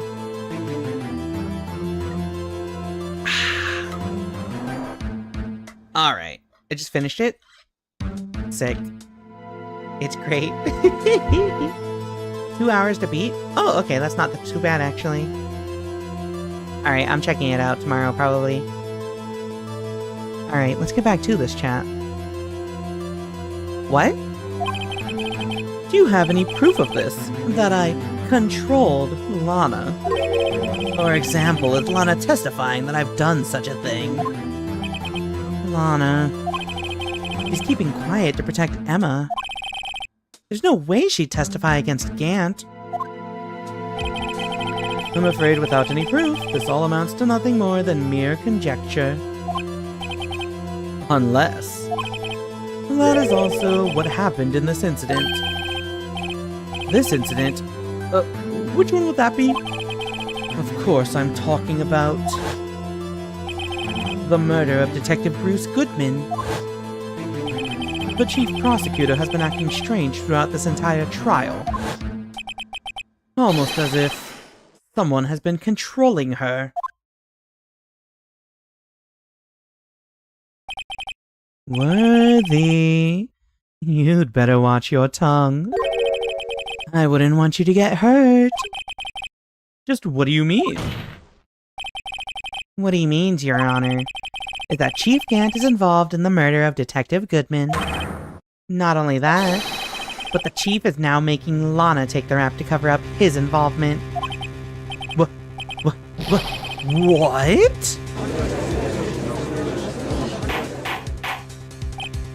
Order, order, order! I said order! Mr. Wright, you can't be serious! Huh? This is an affront to the highest-ranking officer in our law enforcement agency. To accuse the chief of police of blackmail and murder? That's impossible! Your Honor, I was merely reiterating. Gillial, take the phone with you. No breaks. Your Honor, I was merely reiterating what Mr. Edwards said in easier to understand language. It's too late, Mr. Wright. There's no turning back for us now. It looks like he's the one who decided to go through with this. Can you prove this, Mr. Wright? That the chief, a high-ranking officer of the law, is involved in this murder? Good question. Regardless of his rank or title, Chief Gant is just a man. The question is he a criminal? I believe the evidence will tell. I see. Alright then. When I see the life bar, that's when I save. Alright then. Let's see what Mr. Wright's got, and it better be good. Show us this evidence that ties Chief Gant to the murder of Detective Goodman.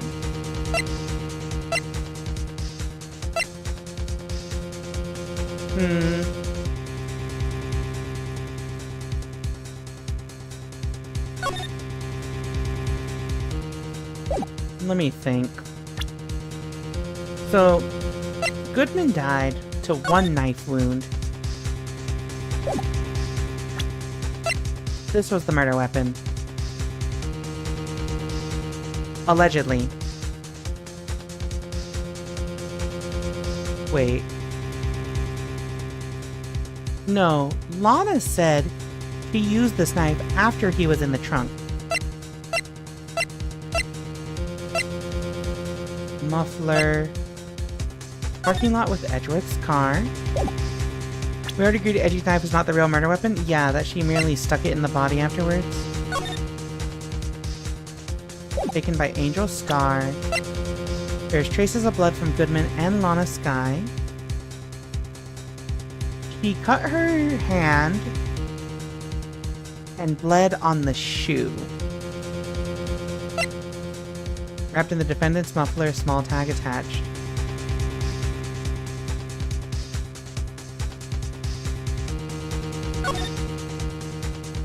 Did we establish that this is the actual murder weapon? A 4.5-inch blade was the murder weapon.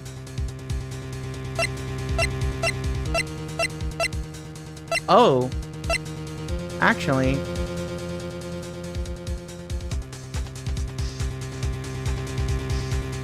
It's either the screwdriver or the knife, I think.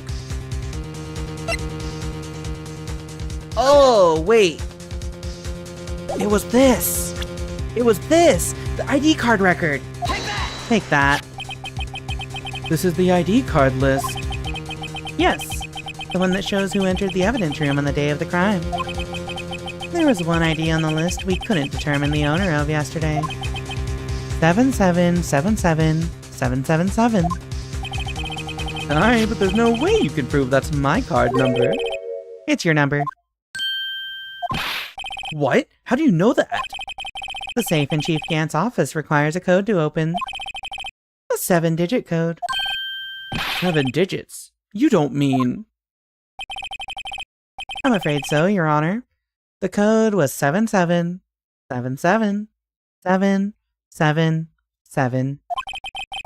The same as the remaining ID card number on that list.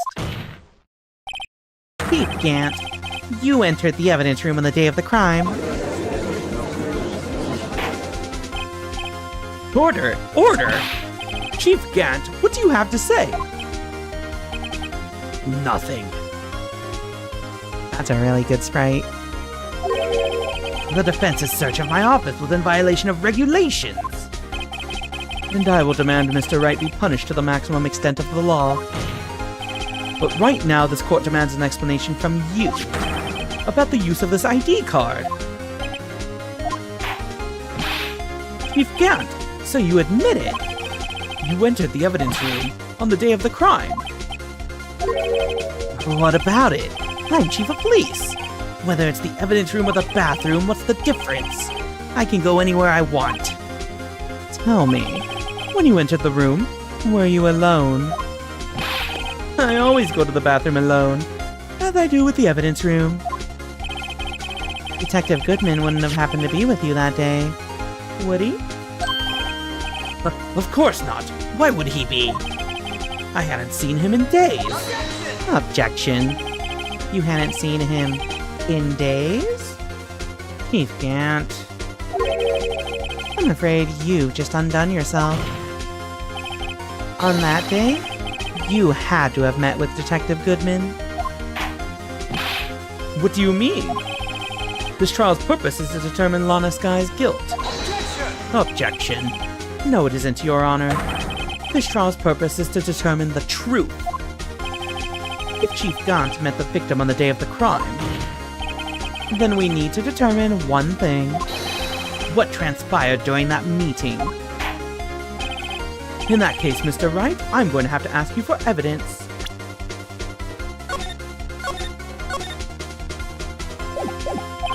Show us proof that the victim went to meet Chief Gant on the day of the crime. I mean, wouldn't that just be the thingy again?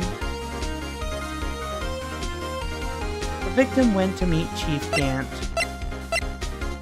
I think... That's right! The locker! Take that. Oh, there's gotta be something more solid than this. Detective Goodman had to go see Chief Gant. The court is waiting! Alright, hold on, sorry. I jumped the gun there. Why don't you come meet with me tomorrow? Perhaps we could write up your letter of termination. Regardless, you did see Detective Goodman that day. In that case, Mr. Wright, I'm going to have to ask you for evidence. Okay. Evidence that they saw each other. Let me think.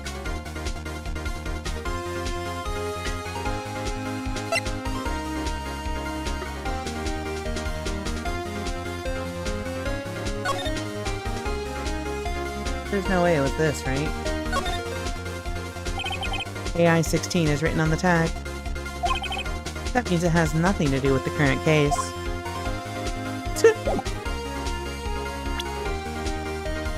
Oh, wait.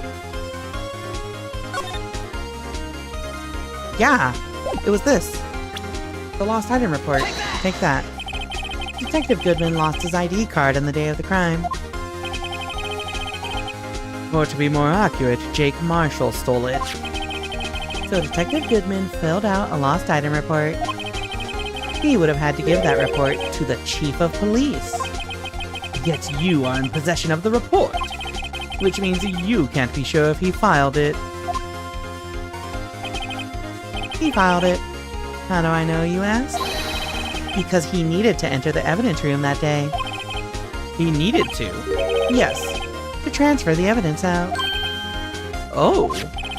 Detective Goodman took the form to you, Chief Gant. Then, you accompanied the detective to the evidence room. I accompanied him? There's no other way the murderer and Detective Goodman could have entered the room. Hold on. Let me guess what you're going to say next. I, the Chief of Police, murdered poor Goodman. Yeah? Correct. But wait. The chief didn't necessarily need to accompany him to the evidence room. He could have just lent him his ID card. Yes. Now that you mention it, I believe I might have done something of the sort. Objection. Sorry, but that's not possible. According to the record, your card was only used once. Yet you showed us your ID card earlier. If you had really lent it to Detective Goodman, it would have been found on his body. No! That was such a good sprite. Chief Gant, you didn't! Oh, now I get the lightning bolt imagery with him. All the boss fights health bar move.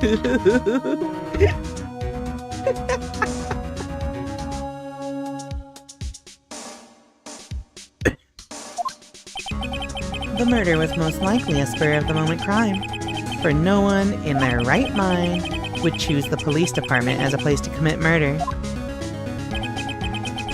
After the murder, you contacted Lana at the prosecutor's office. Why? To dispose of Detective Goodman's body, of course. Objection! You're forgetting, Mr. Wright, that the victim's body was discovered in the prosecutor's office's parking lot. How did he manage to move it there?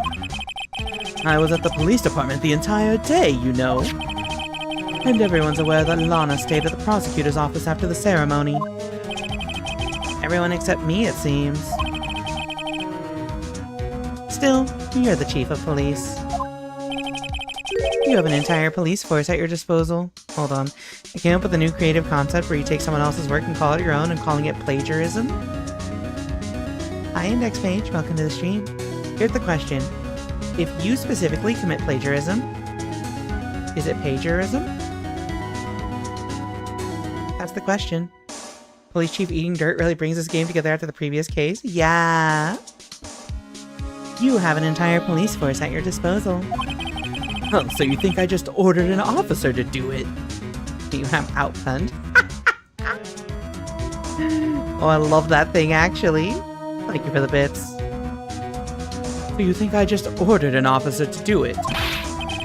Hey, you! Take this here dead body over to the prosecutor's office. I don't think so. Chief Gant, you left all the evidence we need to prove how you moved the body to the prosecutor's office. And all this time, I thought it was a useless clue just taking up space. How could the chief have moved the body? Mr. Wright, show us this evidence. To move the victim's body, Chief Gant used this.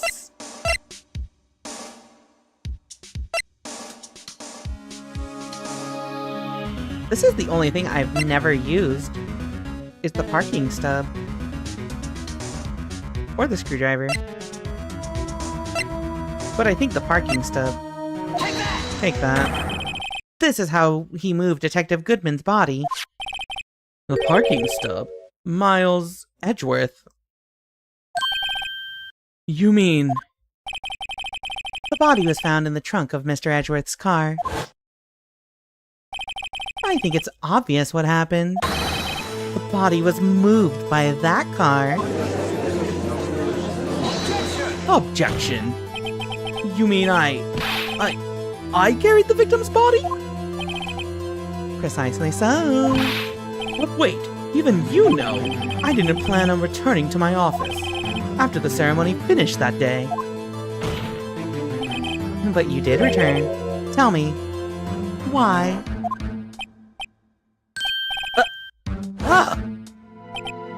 I was asked to go by Chief Gaunt, no less. He told me he wanted me to keep it here in the prosecutor's office. In any case, on the day of the stabbings, I brought this back here. Accessory to murder. So you see, what you were really taking to the prosecutor's office wasn't the screwdriver, but the victim's body in your trunk. Detective Goodman's body was carried in the trunk of Mr. Edgeworth's car? Yes, unless of course you have another explanation, Chief. Why else would you have asked Mr. Edgeworth to transport evidence from a closed case? There's only one plausible explanation. To transport the body to your accomplice, Miss Lana Skye. Order! Order! Order! What's going on here? Is there no room for rebuttal to the defense's outrageous accusations? Think back to the photograph Miss Starr took at the prosecutor's office. This was not a photo of the body being stuffed in the trunk to be taken away. It was exactly the opposite. It is a photo of the body being taken from the trunk. Chief Gaunt, please say something. I believe. Your time's up. My time's up? Sorry, Rido, but I'm having lunch with the District Attorney General after this. We have to get going if we're gonna make it in time for the early bird special. Objection! But the cross-examination isn't finished yet. Remember what I told you earlier? The police chief has all kinds of weapons at his disposal. Weapons? Like the right to refuse to testify. I'm invoking that right now. What? This is not a right to be casually invoked. There are certain risks to be considered. Objection. So you're going to just run away after all this? Run away? Don't make me laugh, Worthy. I stabbed old Goodman. That's what you're saying, right? If you had any conclusive evidence, you would have presented it by now. Well, You think I had Lana dispose of the body? If so, then show your proof and get it over with. I'll say it again, Mr. Wright. Damon Gant is the current chief of police. This court will not tolerate any accusations against him without concrete proof. Concrete proof, huh? Well, Mr. Wright? Your Honor? Do you have any concrete proof? Proof that Chief Gant murdered Detective Goodman and made Miss Skye dispose of his body? Do I have any concrete proof? I don't know if I do, honestly.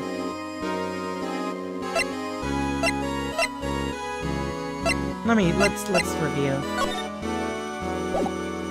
So, does any of this work as concrete proof?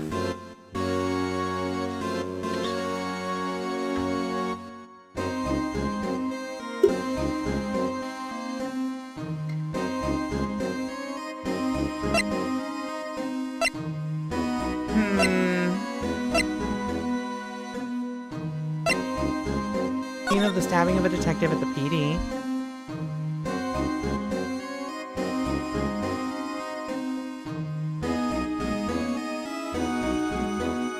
you remember the blood-stained handprint? Didn't it have fingerprints?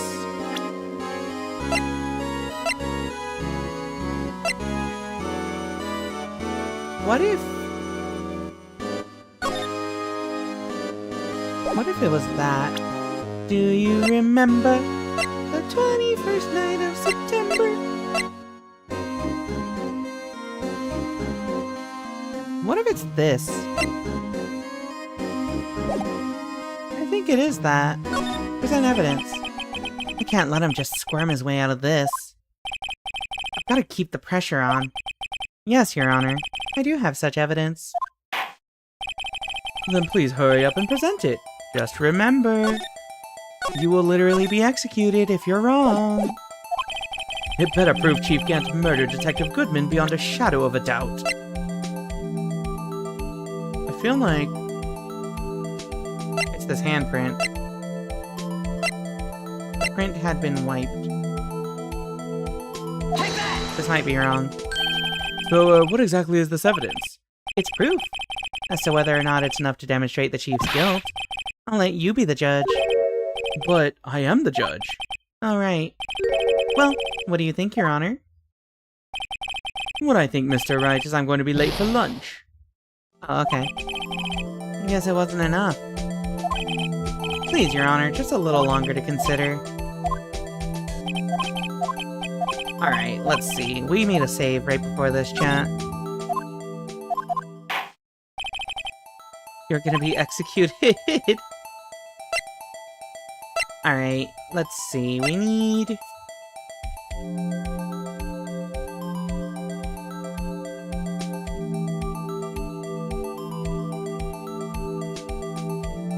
undeniable proof that he killed him.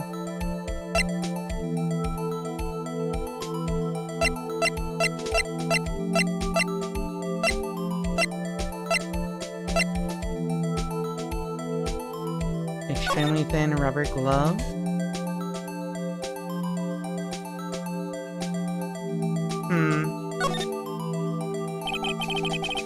Cell 911 is written on the tag. I wonder if I just say there's no proof yet. Actually, that's what I was also thinking. Maybe the next life will avoid the legal system? She saved after confirming she had evidence? Oh no. I'm dead. You know what? Hold on. I need to run to the restroom real fast. Let me be right back, chat. Where's my text thingy? Let me be right back, and then we will continue this. This is why you update your saves? No, never.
I saved before I was down to 2 life points, it's okay. But also, welcome back, thank you.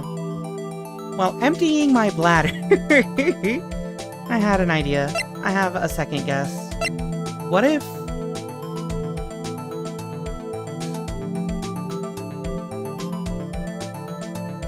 What if this is why he called Emma and said muffler? Because of the knife. This wasn't found in the muffler. This was found in the muffler. What if this is the hint? Take that! Take that. What exactly is this evidence? It's proof. Oh, wait. Is that wrong still? Alright. We're saving. We're loading. I gotta think about this.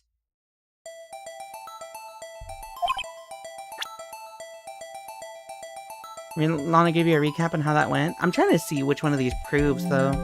Is proof. I forgot the recap, alright? You know how much information there is in this case. I literally cannot remember it all. But also, now that I've used the restroom, I can drink more water. We can also try the no option after this. I think... this knife? Take that! Hydrate, hydrate. Alright, thank you. Alright, we'll try the no option right here.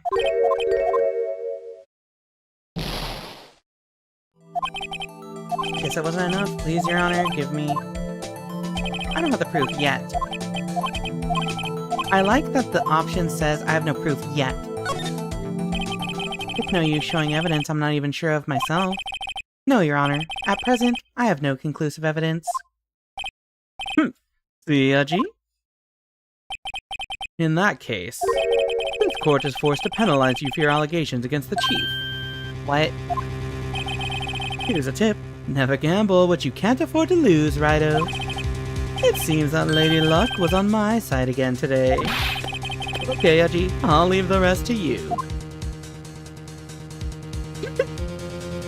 That was so fucking funny. I warned you earlier, Mr. Wright. This is an affront to a senior officer in our nation's law enforcement agency. What? Object. Oh, wait. Was this correct?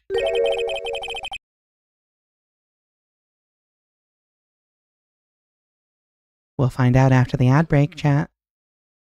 See you in a few.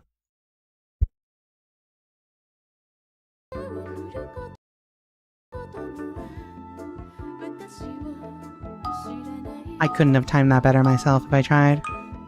That's the secret. I walked away for a second to stall. No, I'm just kidding. I actually didn't have to use the restroom. I could have just waited for 3 minutes. See you in a few minutes.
Good work, chat. That's probably gonna be the last one, though. Congratulations. Now, let's conclude this.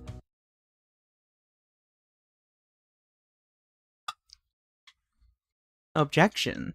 Lady Luck, maybe we should have a word with her. Mr. Edgeworth, what do you mean? There's one lady who knows the real truth behind this trial. We haven't yet had the honor of hearing her testimony. A lady who knows the truth. Another witness? In the absence of conclusive evidence, the only other method of proof is testimony. But Chief Gant has invoked the right to refuse to testify. And there's still someone else. One more witness who can answer all the questions raised in this trial. Someone right in this very room. Mr. Edgeworth, who is this person?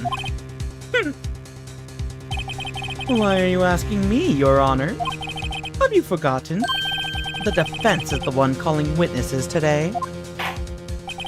Mr. Wright, does such a witness exist? I'm saving again, I'm saving again, I'm saving again, I'm saving again. He may not be willing to tell the truth, but we can't just stop now. Yes, Your Honor. The defense calls forth Lana Sky. Take that! Take that. The defendant, Miss Lana Sky? She was in the underground parking lot at 5:15 p.m. on February 21st. Her task? To dispose of the victim's body. In accordance with a certain someone's orders. Mr. Edgeworth.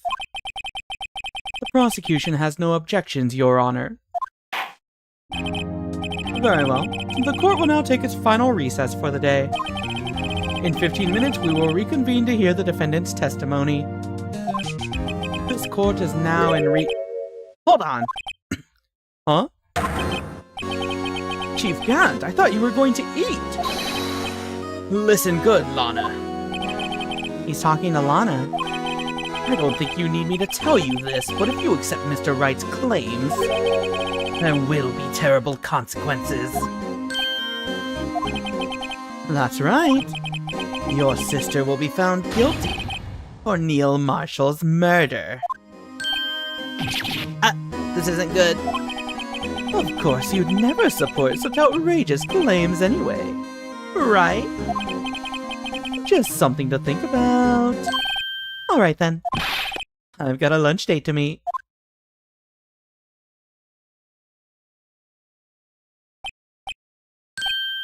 Okay, if there aren't any further objections, this court is now in recess. That is a very clear threat. Do not let this stand in a court of law. February 25th, 2:04 p.m. District Court Defendant Lobby Number 2. Looks like we managed to stay in the game. Yeah, thanks to your help, Edgeworth. That chief, he's something else, eh, pals? Detective Gumshoe. I'm not a detective anymore. Oh yeah, sorry about that. Don't worry. I've already decided where to work now. At your office. My office? Sure. And I'll take the place of that top-knotted girl you used to work with. What do you mean, Maya? Still, looks like we're all out of moves now. Chief Gant's done it again. How is it he always gets the upper hand? It's not fair he has the right to refuse to testify. Settle down, right? Remember what the judge said. But Chief, that is not a right to be casually invoked. There are certain risks to be considered. Risks? What did he mean by that? It's simple. If the chief refuses to testify, the opposite also holds true. You mean he forfeits his right to say anything too? What? Emma, are you okay? Yeah, when I came to, I was in the medical office. I've been listening to the trial from the gallery. So she heard everything that's been going on. Emma, I'm sorry for what I said before. No, don't be. It was the truth. I missed you. Hope you're okay. So many people love Emma. Before I say anything, which game from the trilogy is this? This is the very first Ace Attorney game. Game 1. No, don't be. It was the truth. Hey, killer. Oh my god. You know, it's funny. I almost feel somehow relieved. Relieved? Yeah. Now I finally know what really happened. To think that all this time, my sister was being blackmailed by that terrible man. And she did it all just to protect me. Ever since her appointment as chief prosecutor, everyone who knew her said she changed. Perhaps it was easier that way for her. What do you mean? What do you think I mean? To follow Chief Gant's orders. She must have shut herself up deep inside. To force herself to do anything and everything the Chief told her to do. That must be why she became so cold. It was all my fault. It's all because I murdered Mr. Marshall. Hey, don't go blaming yourself now. If you want to blame anyone, blame society, pal. There is a really good fanfic where they... Continue your statement, Gilia. We know they're not the same person. Spoilers.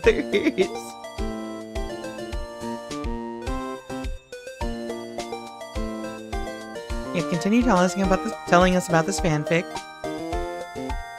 We live in a society. Chief Gant may be able to fool everyone else with his forgery, but he can't fool my memory. I remember now. I knocked Mr. Marshall into that armor.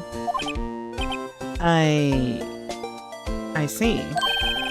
Well, we'd better get back. It's time for the final act. Emma, why don't you wait here? No, I'm going with you.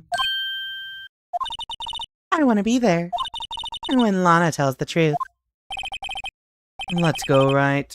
It's time to end this.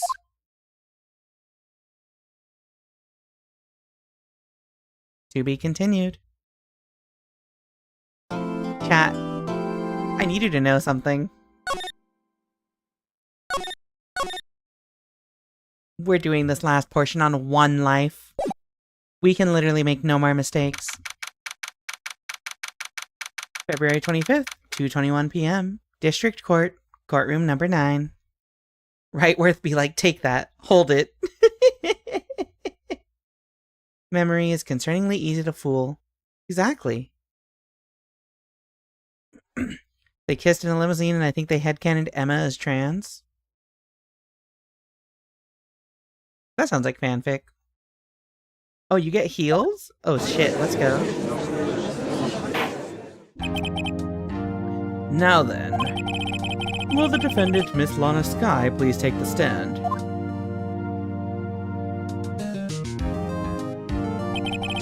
Miss Lana Skye, you are the chief prosecutor. I'm sure you're aware of what is required of you. But, Mr. Edgeworth, you already know everything.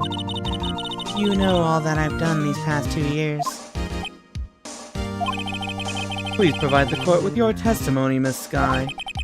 And remember, you are under oath. We want to hear the truth. Of course, the truth. Lana, no matter what happens, I'll always be your sister. Now then, your testimony, if you will. First, tell us about your relationship with Chief Gant. Everything hinges on your testimony. You're the only chance we have to get Gant. Who clipped something earlier? Hold on, I see one clip. Who clipped what out of context? Gant and the fabrication. I worked alongside Gant for years. There's no truth to this blackmail theory. I fabricated the evidence 2 years ago all by myself. When I found Prosecutor Marshall's body, I rearranged the crime scene. I wonder who? My only motivation was to get Dark convicted. It had nothing to do with Emma. Are you sure about this testimony? Your Honor, I'm confessing to a capital offense. Of course I'm sure. But Lana... If this is true, then that means Chief Gant has nothing to do with this. That's what I've been telling you from the beginning. Please, Mr. Wright, you've got to help her. She's sacrificing herself because of me. What if she's telling the truth? She's not. I know my own sister. Whenever she speaks stiffly like that, she's hiding something inside. Oh, she's just like me? Deep down, she's really screaming in agony. Oh, she's just like me. Yeah, this is no time to start second-guessing myself. The defense may now begin its cross-examination.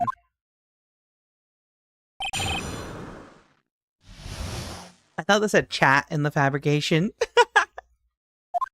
Alright. Oh, it did heal me. Let's go. I worked alongside Gant for years. Hold it. How many years exactly? Ever since I made senior detective. Let's see, I was 24 then. So that would be 5 years. Detective Gant and Detective Sky were legendary partners. I personally saw them testify in numerous cases. She must have been good coming from the same school as Mia. Damon Gant was a respectable detective. That's why. There's no truth to this blackmail theory. I fabricated the evidence 2 years ago all by myself. When I found Prosecutor Marshall's... Hold on, I gotta press these. There's no truth to this blackmail theory. But think about it, Miss Sky. You didn't murder Detective Goodman. You told me as much yesterday in jail. You still don't get it, do you, Mr. Wright? Any testimony you cannot present in court is as useless as idle gossip. I stabbed Detective Goodman with a knife. And I fabricated the evidence 2 years ago all by myself. No. Did you do so to help your sister? Joe Dark was a serial killer. My sister almost became his last victim that day. I didn't want that incident to ruin her life. But what she did was justifiable self-defense. She wouldn't have been charged with anything. That's not the point. He was traumatized that day, all because of that creep. That's why I couldn't forgive him. Lana... So that's why you fabricated the evidence 2 years ago. When I found Prosecutor Marshall's body, I rearranged the crime scene. Hold it. You say you did this all by yourself? Yes. Would you mind telling us what you found when you arrived at the crime scene? It seems I was the first person to discover the scene. The broken Prosecutor Award knife was stuck in the victim's body.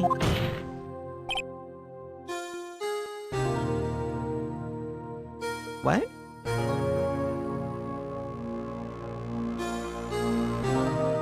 Oh, wait. I didn't even read that. Okay, he's thinking the same thing. What? But Prosecutor Marshall died from an unfortunate accident. That's only a situation you dreamed was possible. The reality is, it wasn't my sister who took the prosecutor's life. Fantasize all you want, Mr. Wright, but I'll never change this statement. You mean Prosecutor Marshall wound up being killed by Dark? Something like that. If that is so, what happened to the other murder weapon? Dark was carrying a switchblade knife. Oh. That was lying on the floor a little distance away. It was probably knocked away in the struggle. That's not how it went down. She's trying to cover up her lies with more lies. All just to protect me. So when you found the scene like this, what did you do? After all, this is what everything boils down to. Yes. You don't make your trophy a killer weapon. True. The animation looks like he threw himself on that. It looks like, hold on.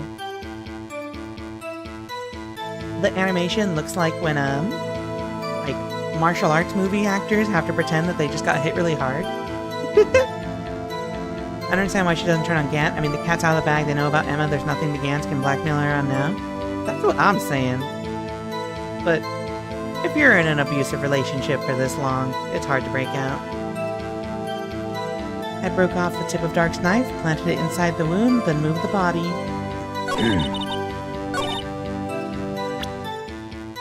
So the murder, she says the murder weapon was this thing. Alright. Planted it inside the wound and moved the body. Hold it.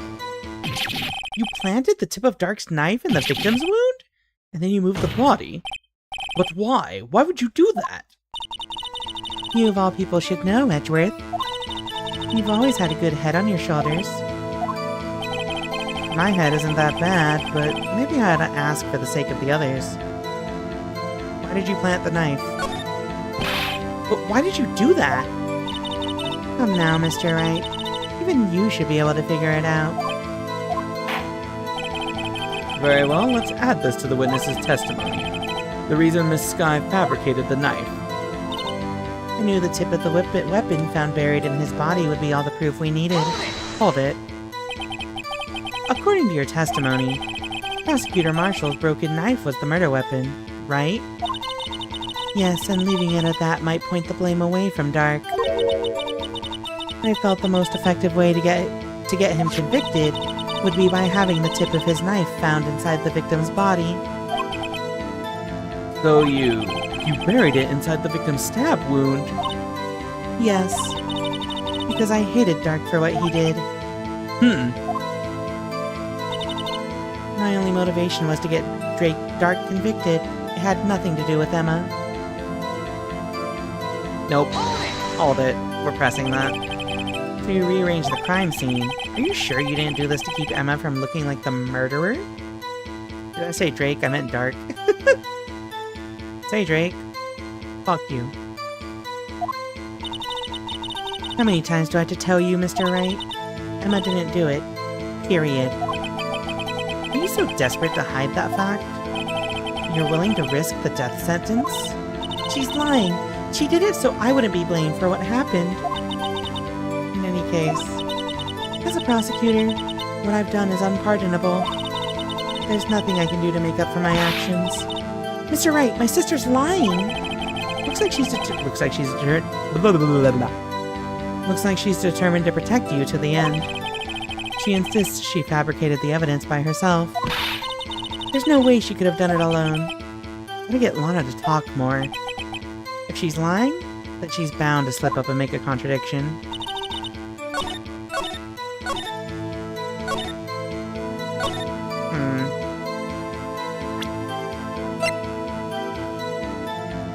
It's actually a good question.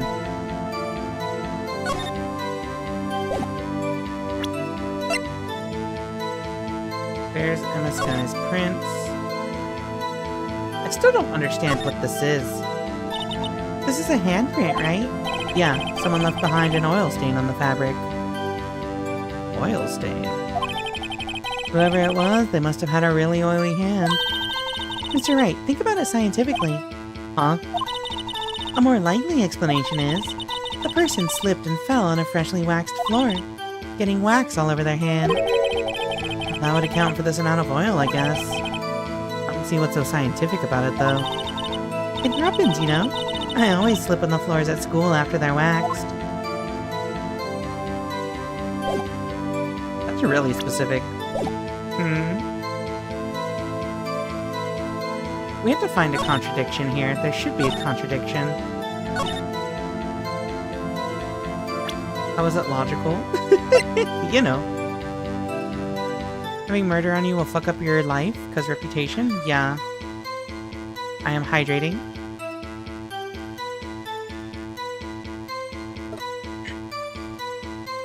Let's see. So...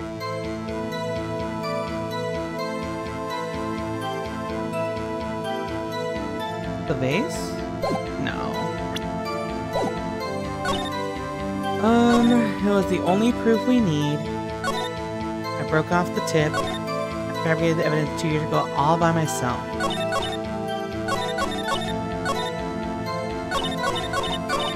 I like how her facial expression, like, barely changes.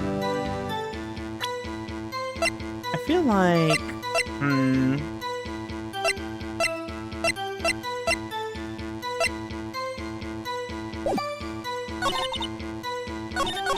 I broke off the tip, planted it inside the wound, then moved the body. He has a great poker face. Hydrate again? Alright. If I have to get up to go pee again, I'm blaming y'all.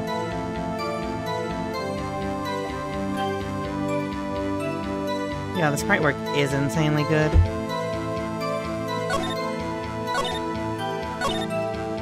I think it's gotta be this one.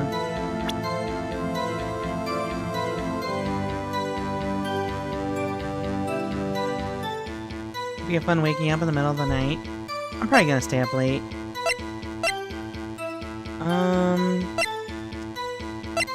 Would be all the proof we needed. Back from blood loss in under 10 minutes, weapon found in wound was missing tip. Found at the crime scene, wrapped in the defendant's muffler, small tag attached. 2 years ago, the halberd was removed at Gant's behest, giving it its current form.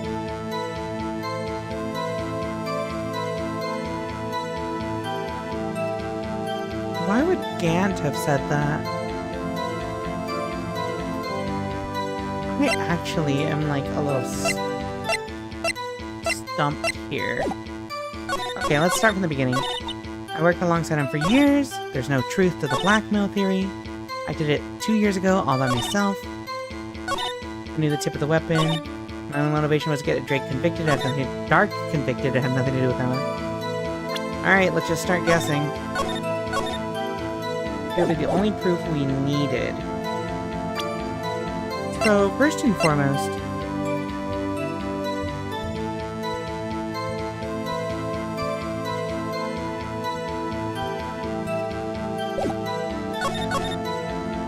this statement, I'm pretty sure they wouldn't have me add more to her testimony if I wasn't supposed to object to what got added.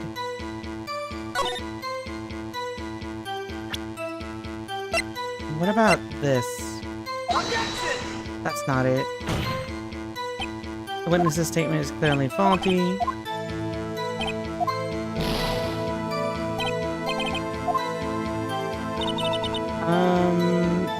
Would be all the proof we needed.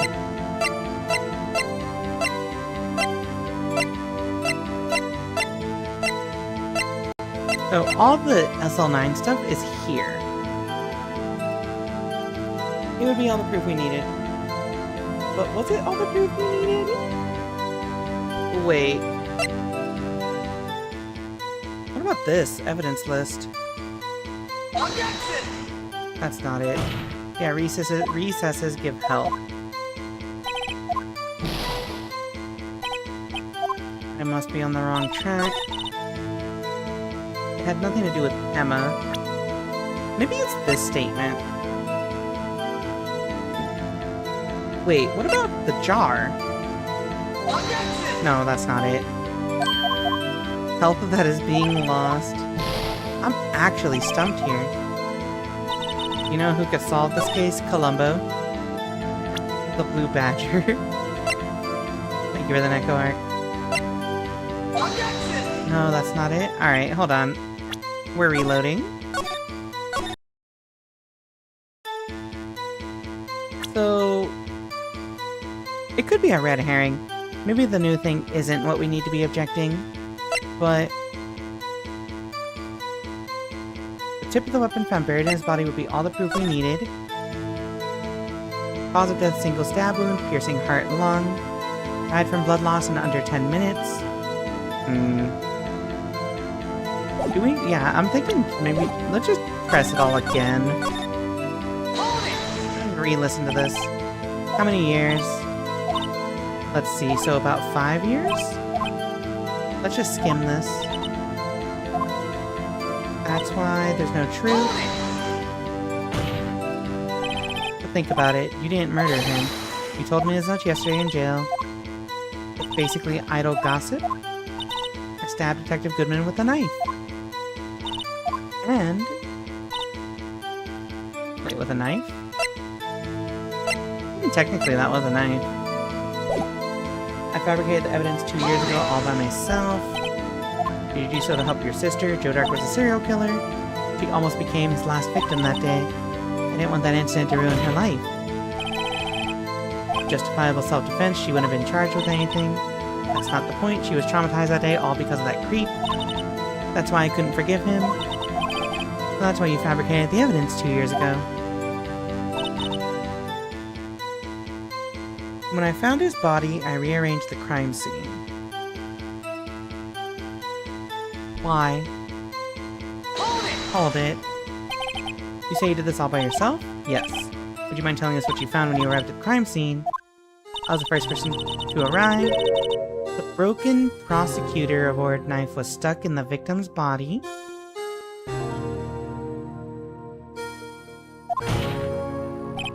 What? The prosecutor marshal died from an unfortunate accident.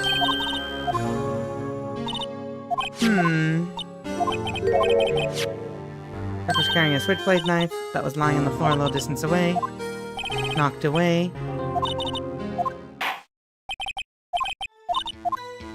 I think that's it, actually.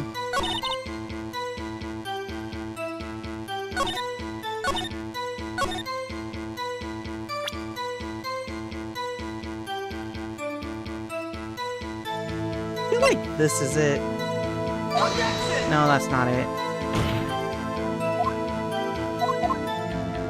I feel like her finding the knife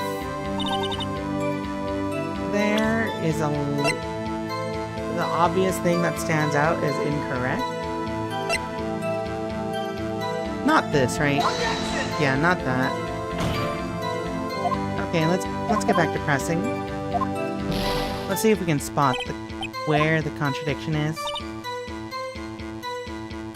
Plant it inside the wound. You planted the tip and then you move the body. But why would you do that?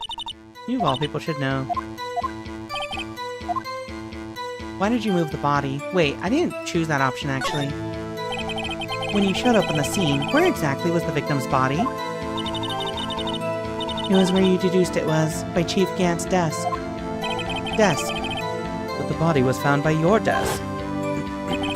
Why did you move it there? The reason for that is simple.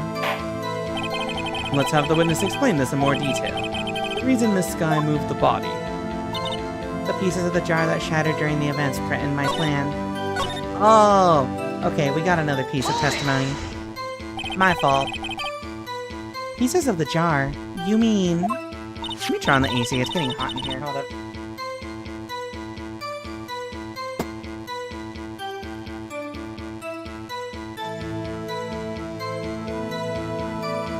No one heard that. No one heard that. No one heard that. I definitely did not step on bubble wrap and make a loud popping noise, nope. Yes, that wretched jar you showed us earlier. In order to show that Dark committed the crime, I felt it would be more expedient to move the body. So, when you first found the body, the jar was already... Of course. It had been shattered to pieces. If you looked at the crime scene, it would be clear right away what happened.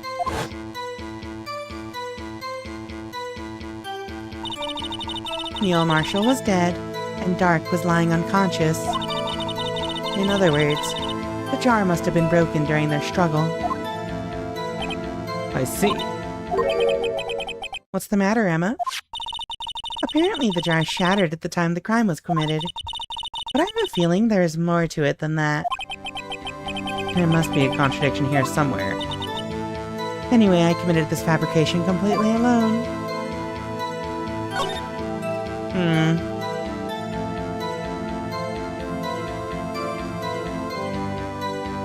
let me hear this again. Hold it! Let me hear this again. Pieces of the jar. In order to show that Dark committed the crime, I felt it would be more expedient to move the body. When you first found it, the jar was already shattered to pieces. If you looked at the crime scene, it would be clear right away what happened. Wait, no, yeah, hold on. Neil Marshall was dead and Dark was lying unconscious. It must have been broken during their struggle. Apparently the jar shattered at the time the crime was committed, but I have a feeling there's more to it than that.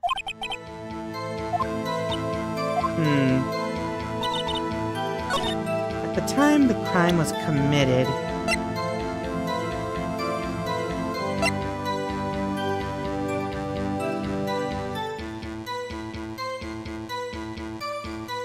we don't even talk about the writing.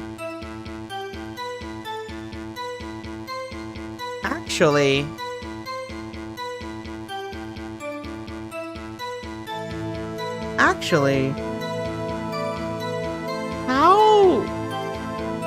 how would you have written the name if it was shattered? Because it was written across various parts. No, that's wrong. Objection. Miss Sky, I understand how you feel. You committed that crime 2 years ago to protect your sister. You mean the forgery at the scene where Neil Marshall was murdered? If that truth were to be exposed now, the past 2 years of your life will have been in vain. Even so, I am compelled to bring to everyone's attention a significant contradiction within your testimony. Contradiction in my testimony? You testified, and I quote, "The pieces of the jar that shattered during the events threatened my plan." That's right. Do you have a problem with that? It's a simple oversight, really. You see, a message was written on this jar with the victim's blood. Yes, the prosecutor must have written it in his final moments. Exactly so, and this is where the contradiction lies. In order for the victim to be able to write his message on the jar, it must not yet have been broken before he died. He couldn't have written Emma's name on a shattered jar. Order! Order! Your Honor, it would appear more information is needed in regard to this jar and its bloody message. We may be missing something critical here. Something critical? Chief Prosecutor, it seems you're as in the dark as we are about the truth towards which we're headed. What? Just tell us exactly what you saw. We'll piece together the information to arrive at the truth. Very well, the witness may now continue her testimony. Jar and message in blood. Chat, give me a second. I'm gonna refill my water.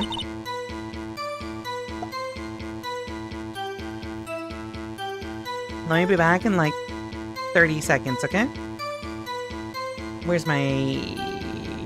Give me like 30 seconds. Maybe a little more.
Alright.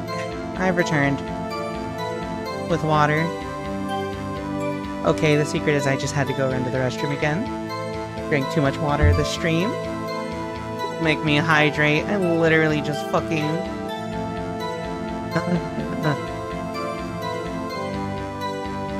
There, I drank. Okay. I'm gonna try to stop drinking water until we finish, so I don't want to interrupt the story anymore.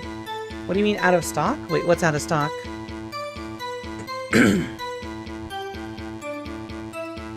Ladder working overtime? Adding the hydrate command was a mistake. I'm adding a longer cooldown on that shit. Like 30 minutes or something.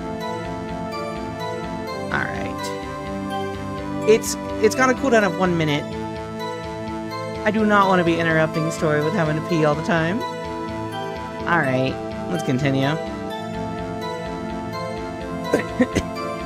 I immediately noticed the blood traces on the jar. But it was dark in the room and I didn't have time to check it out. Why is there a police siren outside my window? To be safe, I wiped away the blood. The fragments were large, so I'm sure I got them all.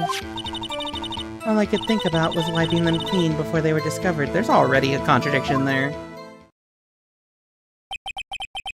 You mean you were the one who wiped away the message in blood?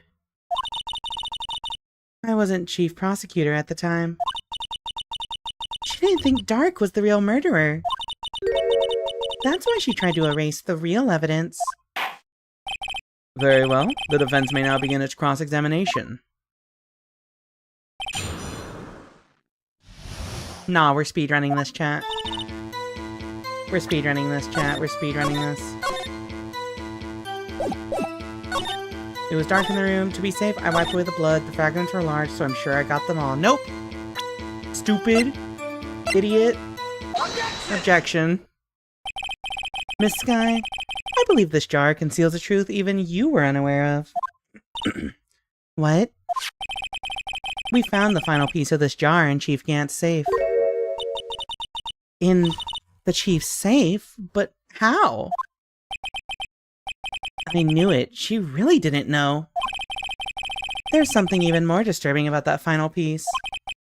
There was... still blood on it.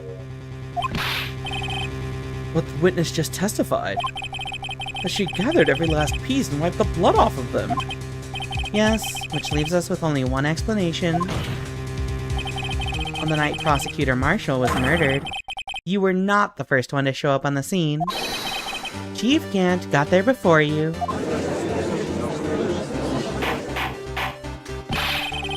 But couldn't the defendant have simply missed a beat? Hold on. Okay. Objection! I'm afraid that's unlikely. The pieces are too big for anyone to miss, let alone an ace detective. Like an ace attorney? That may well be, but everyone makes mistakes. Even I once wasted an entire day looking for my dentures. They were in my mouth all along. Can you believe that? Objection. You've forgotten, Your Honor. When this witness arrived at the scene, the jar was already broken. Oh, that. There's no way a name could have been written on a shattered jar. Another person discovered the scene prior to the witness. I hope you're not implying this person was Chief Gant. At the time, he was looking for Dark downstairs. Besides, even if he was there first, why would he break the jar? Objection. The question is, if he did arrive there first, why did he hide that fact for 2 years? Well, Your Honor, can you answer us that? Yeah. No! What?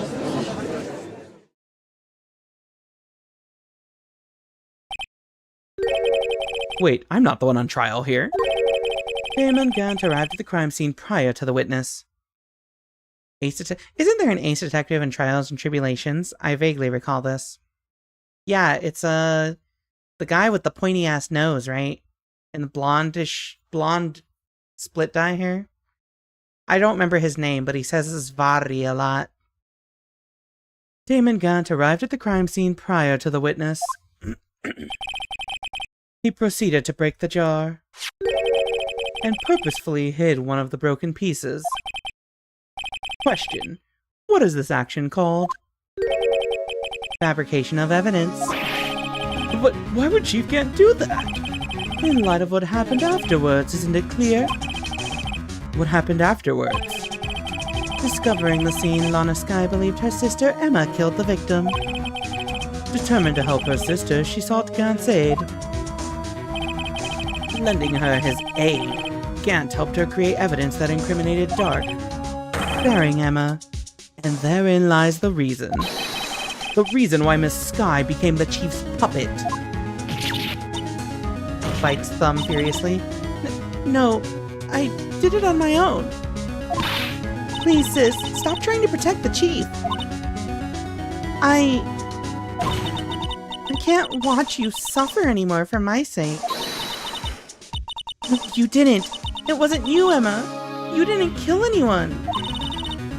Don't believe anything Mr. Wright says.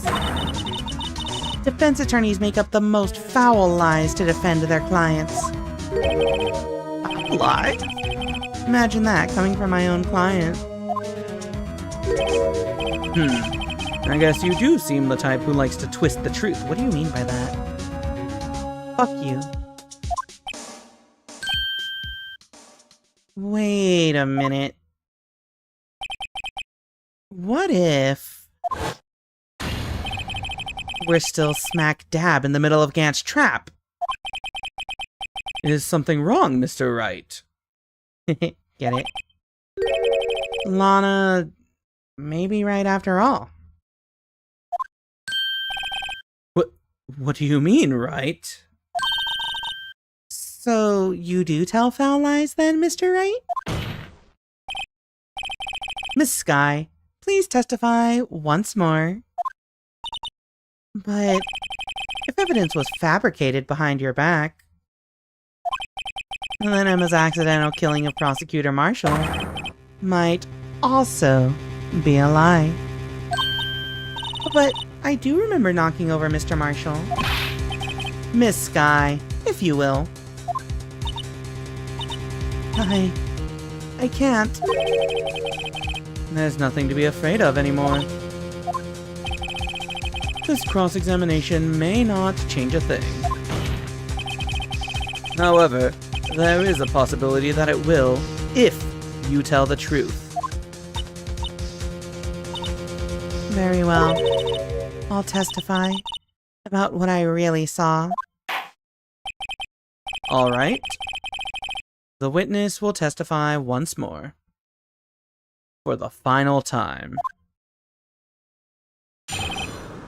Witness testimony. Actual crime scene.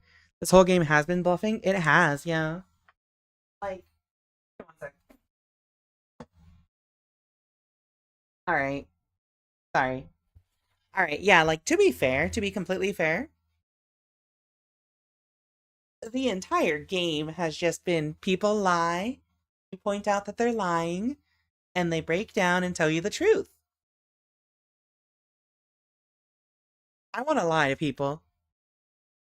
It's the final testimony. That doesn't work. It doesn't work. Sorry. It doesn't work. Get a new bit. Can't insert the final countdown into everything. Stop trying to make final countdown happen. I'm sorry. For some reason, in my head, I always want to make jokes that are parodying stuff we don't make fetch happen, but I feel like a lot of my audience might be too young for that.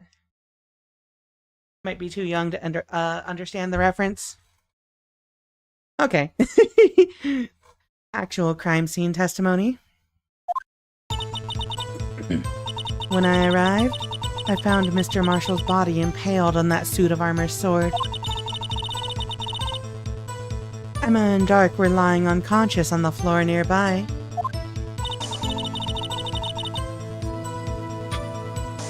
When I saw what had happened, I thought she did it. That's why I erased all the evidence that linked her to the murder. I had Chief Gant help me remove the body from the sword and carry it. It all really was a fabrication, Emma might be innocent. I love how somebody says, do the youngins not know Mean Girls? And then the youngin in chat says, what's a fetch? Unbelievable! The body was impaled on the armor's sword? You were the only one who saw that. If only you had proof. Actually, I do have proof. I gave it to Mr. Wright just this morning. What? To me? It's a picture I took of the crime scene as I encountered it. I thought it might be needed. But I don't remember receiving a picture like that. Lana must have known. See, Mr. Wright? She really does have faith in you. Very well, Mr. Wright. Please present this picture. Okay. Give me a second. A picture that she gave me? Is it here? This is the only thing she gave me. I don't remember receiving any pictures from Lana. Lana said she gave it to you this morning, right? I seem to remember getting something from her then. Let's check that evidence again. There must be a picture in there somewhere. I thought it was really... Wait, I could have clicked the icon that entire time? Oh, okay, here we go. Beow. Oh.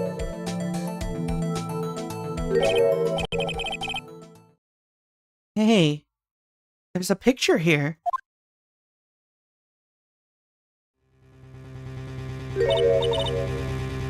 Hold on.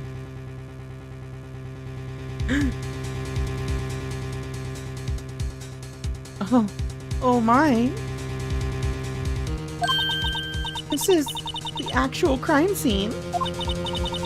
No other detective saw the crime scene like this. Because I contacted Criminal Affairs only after I had rearranged everything. Lana's picture inserted into the court record. Mr. Wright! That piece cut out from his vest. Could that be the cloth we found inside Chief Gat's safe? What's this? This is a handprint, isn't it? And that cloth, it had fingerprints on it. Whose ever fingerprints those are must be the real murderer. What? But those fingerprints? They're yours, Emma. Why are your lips turning all purple, Mr. Wright? Anyway, let's get on with the cross-examination. So long as you tell the truth, we should be able to flesh out the real murderer. Very well, the defense may now begin its cross-examination. Actual crime scene. When I arrived, I found Mr. Marshall's body impaled. Hold it!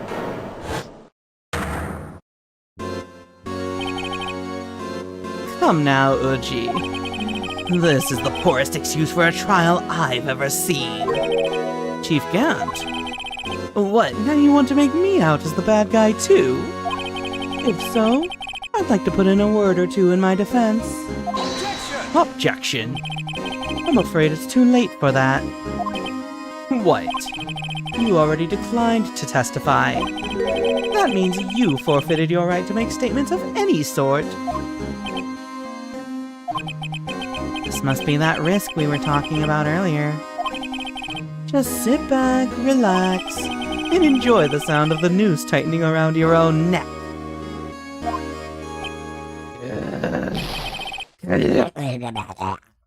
I can't make that noise, sorry. Ah, so what? You think I'm worried? Sorry to disappoint you. But I don't need to make any statements. What do you mean? The evidence will do all the talking for me. Even if I can't testify, I can still present evidence. Yes, that's true. Wait, you mean you still have some conclusive evidence? No, I don't. But someone does. Someone? So, what's your excuse, Raito? Huh? Why have you been keeping quiet about it? You do have something to show us, right? Something that proves who knocked over Neil Marshall, causing his death. Conclusive evidence that leaves no room for doubt. Is this true, Mr. Wright? If I show that piece of evidence now, I'm sure to be made out as the murderer. Mr. Wright, if you have any more evidence, present it now. And if you try to conceal anything, you will be the one appearing before the Board of Inquiries. What do I do now? I better think this through carefully. I can't afford to make the wrong decision. Yes, I can. It's wrong decision-making time. Should I present that piece of evidence?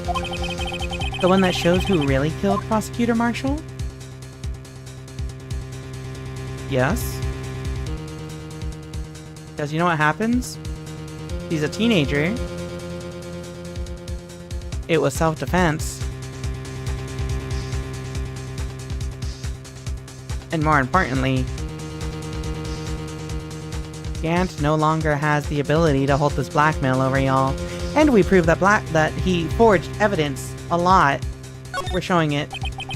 Yes, Your Honor. I do have further evidence.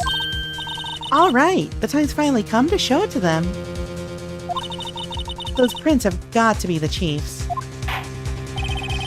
Now then, let's see this conclusive evidence. The evidence that shows who actually murdered Prosecutor Marshall.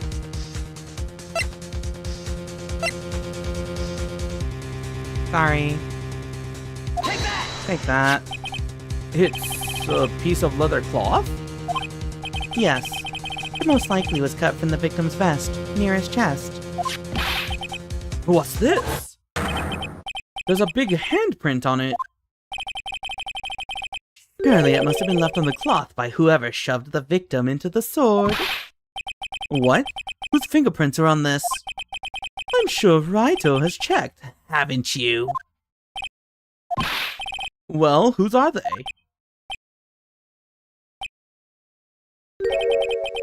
They're Miss Skies. Miss Emma Skies. What? They're mine? So I really did do it. See? I told you it was conclusive. Objection! Objection. But this was found in your safe. That means it's possible you forged it. I don't know what you're talking about. I don't remember any cloth in my safe. You really expect me to believe that? Objection! Objection. But Give it up, Mr. Wright. It's over. You shouldn't have presented that.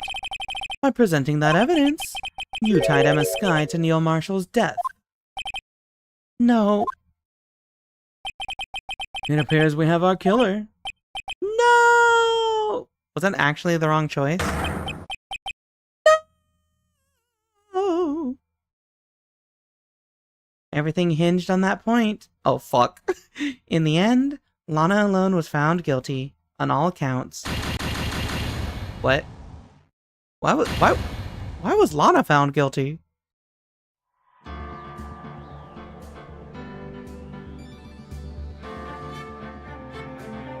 Alright, well, you know what? That's why we made a save. Well, GG's. Story's over. Good stream, everyone. Have a good night. The game's over for permanent. Should I present that piece of evidence? No, do not present that piece of evidence. I think we learned our lesson. Don't present that piece of evidence.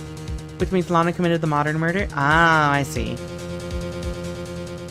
I like your speech saying how it was the right choice before you made it. Listen, I'm not a lawyer. I just work for lawyers. We're not showing the evidence. Your Honor, I don't have any evidence I can present at this point in time. What? You lie! Chief Gant. You opened my safe! I know you took what was inside! The conclusive evidence. I don't know what you're talking about. Yeah, I like the hint. I like when you get the bad ending, they tell you, like, hey, don't do this. Or you shouldn't have done that. I guess it makes sense why presenting it made it all fit into place like that. I don't know what you're talking about. Mr. Wright, why don't you show them? We found it together. Oh, I see. It's because you know the truth, don't you? There was a possibility we would do long restart if we did save after that choice. I would not want to do that. I'm glad we didn't save after the choice. It's because you know the truth, don't you? You know whose fingerprints are on it. That's why you won't present it. What are you talking about, Chief Gant? Can't you figure it out? Take a good look at this picture. See the victim's vest? Notice anything odd about the chest area? It looks like part of it's been cut out for some reason. You mean you had this in your safe? What? That means you, the chief of police, have been concealing evidence. This is going to be the biggest scandal in the history of the police department.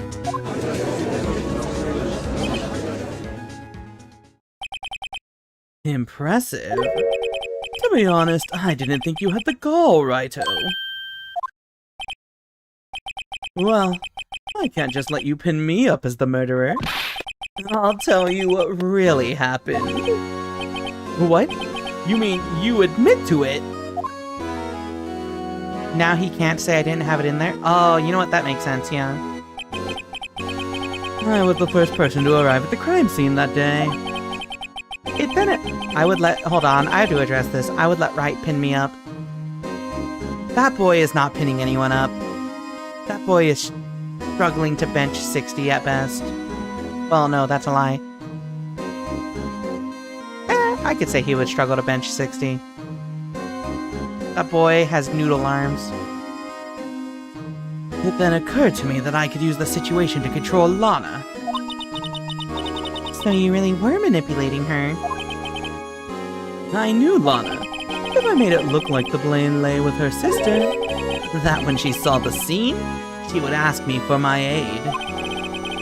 So you assisted Miss Sky. I told her to arrange all the evidence. I had her plant the knife tip in the victim's body and move the body across the room. And I ended up using that evidence to get Joe Dark convicted. When I tampered with the crime scene, I hid 2 pieces of evidence. This was before Lana arrived at the scene, mind you. 2 pieces of evidence? You mean those items in your safe? But why? For insurance, of course. Insurance? It comes with your job. You pay for insurance. Stupid.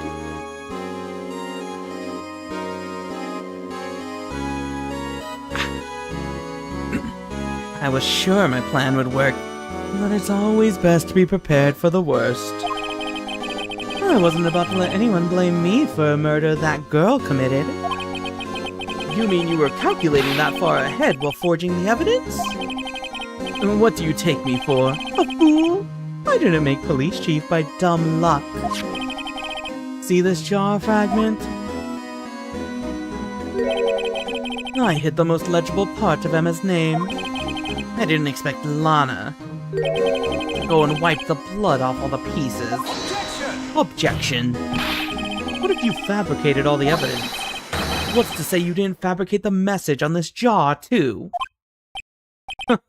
Oh.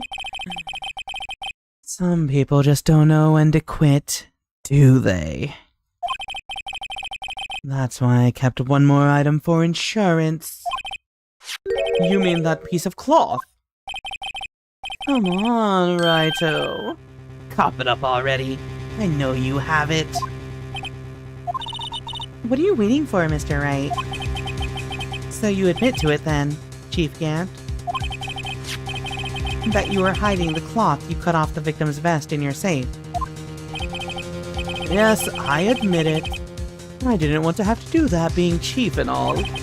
But it's a lot better than being portrayed as a murderer. Well, Mr. Wright, what do you have to say for yourself? Just a moment ago, you said you didn't have any evidence you could present. Foolish move, righto. You should have shown it then, before it was too late. It's been a long battle. The moment of truth has finally arrived. As long as I don't mess up here, victory is mine.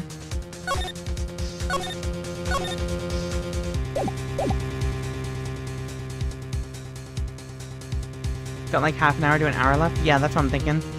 He didn't really answer the question. His proof for not forging evidence is he held on to other potentially forged evidence. I dozed off a while ago? Yeah, it's pretty late. You still have 2 more hours? I'll kill you, Liddy. Okay, so... They're like, you have evidence, right? What if I said... Nope, sorry, can't show my evidence. No, it's too late to show the evidence now. I think that's wrong. Besides, even if I did, you just exposed that poor girl's fingerprints. Right. Think hard over the circumstances. Circumstances?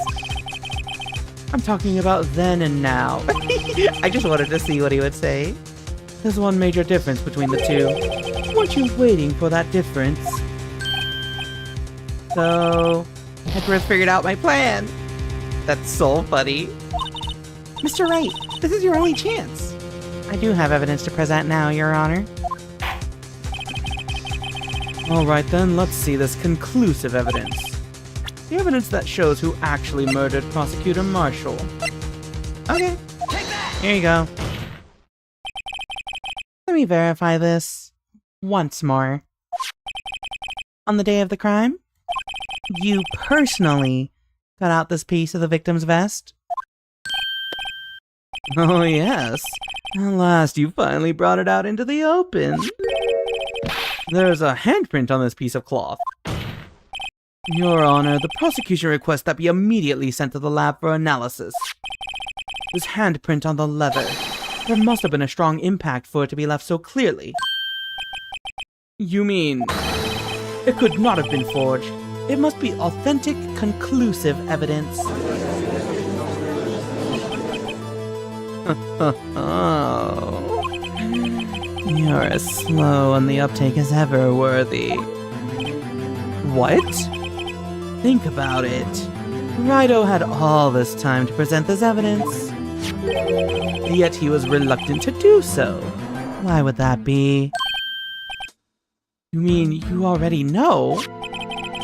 You know whose fingerprints are on that. Mr. Wright, do you really know? I don't feel so good, Mr. Wright. Whoever the fingerprints belong to must be the real murderer. Whose fingerprints are they? Very well. I'll tell you. We should be okay now. Everything's proceeding as predicted. The person to whom these fingerprints belong to is... I don't wanna... But you know what? This is the only way that we're gonna get it. We're gonna resolve this, chat. Take that! Take that. Emma Sky? What? They're mine? I'm sorry, Emma. But why? Why didn't you tell me?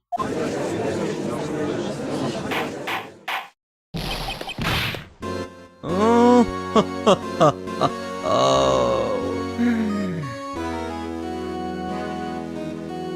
Chat. We have an ad break in 20 seconds. Please enjoy words on stream before we play out this conclusion. See you in a few.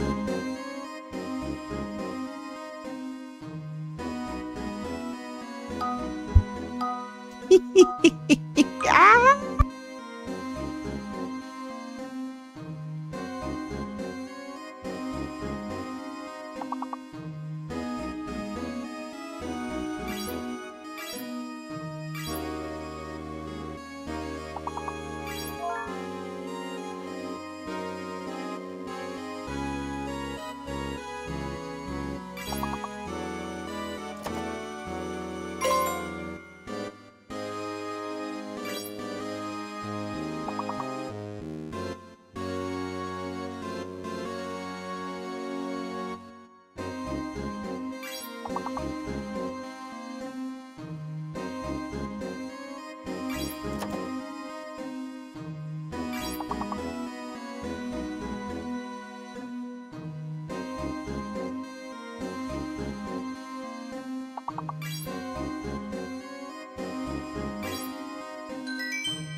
Good work, chat.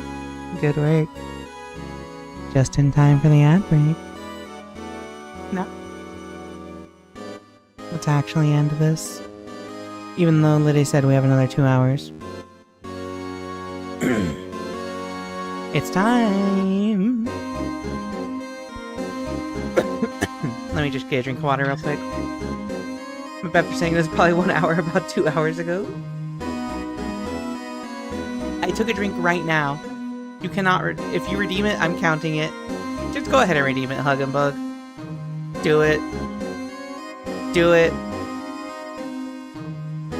Thank you. There we go. I did use the restroom on the break, so. Ooh, she let you actually have like 4. Oh my god. Alright, chat. Let's finish it. Oh, you're really something, Rido. You knew this girl did it all along, and you still tried to pin the murder on me. So it's true. Tragic, but true. This girl really did shove Prosecutor Marshall to his death. Hold it! How could you? You monster! Miss Sky! You knew whose fingerprints those were all along, yet you acted like she really didn't. Miss Sky, it's not over yet. What? I said this trial isn't over yet. I'm afraid it is over, boy. Not only this trial, but your career too. You purposely concealed this conclusive evidence. That, my friend, is a serious offense. I'm looking forward to pressing charges after the defendant is convicted. Have your badge, boy. What's the matter? Cat got your tongue? I hydrate. Again, apparently. Emma was 10. No, Emma was 14 because this incident happens 2 years prior, and right now she's 16. What's the matter? Cat got your tongue? Aren't you going to tell us how it feels? How it feels to be the one who single-handedly turned a poor little girl into a murderer? Before I do that, there's just one little thing I have to clear up. Oh, one more thing, Mr. Gant. Oh, and what's that? Who really killed Prosecutor Neil Marshall? One more thing, Mr. Gant. My wife always says 14-year-olds can't be tried for murder. But, isn't it interesting that we don't know who really killed Neil Marshall? Sorry. I am not good at Columbo impressions, because I've never tried it before. What? Chief Gant, you are absolutely right. This piece of cloth proves who the real murderer is. Who killed Neil Marshall, you ask? It was Emma Sky, wasn't it? No. I'm afraid that's not possible. You see, this piece of cloth contains a critical contradiction. What? A contradiction? What is this fool babbling about? I'm talking about a contradiction. One that proves who the real killer is. Mr. Wright, this piece of cloth, what could it possibly contradict? Chief Gant, your tyrannical reign ends here. Behold, the piece of evidence that contradicts this cloth. So... what?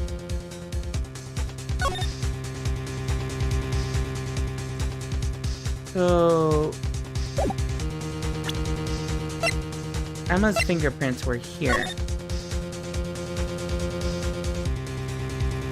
Can't tell what side this is on. So it's a right handprint.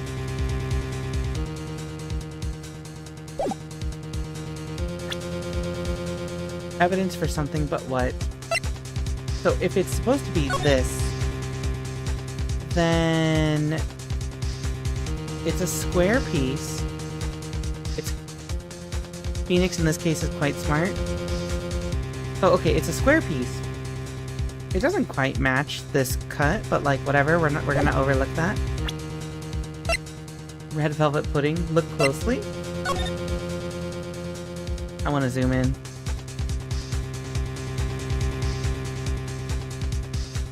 Wait.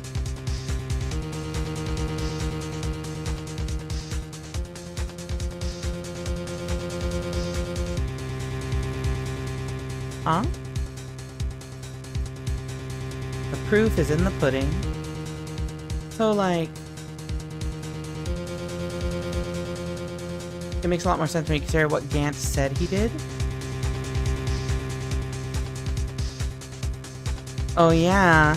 Yeah, that's what I was thinking, is like, the blood...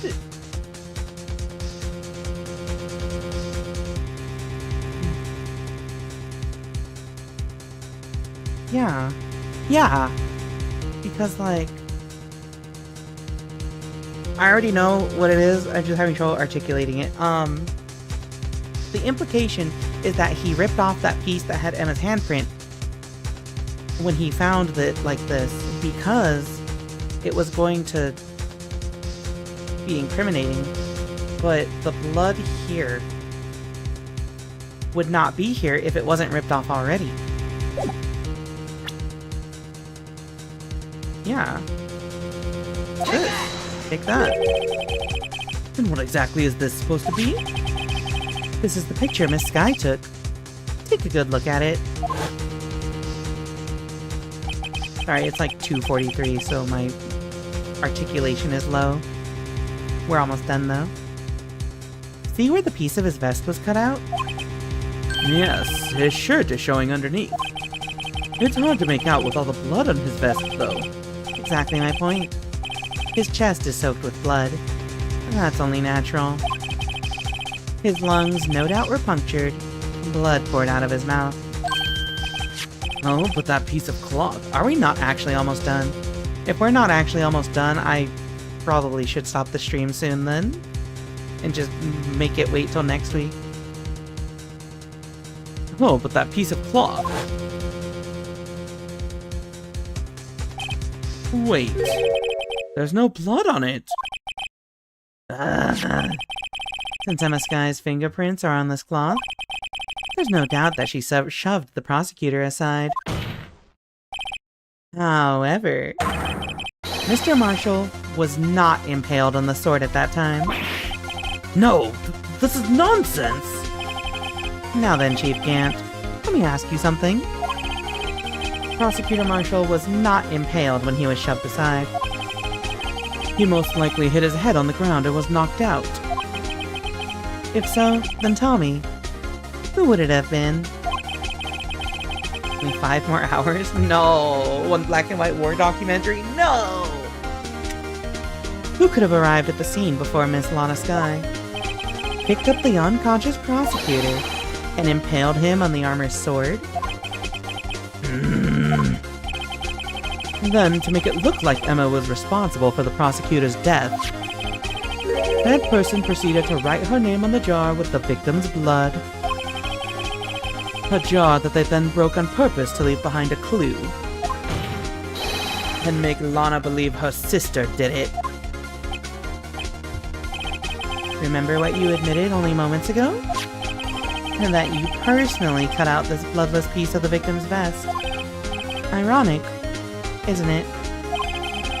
Through the very act of creating insurance, you proved that you were the actual murderer. No. It's finally all over.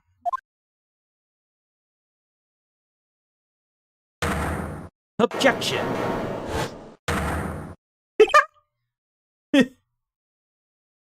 Sorry, I have to be gay for a second. Hold on. I need to say goodnight real quick.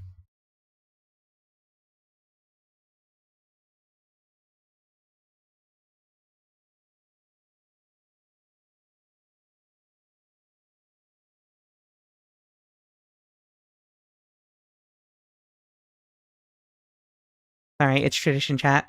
Sorry, nothing will stop the conclusion of the story except for the need to say goodnight to Serena every time. We have a routine. We have a tradition. Thank God you're keeping that gay stuff off stream. Yeah. Good night, Serena will fraud with you in the morning. You know what? Just for you, chat, I'll send the frauding time sticker to her after all that. There you go. You can't see it. It's personal, but I sent it to her.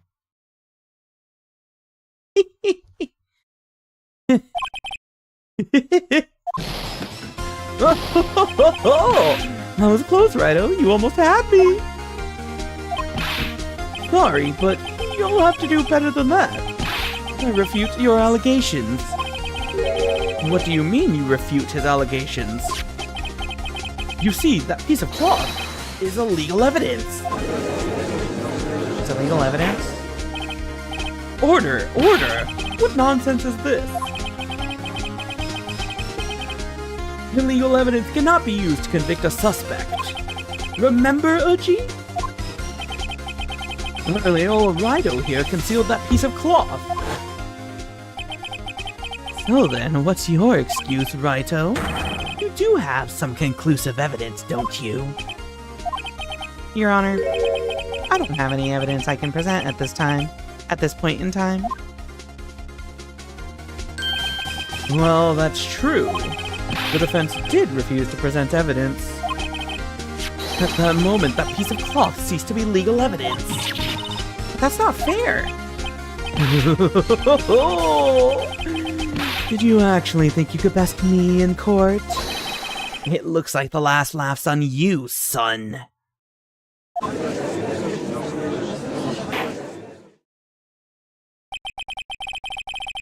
I'm afraid Mr. Gant's claim is legally correct.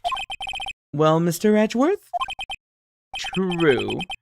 Illegal evidence cannot be used to convict a person. Assuming, of course, that the evidence is indeed illegal.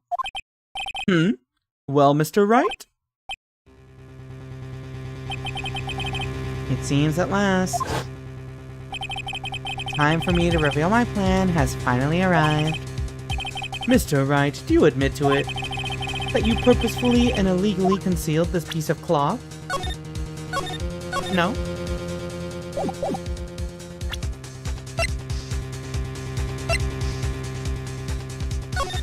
No evidence shall be shown without the approval. Unregistered evidence must be relevant to the case on trial. I guess it didn't have approval, actually. I did not. I admit, I refused to present it at one point.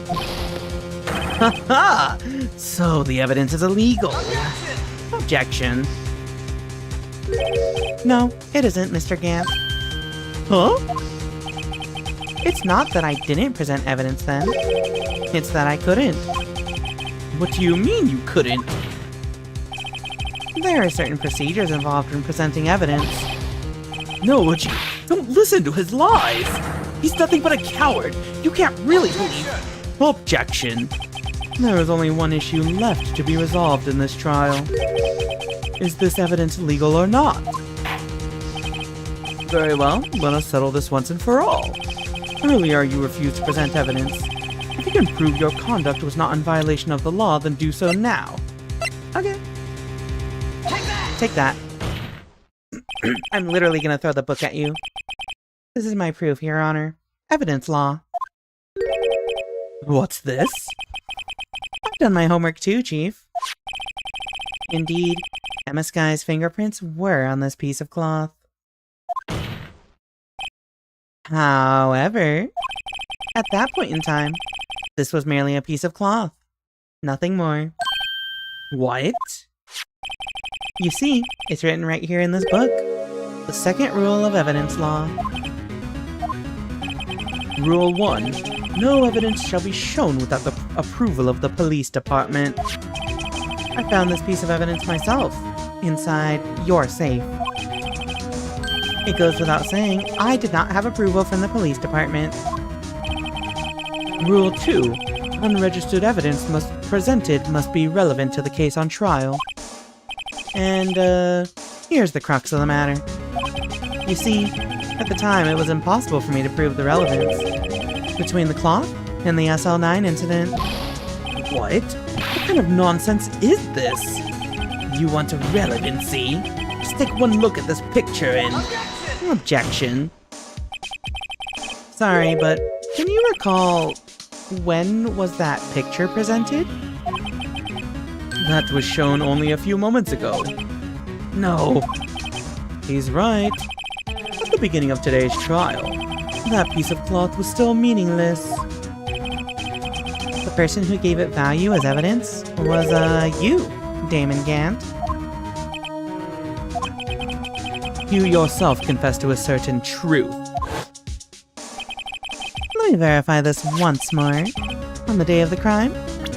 Oops. You personally cut out this piece of the victim's vest? Oh, yes.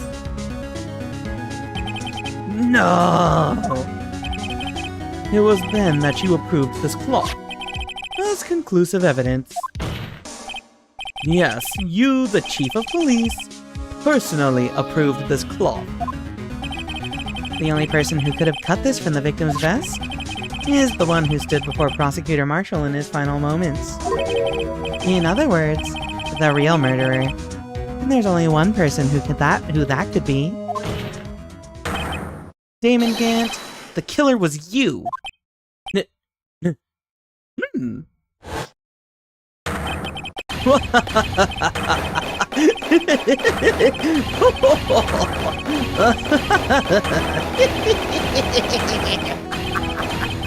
I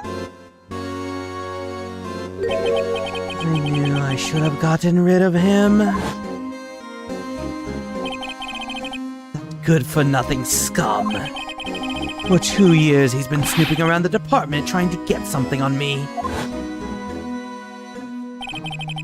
Crimes are being committed every day, yet he insisted on hounding me. Well, your crime wasn't exactly petty. He wanted to reinvestigate the case. He recruited Angel Starr, then convinced Bruce Goodman. Detective Goodman? Yeah, that's right. If the evidence is transferred, I'll lose my only chance to find out the truth. Please, you've got to help me. Goodman turned him down, as he ought to. Still, Jake Marshall didn't know when to quit. He stole Goodman's ID card and tried to take the evidence. Goodman came to me that day. He wanted to file a lost item report. I went with him to the evidence room. But all of a sudden, he decided to speak out. What are you talking about, Goodman? Can you please reopen the investigation, Chief?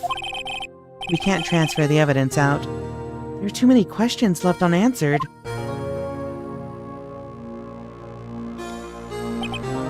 He opened his evidence locker, and as he was taking the evidence out, he said, It's not too late. I'm gonna hand all this over to Marshall. Well, to be honest, I was a bit taken aback by his words. I had a bad feeling when he came to see me, but I never thought he'd bring up SL9. That's when I saw it. That accursed knife.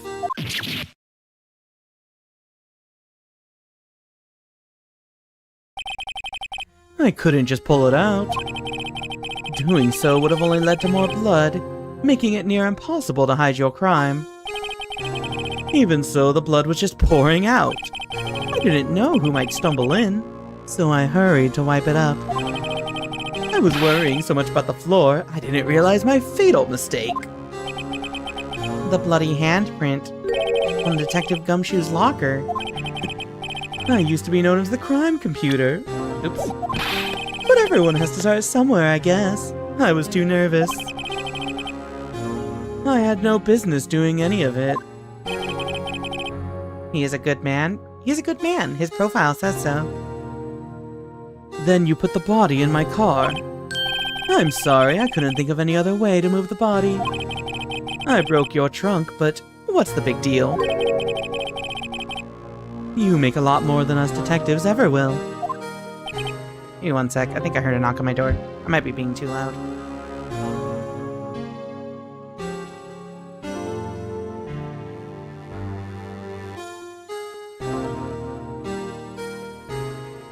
Oh, we're good.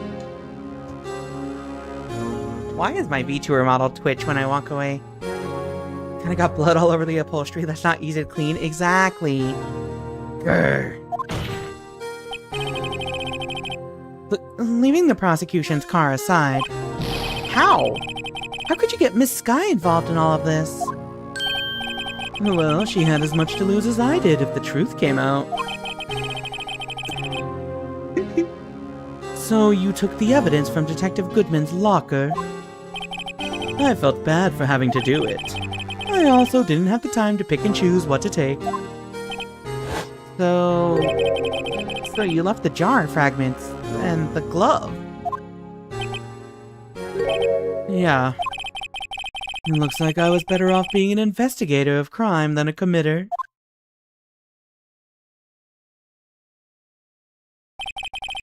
They all did their best to get in my way. I've got to hand it to them. They do their jobs well, much to my dismay. Fake evidence doesn't hold up very well upon close examination. You must have known that. Tell me, Worthy. Why do you stand in court? Me? You despise criminals. I can feel it. You and me? We're the same. One day you'll understand. Oh, believe me, you will. You're just one man. You'll see what it really takes to bring them down once you try to go it alone.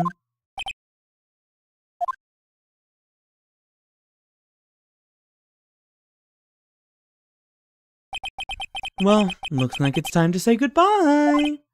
Oh, gee. What? Looks like we'll have to cancel that lunch date. Sorry, old friend. I'm sorry too, Damon Gant. I knew you as you used to be, long ago. You were once a fine investigator, and an example to others on the force. I'm sorry to learn that you are no longer that person. Those days are gone now, Uji. Thanks for all the memories, though, even though they weren't so great. Don't worry, you'll be fine. Now you have a Raito here, and Worthy. With these two around, you can't go wrong. In fact, I can hear them already. The melodious sounds of a new beginning. That's just you overhearing their hotel room, my bad. There are two things I want you to understand. Yes. First, your sister never hurt anyone. Second, Damon Gant betrayed you from the beginning. You see, Miss Sky, you no longer have any reason to keep silent. You're right. When this trial is over, I'll tell everything. All that I've done these past 2 years. From the time I had Gant help me forge evidence, up until today. So, it seems all the questions raised in this trial have been answered. I'm sorry, Miss Sky. I couldn't get you out of all your trouble. My. What high standards you have. For a rookie. I can see why Mia thought so highly of you. Who knows? A few years from now, you just might make it to the top. I owe you my thanks, Mr. Wright. Miss Sky. And to you too, Mr. Edgeworth. You've suffered every bit as much as I have over these past few days. Believe me, I know how much of an ordeal it's been for you. It was nothing. Liar. Mia died 3 years ago. Oh, it has been 3 years. I was worried the pressure might break you. And yet, you rose above it all and guided Mr. Wright to victory. You've done well, Mr. Edgeworth. Stop it! I only did my job. In light of this case, it seems a good self-examining is in order for all of us. Miss Sky, Yes, Your Honor? you are innocent of murder. However, although the chief blackmailed you, the fact is you still acted as his accomplice. A trial will be scheduled for these crimes at a later date. Yes, I understand, Your Honor. Is there something amusing about all of this? Why are you smiling? It's been a long time, Your Honor. A long time since I felt free of these heavy chains.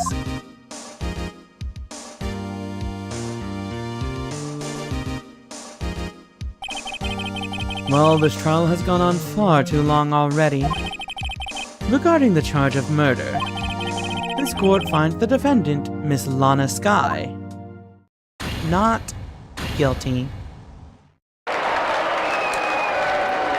Alright, chat. Clap emojis. I don't have any. That is all. This court is adjourned.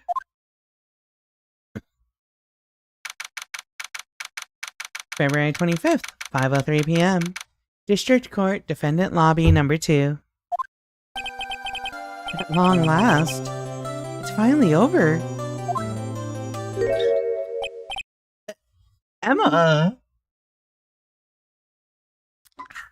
Emma?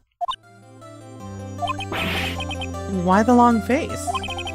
I'm sorry That was a loud-ass train. I'm sorry your sister didn't completely get off the hook. But at least she wasn't convicted for a murder she didn't commit. No, that's not it.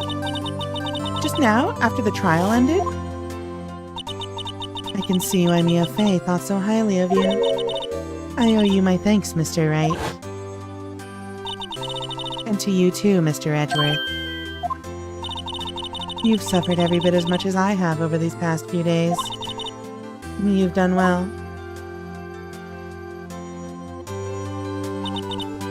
You know, I did my best too.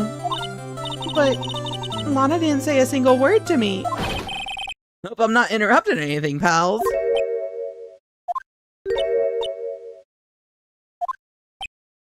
Oh, yes I am. I'll come back later. Wait, Detective Gumshoe, what is it? You're doing this on purpose, aren't you? Making a detective run all around while on duty. And to top it off, you call me here. I've seen happier people at funerals. Hey, lighten up, pals. I'm only kidding. Oh, are you here because of my sister again? Nope, not this time. I came today because of, you, pal. Me? That's right. I thought you'd like to see someone.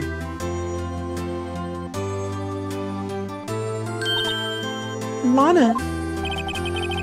Should you be doing this? She's still under arrest, you know. Well, I won't tell if you won't. Emma, I owe you an apology. It's okay, sis. Don't worry about it. That day 2 years ago,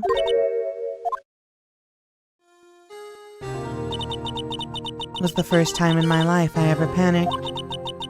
It was all I could do to keep myself from screaming. All I could think about was keeping you from getting wrapped up in that mess. Sis? I asked Gant to help me cover up the truth. I thought I was doing it for your sake. Now, I realize I was wrong. I changed after that day. I had to. It was the only way I could make it through the past 2 years. I knew how much I was hurting you by distancing myself. But I couldn't bring myself to tell you what I did. I was scared. Scared that you'd look at me with those eyes of yours.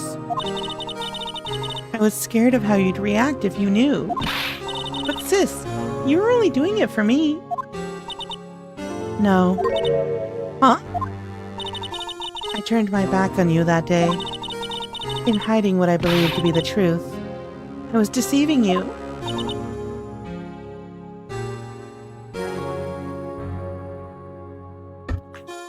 Sis, I'm such a fool. It took me all this time to realize it. Emma, I'm so sorry. But sis, you don't have to apologize. I'm happy now. You're happy? Of course. You know, sis, I always knew that one day you'd come back. And now you have. Oh, Emma. Emma. Aww. No one can change the past. Just restored my hair buns. No one can change the past. The only thing we can do is strive to make up for our mistakes. Why must we make up for our mistakes, you ask? Because in so doing, we can find the way back to our rightful path. And it is from there that we can move on toward a brighter future. At least, that's what I felt watching the two sisters make up.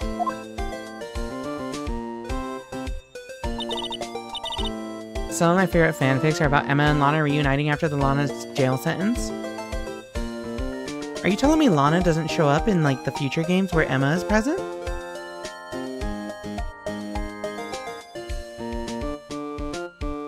I like her character a lot. They should make her come back. I think Lana should come back. She's in jail for perjury. Let's go! I love perjury. Mr. Wright? Mr. Gumshoe? Me? Thank you both for all that you've done. I'm sure we'll meet again someday. Isn't that right, Edgeworth? Edgeworth? Stop hiding and come over here. Where was he hiding? I just came to say... congratulations. Thank you. Thank you, Mr. Edgeworth. Right. Well, I'll be going now. Mr. Edgeworth, I hope you don't blame yourself for what happened. We were the ones who acted corruptly, not you. It's too late for me. No matter what anyone may say, I realized today that I can't correct my mistakes. Hey then, Pyrene, welcome back. Or not welcome back. Hello, welcome to the stream.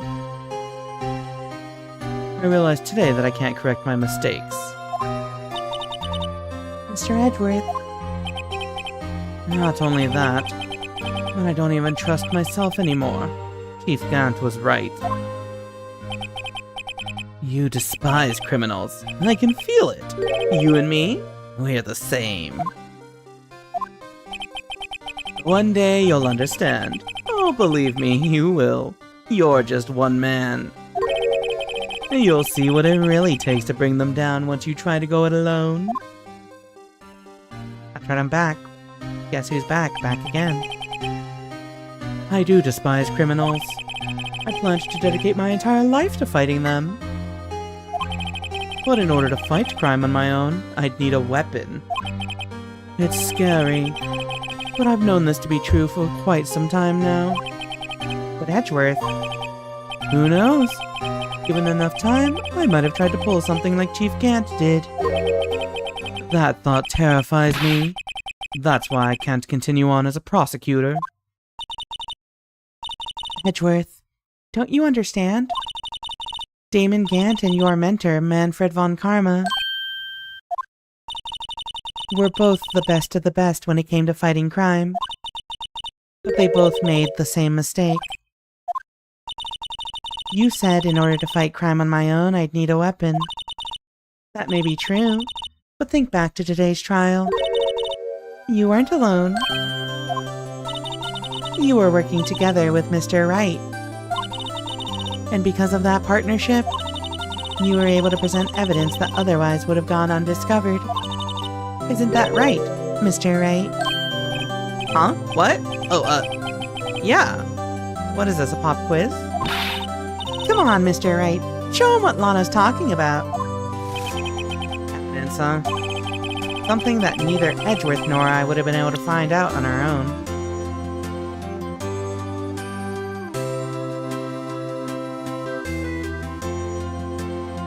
What is this song? It's so familiar. Kiss, kiss, kiss.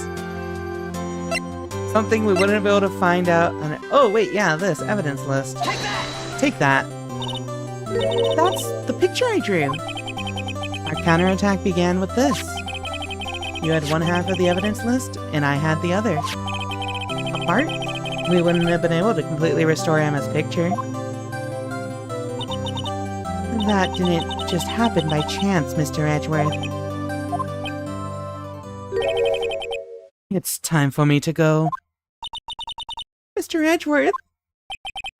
If you'll excuse me, there are still some loose ends that need wrapping up. Take care, Chief Prosecutor. Edgeworth, what will you do now? Well, whatever you do, just remember.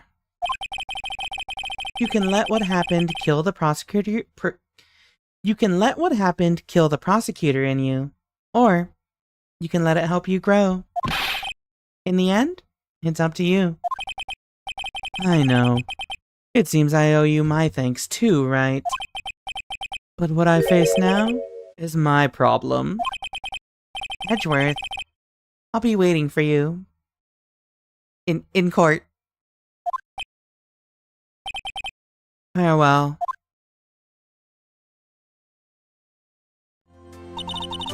I'd better be going too. Okay, but I'll be by to visit soon. It seems we both have a lot to learn and catching up to do. Here, this is a little something for you. I like how it's got the duck on it again.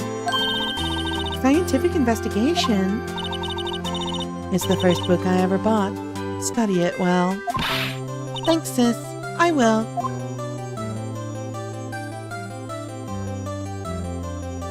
What a good ending. And so, another case came to a close. As for the sisters, I have faith. Faith that their lives have only just begun. Yeah, too bad we'll never see them again. As for me, I think it's time I started on a new journey of my own. A journey to rediscover myself. A journey to explore the spirit of justice or something. Well, don't go trekking off just yet, pal. Huh? What is it, detective? Oh wait, no, it's justice for all, right? There's just a little matter to be resolved about the chief prosecutor. You see, she isn't supposed to be out of jail like this. But I thought you said it was okay. Yeah, well, it may be okay with me, but the folks at the prison are a different story. Huh? Basically, I had to bribe a guard in order to sneak her out for 30 minutes. Believe me, it wasn't cheap either. Huh? Way to go, detective. I didn't know you had a wild side. Yeah, well, you see, Mr. Right here is the one who'll be footing the bill. Huh? What, you think I could afford it with my salary? You gotta be kidding me, pal. Huh? Thank you, Mr. Right. You're the best. Why is it? I suddenly feel like I want to scream. Hey, I got an idea. Why don't we all go pay it off together? Yeah, that's a great idea. Come on, guys. Let's go. Objection!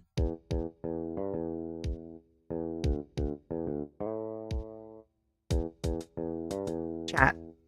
You made me hydrate too much. Let me be right back while the credits play. Oh, fuck, wait. I arranged a friend of mine in Europe to take care of Emma. I hope she'll be pleased to study under a top coroner. As for me, this affair has pretty much ended my days at the prosecutor's office. I can't hydrate, I'm out of water. Still, I'll manage to find my way back to the field somehow. And I'll be able to investigate crimes together with Emma. I can't. You know what? Y'all can just watch this on your own. My throat hurts, and I gotta pee. Go enjoy the credits. Enjoy the credits. I'll be right back.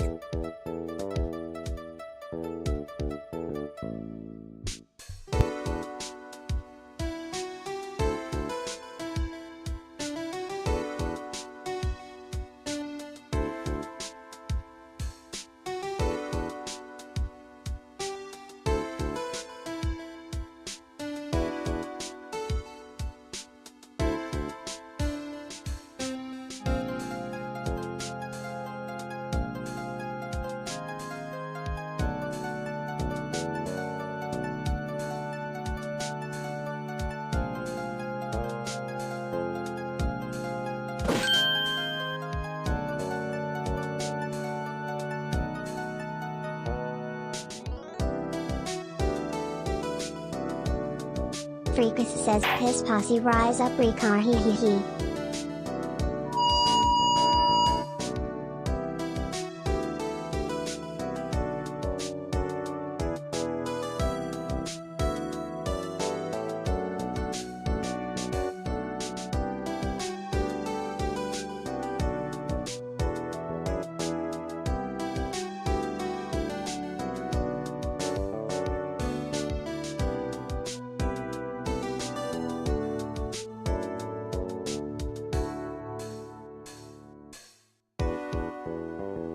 Why the fuck did I come back to the Blue Badger? Fuck this thing, I hate this thing, go away.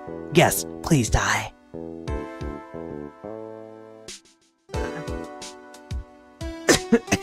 Alright, chat. I'm dying. You wanna be as good as Gumshoe Meekins? What is it? Can't you see I'm having me a showdown with a steak lunch partner? Miss Star managed to sneak this into me. She's seeing one of the guards, it seems. Well, cowboy, it looks like you did it. You even gave Bambina back her smile. Can you make sure Billy and the gang get their water? Why do you have a knife in jail? Don't worry about it. Don't dying? I'm dying. Sound Akemi Kimura. 3 more hours left. I hate y'all. I'm not gonna narrate this. They talk too fast and my throat hurts. This case was too fucking long. I think it legitimately did take. So like 7 hours of today's stream was Ace Attorney. And let's say we did 5 hours of each. This case took at least 15 hours. Jesus Christ. Insanity. It's a pretty good case though. I liked it a lot. Yeah, it's as long as the rest of the game. I keep hearing people say, Brandon Gay, huh? I keep hearing people say that the case is actually longer than the rest of the main game, but it's funny. I couldn't imagine it was going to be a long trial. I didn't think the trials themselves would take like 2 or 3 hours each. Well, like 2 hours, they probably took like 2.5 hours each. It does double them, yeah. Well, chat, Next weekend, we'll start on Ace Attorney 2. They didn't add any new cases when they ported AA2. That's weird. Just an hour or less 3 hours ago? Y'all lied to me. I think the worst part is y'all waterboarding me in the middle. Yippee! Justice for all! The judge is so sick. Oh, Maya! Look, it's Maya!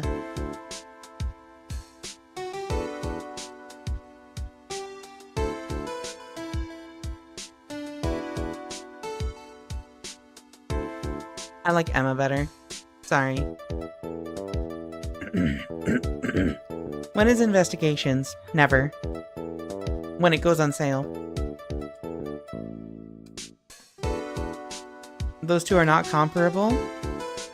Is Investigations after AA3? We gotta play them in canon order. Will you start Ace Attorney 2?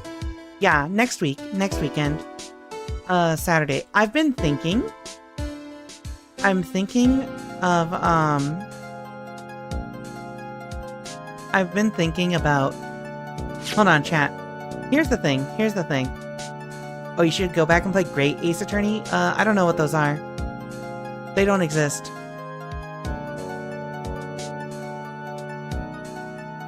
I know what they are. I don't want to. I'm not interested in those. Yet. Maybe playing through the rest of the series will make me interested in them. Emma! What was I gonna say? Chat.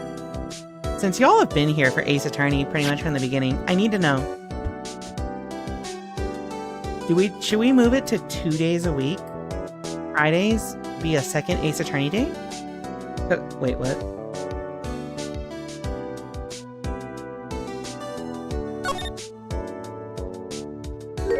Oh, it's a letter. Hold on. That's so cute!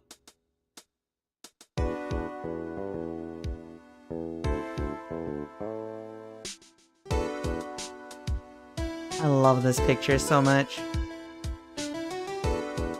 Yeah, I was gonna say, we don't have anything to fill the gap that is Dark Souls.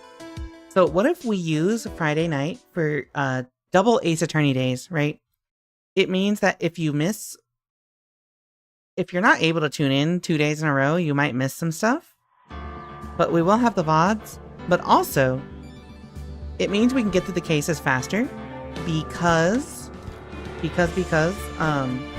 I've heard the second game onwards makes all the cases longer. So it might be easier for progress sake to do 2 in a row. What do y'all think? As the Ace Attorney enjoyers. More room for you to hydrate? For you to hydrate more? I'll kill you. In Minecraft. Second game is shorter than the first game? Well, that's because they don't have Rise from the Ashes. Alright, so next week, expect 2 Ace Attorney days. We'll play Ace Attorney 2 on Friday and Saturday. I'll put out a schedule. Only because of Case 5 in Game 1. If you took Case 5 out, I'm sure it wouldn't even be comparable, yeah. Alright, chat, I gotta find someone to raid. I might just raid Yariko because that's the easy choice. I don't know any of these people. Is anyone... That's a cute outfit. Is anyone else streaming? I don't come back before you go. Have a good one. Thanks for stream. Yeah. Thank you for stopping by. Piss stream. I'll kill you. Oh, we're going now? Yeah. Let me see. We are not doing piss raid. We are not doing piss stream. Do not do that. If you do that, I will literally end your life. I love this fucking clown. Tired employer gets hard. I don't think I want to raid that person. No offense. Alright, chat. Wait, what is La Mulana 2? We love permanent vermin in this household. What's blooming at Old Navy? What is Get La 30 to Mulana? 50%. La Mulana. Archaeological ruin exploration action game? Chat. I might send y'all to Permavermin. I don't know what La Mulana is, but La Mulana 2? Oh, it's a platformer. You play as Indiana Jones, but with boobs, apparently. I'm sending y'all to Permavermin. I'm fucking tired. Rika amigos. Perjury raid. This is the raid message, chat. Go say hi to Permavermin. We love and appreciate some Permavermin in this household. Very good old FGC friend of mine. Anyway. I'm fucking tired. I'm tired, chat. It's 3:30 a.m. I should have been asleep 2 hours ago. You're lucky I love and appreciate you enough to play Rise from the Ashes until 3:30 a.m.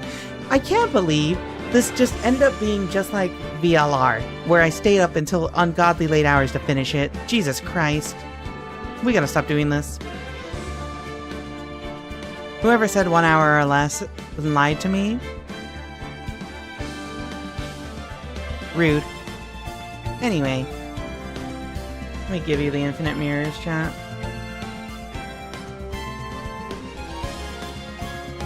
Lydia's right with 2 hours. I hate it. Go say hi to Permavermin. Anyway. I gotta...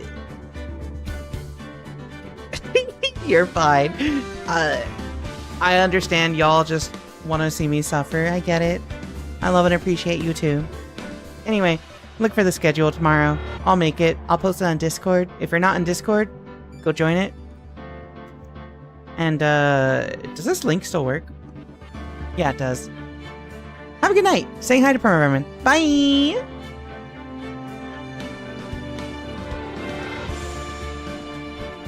On the outer edges of the thing.